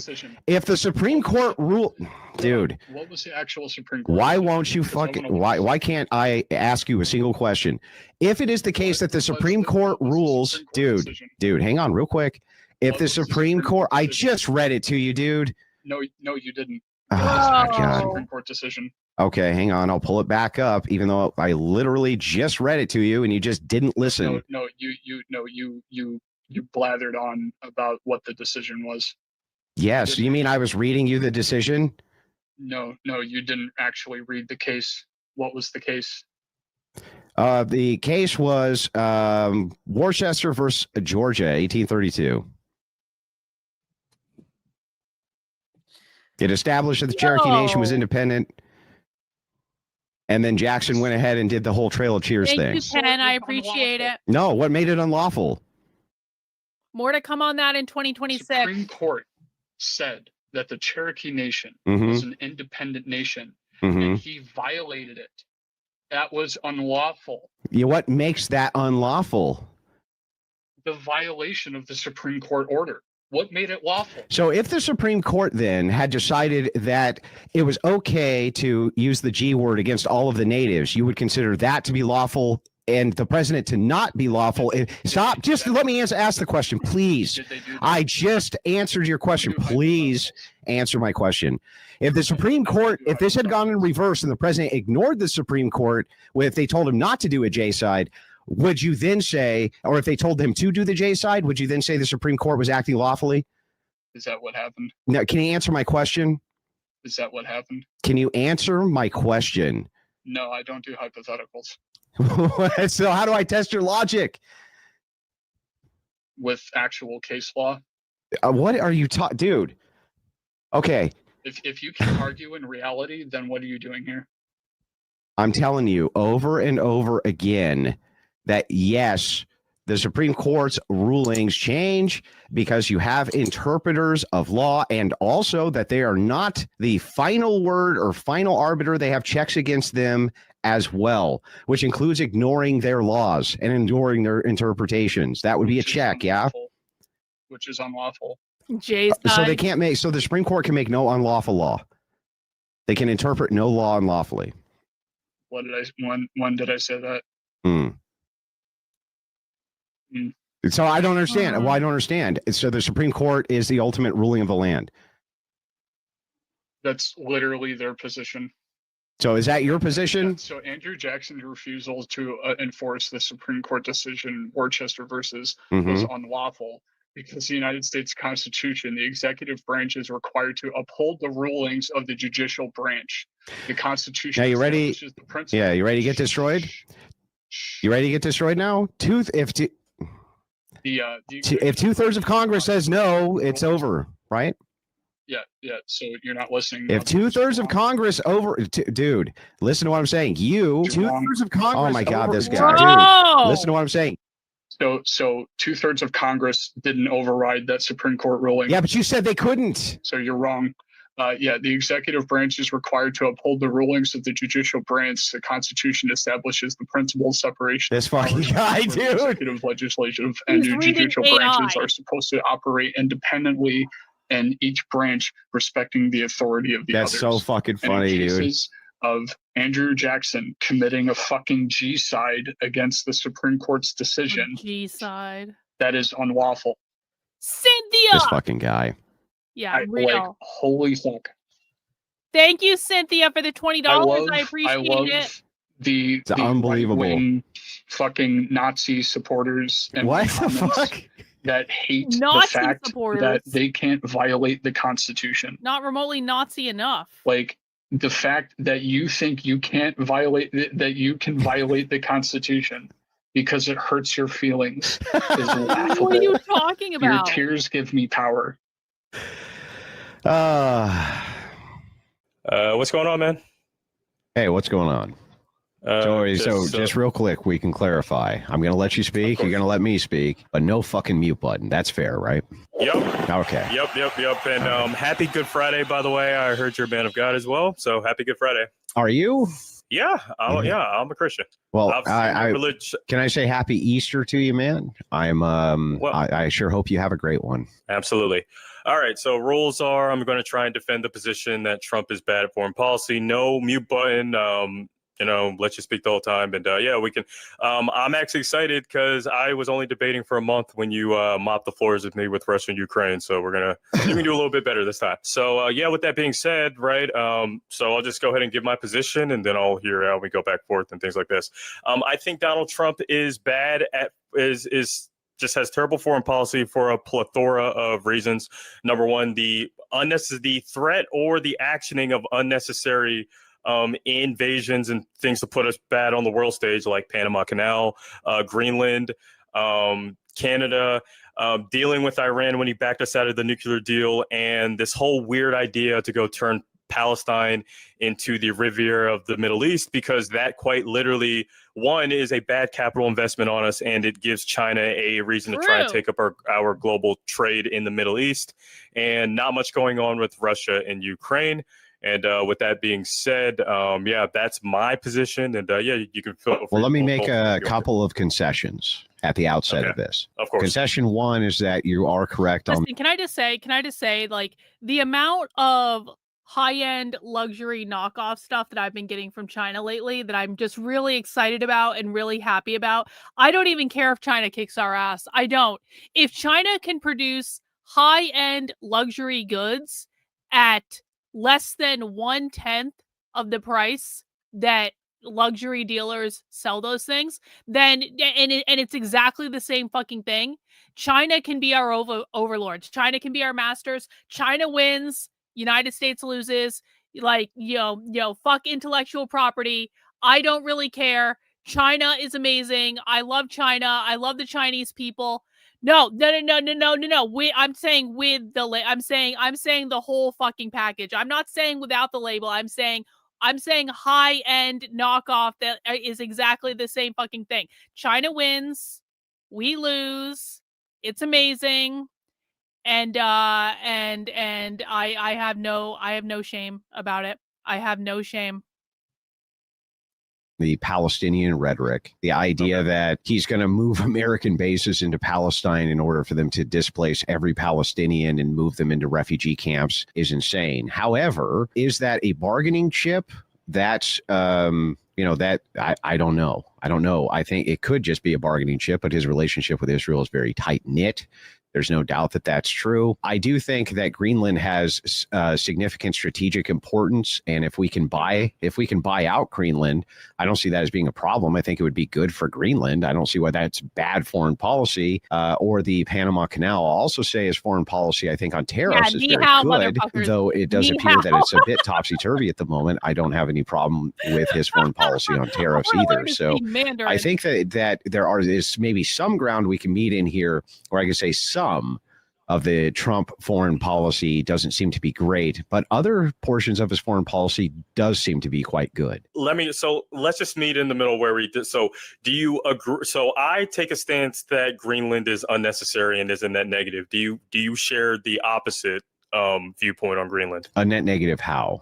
For the purpose of strategic, for the purpose of strategy? No. For the purpose of like maybe GDP or something like that? Maybe. Yeah. At least at first, but from a strategic standpoint, absolutely not. Greenland is. If I can get into a position where, like, by talking about high-end Chinese knockoffs, like, I start to gain some sort of influence in this area, and therefore the Chinese manufacturers start to send me free stuff. Yes. Yeah, as long as it's good, and as long as it's high quality, and as long as it's exactly the same leather that Hermes uses in their bags that are tens of thousands of dollars, as long as it's exactly the same thing and China wants to supply that to me, I will absolutely be funded by China. I will accept sponsorship from any Chinese factory that is producing high-end knockoff Birkins and Chanel's and all of these things, and Schiaparelli's obviously, and Balenciaga, and occasionally Gucci, though not their purses, because their purses are really fucking ugly, but occasionally some of their shoes are okay. I will absolutely be funded by a Chinese luxury knockoff factory as long as it's high-end goods, and I will have no shame, and I will show their shit on the channel, and I will say, look at this purse you can get for $500. That's $3,000 in the fucking store. I have no shame about this shit. Funded by China.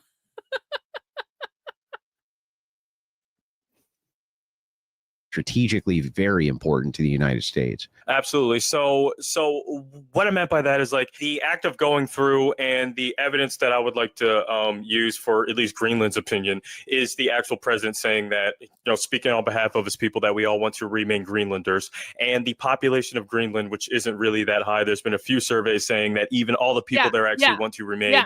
Yeah, exactly. Rolex wants to sell a watch for $40,000 that cost a couple $100s to make. You're like, you don't sell your soul for the full-on fucking Rolex where you got to go into the store and do the whole rigmarole where they put you on some sort of fucking wait list and you have to wait a year and a half to get the watch you want and all of this stuff. No, but you can sell your soul to China for a $500 watch that is literally exactly the same fucking watch. It's exactly the same fucking watch. Like, why not? It's worthless anyway. You can't resell a fake fucking thing. You get it because you love it. And it's beautiful, and you don't have to be on a wait list for it. Sovereign, because I believe they do still belong that's to, true. I believe, Denmark. Yeah, belong to Denmark, P.O. number one, box number two. soon. So buying it might be off the table based on that evidence, and I haven't seen any traction on it. I know there's been some prior deals in the past, but if we try and take military action, quoting from Trump's exact quotes, right? Trump said that when it came to Panama and Greenland, using military force may be, now keep in mind, this isn't a concession from him, right? But I'm just quoting him, may be something that we have to do. So using the fact that we've had, some failed things on the monetary side of the house, if the only way to take it militarily, I do believe that alienates us from places like NATO and creates enemies in the EU because they have NATO bases there and they do trade with the EU. And I do think that getting into conflicts with Europe, when a lot of them are our allies, is a net negative to foreign policy posture. Yeah, I don't trade. Well, I don't know.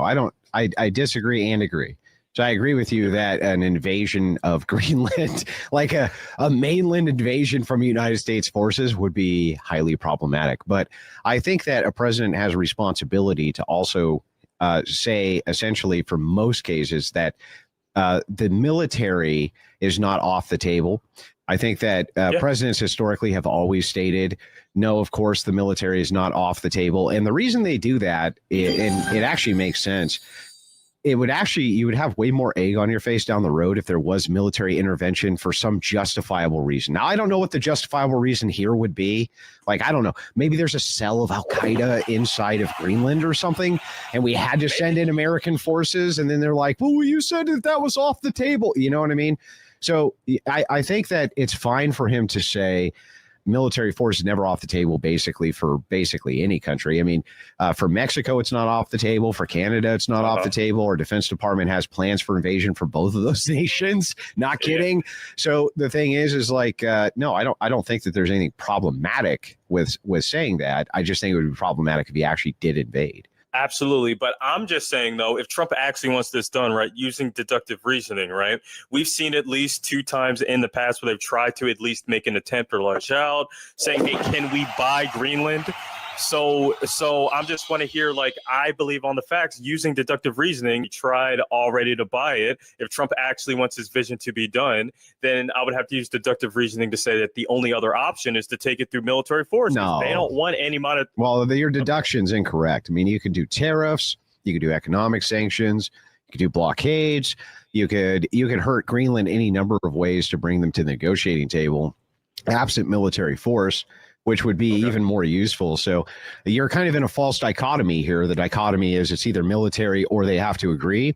But not only is that a false dichotomy, it doesn't even make sense. You can use 100 different types of ways in order to force Greenland's hand where they think it would be better to become a part, the 51st state or something like this. So with that being said, with Greenland, is there any evidence that Trump is exercising? Because the only things that I'm seeing is one, we do see the track record of the attempted monetary buy, and two, at least the rhetoric he's trying to, he would entertain using the military. Is there any track record of him using those other techniques that you referenced? Yeah, through tariffs, he's done. Yeah, I mean, tariffs have been remarkably effective at getting people to the negotiating table. And I give you many such cases of his tariffs bringing people to the negotiating table.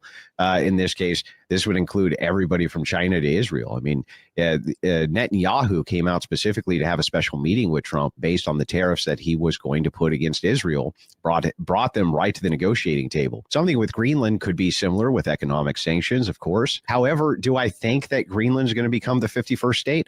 Perhaps not, but it does seem like from a strategic perspective, it's not the worst idea to entertain that we could, kind of incorporate Greenland as a 51st state. Now, I don't want them because they're a bunch of fucking leftists. Okay. I don't want Greenland. Okay. I don't want them, but I understand the strategic importance of Greenland to the United States. It is very strategically important. Okay. So can we move to Panama and then back and then back to the place where you mocked me originally in Europe? Can we just go? Yeah, sure. Okay. We can move, but hang on. Maybe can we end this with this?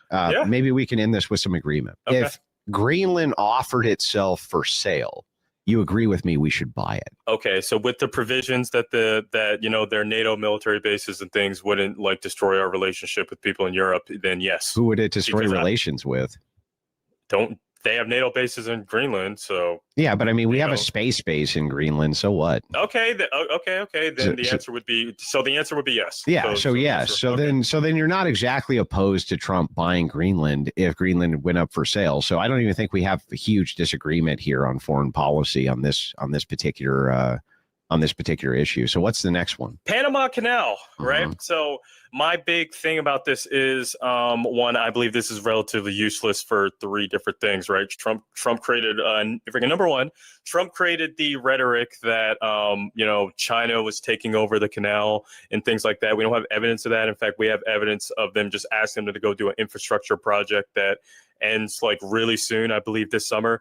Number two, they were actually charging us unreasonable rates according to the 1999 agreement. In fact, according to the ITA and according to the PCP, the average for all the countries was about 26.6. We were getting charged 25.6 million USD, which means we were getting a slight discount. And then the third one, actually, no, I think it's just those two. They violated the agreement and they make the claim that China is taking over the canal. And I don't think that's juxtaposed to any reason to take it over, considering they've been fair to us. Yeah. So let's kind of dissect a few of these claims, and maybe we can have some agreement here too, though I think we mostly would disagree. So in the beginning of Trump's tariff policy, people were pretty upset with the fact that he was putting such large tariffs on Canada, for instance. It didn't seem to make a lot of sense. But when you dove into it, it actually made a lot of sense. So if you have a trade war with China, and the whole idea is to cripple the Chinese economy, but China has a backdoor to another economy who has a free trade agreement with them, in this case, Canada. So let's say the Chinese set up thousands of proxy companies inside of Canada via a free trade agreement with them, send their goods to Canada, and then Canada has a free trade agreement with us. They use a backdoor to enter into our economy and skip the tariffs. You agree that that's the case, right?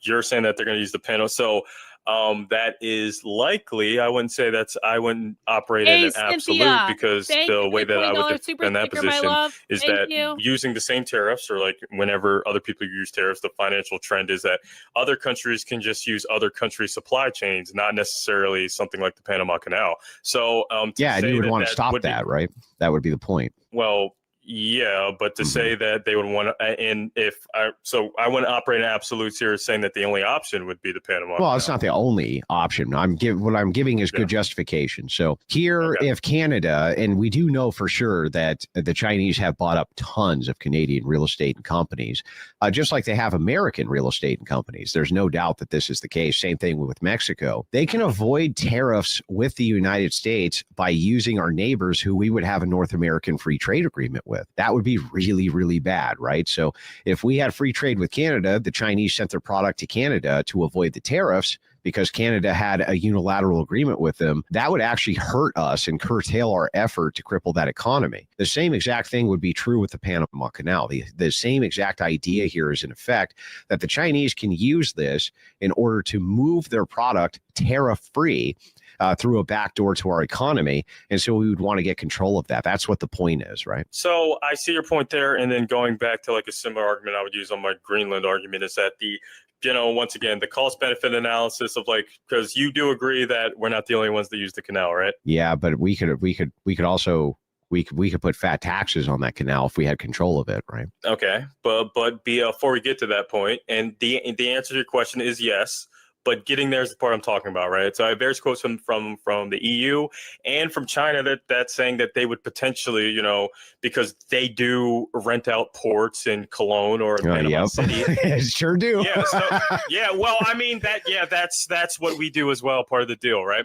So but we want to, right? We want to see ourselves be the ones who get that, not China. That's the point. Okay, go ahead. I'm sorry. I know, but I'm making an argument for an intermediate point here that I think we're both. Well, I think we're both have to dissect here, right? Okay. So EU countries and China, I've got quotes from both saying that they would take military action if because they want to defend what's going on there. If we do any sort of military action in Panama, number one, that would we would be violating our 1999 agreement because we couldn't paint the picture that they violated any of the terms, right? Not charging us over more than other countries like other things. So how do we overcome that? But because before you get to the ideal scenario, you would have to justify potentially getting into a military conflict with the EU countries that use the canal and China that uses the canal first.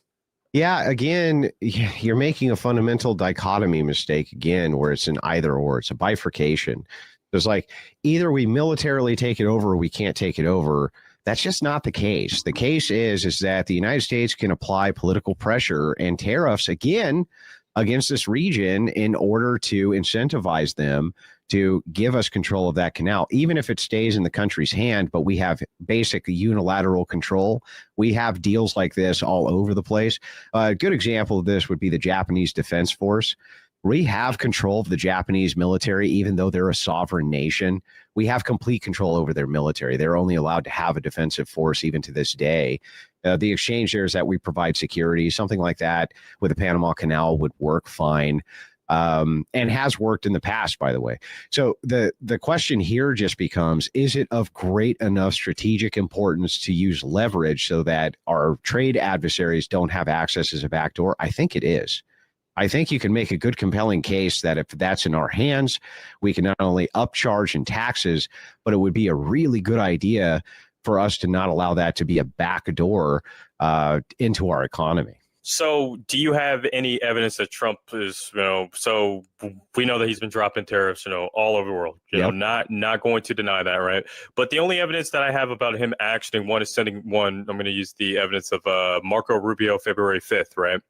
I mean, it's one thing to say that Trump could potentially do this, with tariffs, but he actually asked the president if the U.S. could, start having operations February 5th, 2020. Didn't go so well on his end. He kind of left. He had signs made out of him stuff. Has Trump tried to action tariffs to quite literally, at least have administrative control of the canal? Has he at least? Well, not yet, but I mean, he's just over 100 days into his second term. And I think that, if you're going to see actions like this, it's going to be probably the middle of his administration. That's now, he's been only fighting specifically to put these massive. And if you look at his program for tariffs, it seems to be hyper fixated on China itself and trying to close back doors into the American economy from Chinese interests. Literally, his entire trade war seems to be focused on destroying China's economy. By any means necessary, which, by the way, is probably the best fucking idea a president's had in 100 years. So honestly, it's a good idea to do it. We're going to make it, but I mean, you agree with that, right? You agree that the Chinese, us crippling in any way we can their kind of economic power against the United States is definitely in our best interest. And right now we can, whereas in 30 years we may not be able to. So we'll get to tariffs last. I hold a contrarian view. I think it's doing more damage than potential long-term benefit. But I do want to make my way to the Middle East, then to back to the same freaking Ukraine I got destroyed in, and then we can talk about tariffs because I do want to have that conversation. All right. So you said that I think we both disagree on. I mean, I think we both. Hang on. Aesthetic Fail in with the 10 gifted channel memberships. Thank you, bro. I really appreciate it. W's in the chat for Aesthetic Fail.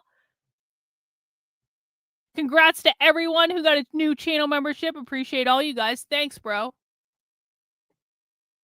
Agree that Gaza is probably not the best idea. Is that what I said? Is that what we said in the beginning? Yeah, I don't support this action at all. The idea, it fits. So I'm not sure that it would fit my proprietary definition of the G word, right? I'm not going to, using TikTok friendly words, but it definitely would fit a broader UN definition of the G word to remove millions of people from their stated land right now that they're in off into refugee camps hundreds and hundreds of miles away. That would definitely fit the definition of that from my perspective and from the UN perspective. So yeah, I was about to say that's the UN definition that I use is displacement whole or in part of like ethnic group. Mm-hmm. All right, well, we can move it on to Iran. Now, this is something that so Iran, right? As you do know, 2015 we were part of the HCPOA. The nuclear proliferation deal with Iran, especially in Annex F, where it said that they were only allowed to house about 3% annually.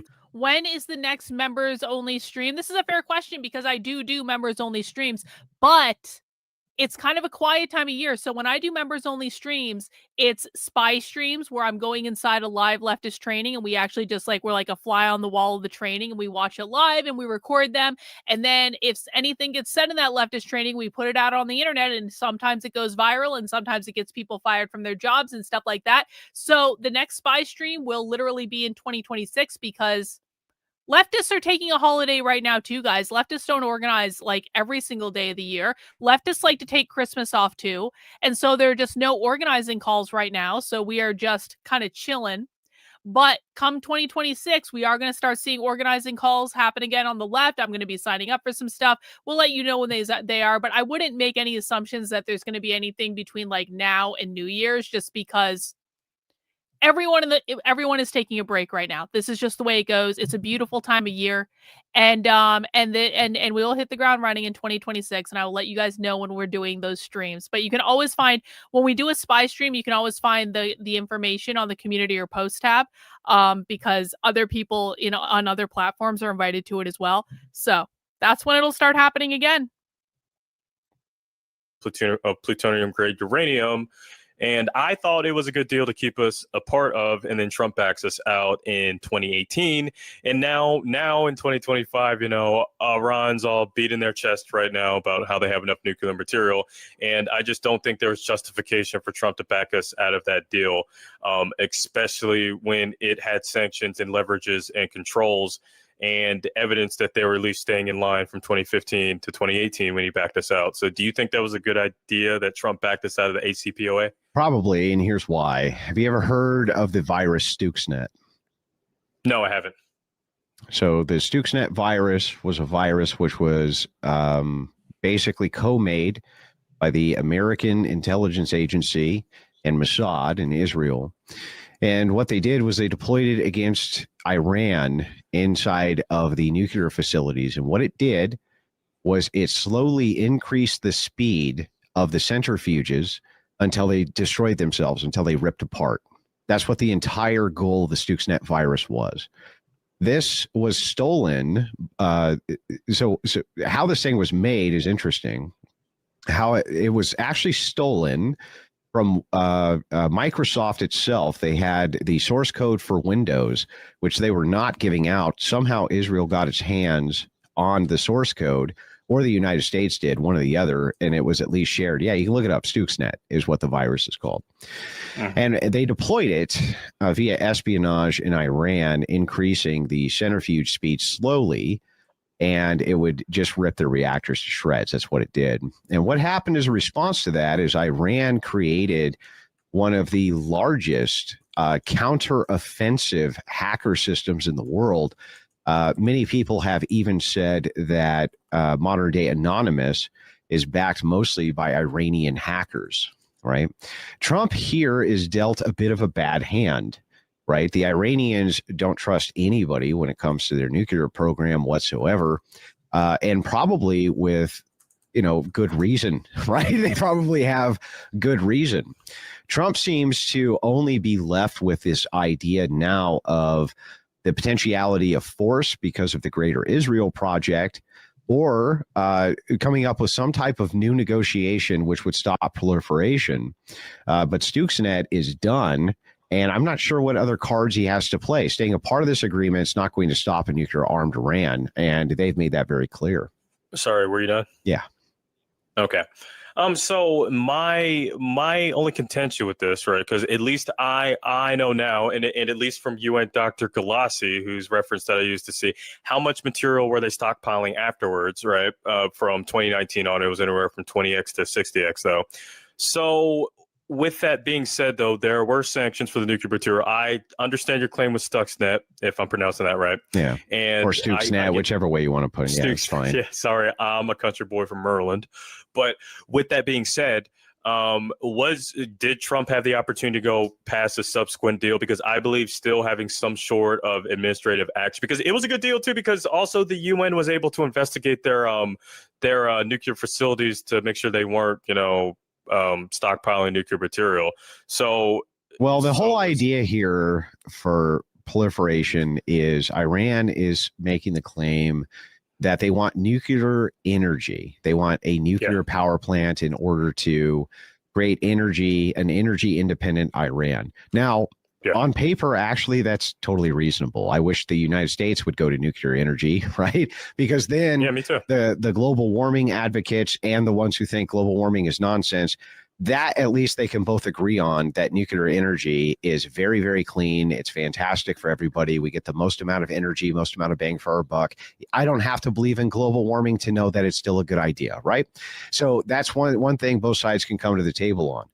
But here, when you're talking about Iran, the Israelis do not want them to have nuclear power plants because they believe that they can use the material which is utilized for nuclear power plants for a nuclear bomb. Having a nuclear armed Iran is a critical threat from the Israeli perspective because they think they'll nuke them, or at least have the ability to do so.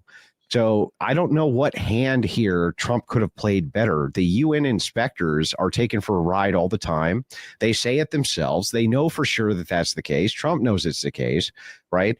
And one thing that can happen is because you can get such bad intel from these inspections, you can think everything's fine when it's not fine. And the Israelis and the Mossad have been saying it's not fine, right? So he seems like he's got kind of a bad hand. I think that he wants to renegotiate something with Iran, and that's what the war drums are about. Trump has not led us to any new wars. You know what? Listen, that last one was really boring. I got to be honest. That last one was not new. I was kind of wishing for the black women to come back. Like, the black women were pretty amusing. All right, completely separately from anything Andrew Wilson related, this is just kind of interesting, and I just want to watch it real quick before we wrap up.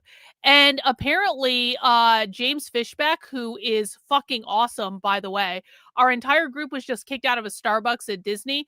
I was told my rhetoric about white guilt was manipulative. Does anyone want to guess why that is? Because Starbucks employees are communists and Starbucks employees are union organizers, and Starbucks employees organize with the Democratic Socialists of America and the Starbucks Workers United Union, and they're trying to organize nationwide strikes at Starbucks, and Cynthia's giving another 5 channel memberships. Yay, capitalism. Yay, Cynthia. Thanks so much, my love. Congrats to everyone who got a channel membership from Cynthia. And so apparently, I'm pretty sure I saw James Fishbeck posted a video of this. I just want to watch this real quick and see what happened. Right now. Manipulating the youth right now. Oh, so you're saying I'm manipulating the youth? Oh! And I'm telling you, we don't want your kind of Republicans. Yeah, are you serious? Are you serious? Are you serious? He actually told by the Starbucks security guard at Disney that he was manipulating the white youth. Wow. Manipulating the youth right now. Oh, so and you're in the white saying guilt. I'm manipulating the youth? I'm telling you, I'm a Republican, and I'm telling you, We don't want your kind of Republicans. we don't want White manipulating guilt. the Yes. youth right now. James Fishback, man. James Fishback is fucking awesome. I cannot believe, like this is like James Fish. I feel like I should knock on wood immediately because I feel like there's going to be something about this guy that's going to come out that's going to make him less awesome. But like right now, James Fishback, who's running for governor of Florida against Byron Donalds or whatever. So he is awesome. He gives no fucks. He was on Beardson's show the other day. Beardson interviewed this guy. Like he's totally a groyper. He's 100%. He's completely against Israel. He just told Starbucks to go fuck them. Like, oh my god. James Fishback rules, and I really want him to follow me on Twitter, and I want to interview him someday, and all this stuff. But like, he is awesome. He is awesome. I have a feeling we're gonna be watching a lot more of him. Look at this. Look at this. We're going to send in the National Guard. We're going to clean up these communities. What am I thinking about? I'm thinking about Deerfield Beach, Lauderdale Lakes, Sistrunk and Broward. I'm thinking about Sunrise. I'm thinking about Belglade, Clewiston. I'm thinking about Canal Point, thinking about Moorhaven. We got ghettos in our state. We're going to clean up the ghettos. And guess what? People don't want to live in these communities, not because there aren't houses, but because there's crime. When we eliminate the crime, we bring housing supply online. And of course, getting rid of the largest infestation, which is the poison that is illegal immigrants. We do not have a shortage of physical houses on the market. Yo, I love him. I love him. He rules. Anyway, that's all we got, guys. That's it. We're not going to watch anymore. I'm done. It's 10 o'clock at night. I'm done. All right. We've had a little break, and we're going to get back to business tomorrow, and we will be doing Socialism Saturday tomorrow at 6 p.m. I have no idea what we're watching yet, but it's going to be awesome, and you guys know it. So thank you guys for hanging out with me on a Friday post-Christmas stream. I really appreciate it. I am peacing out for the night. I will see you guys tomorrow. Take care, guys. Have a good one. We'll see you soon.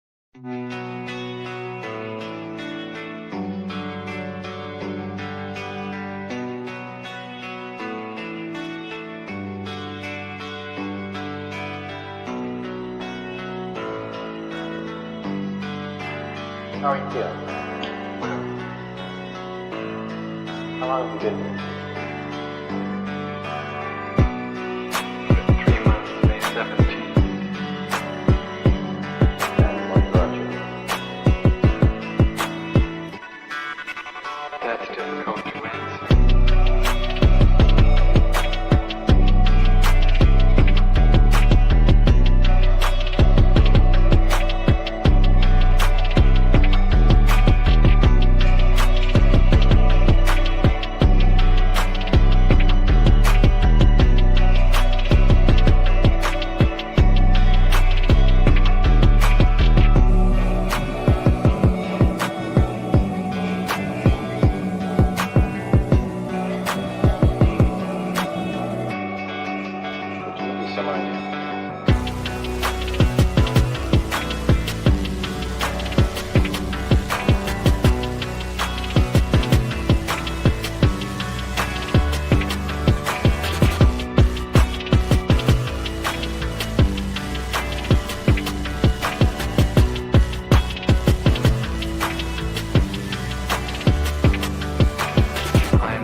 I'm not clear.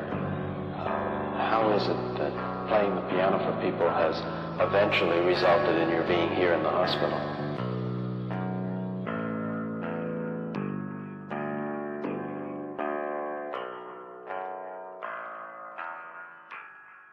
That's difficult to answer.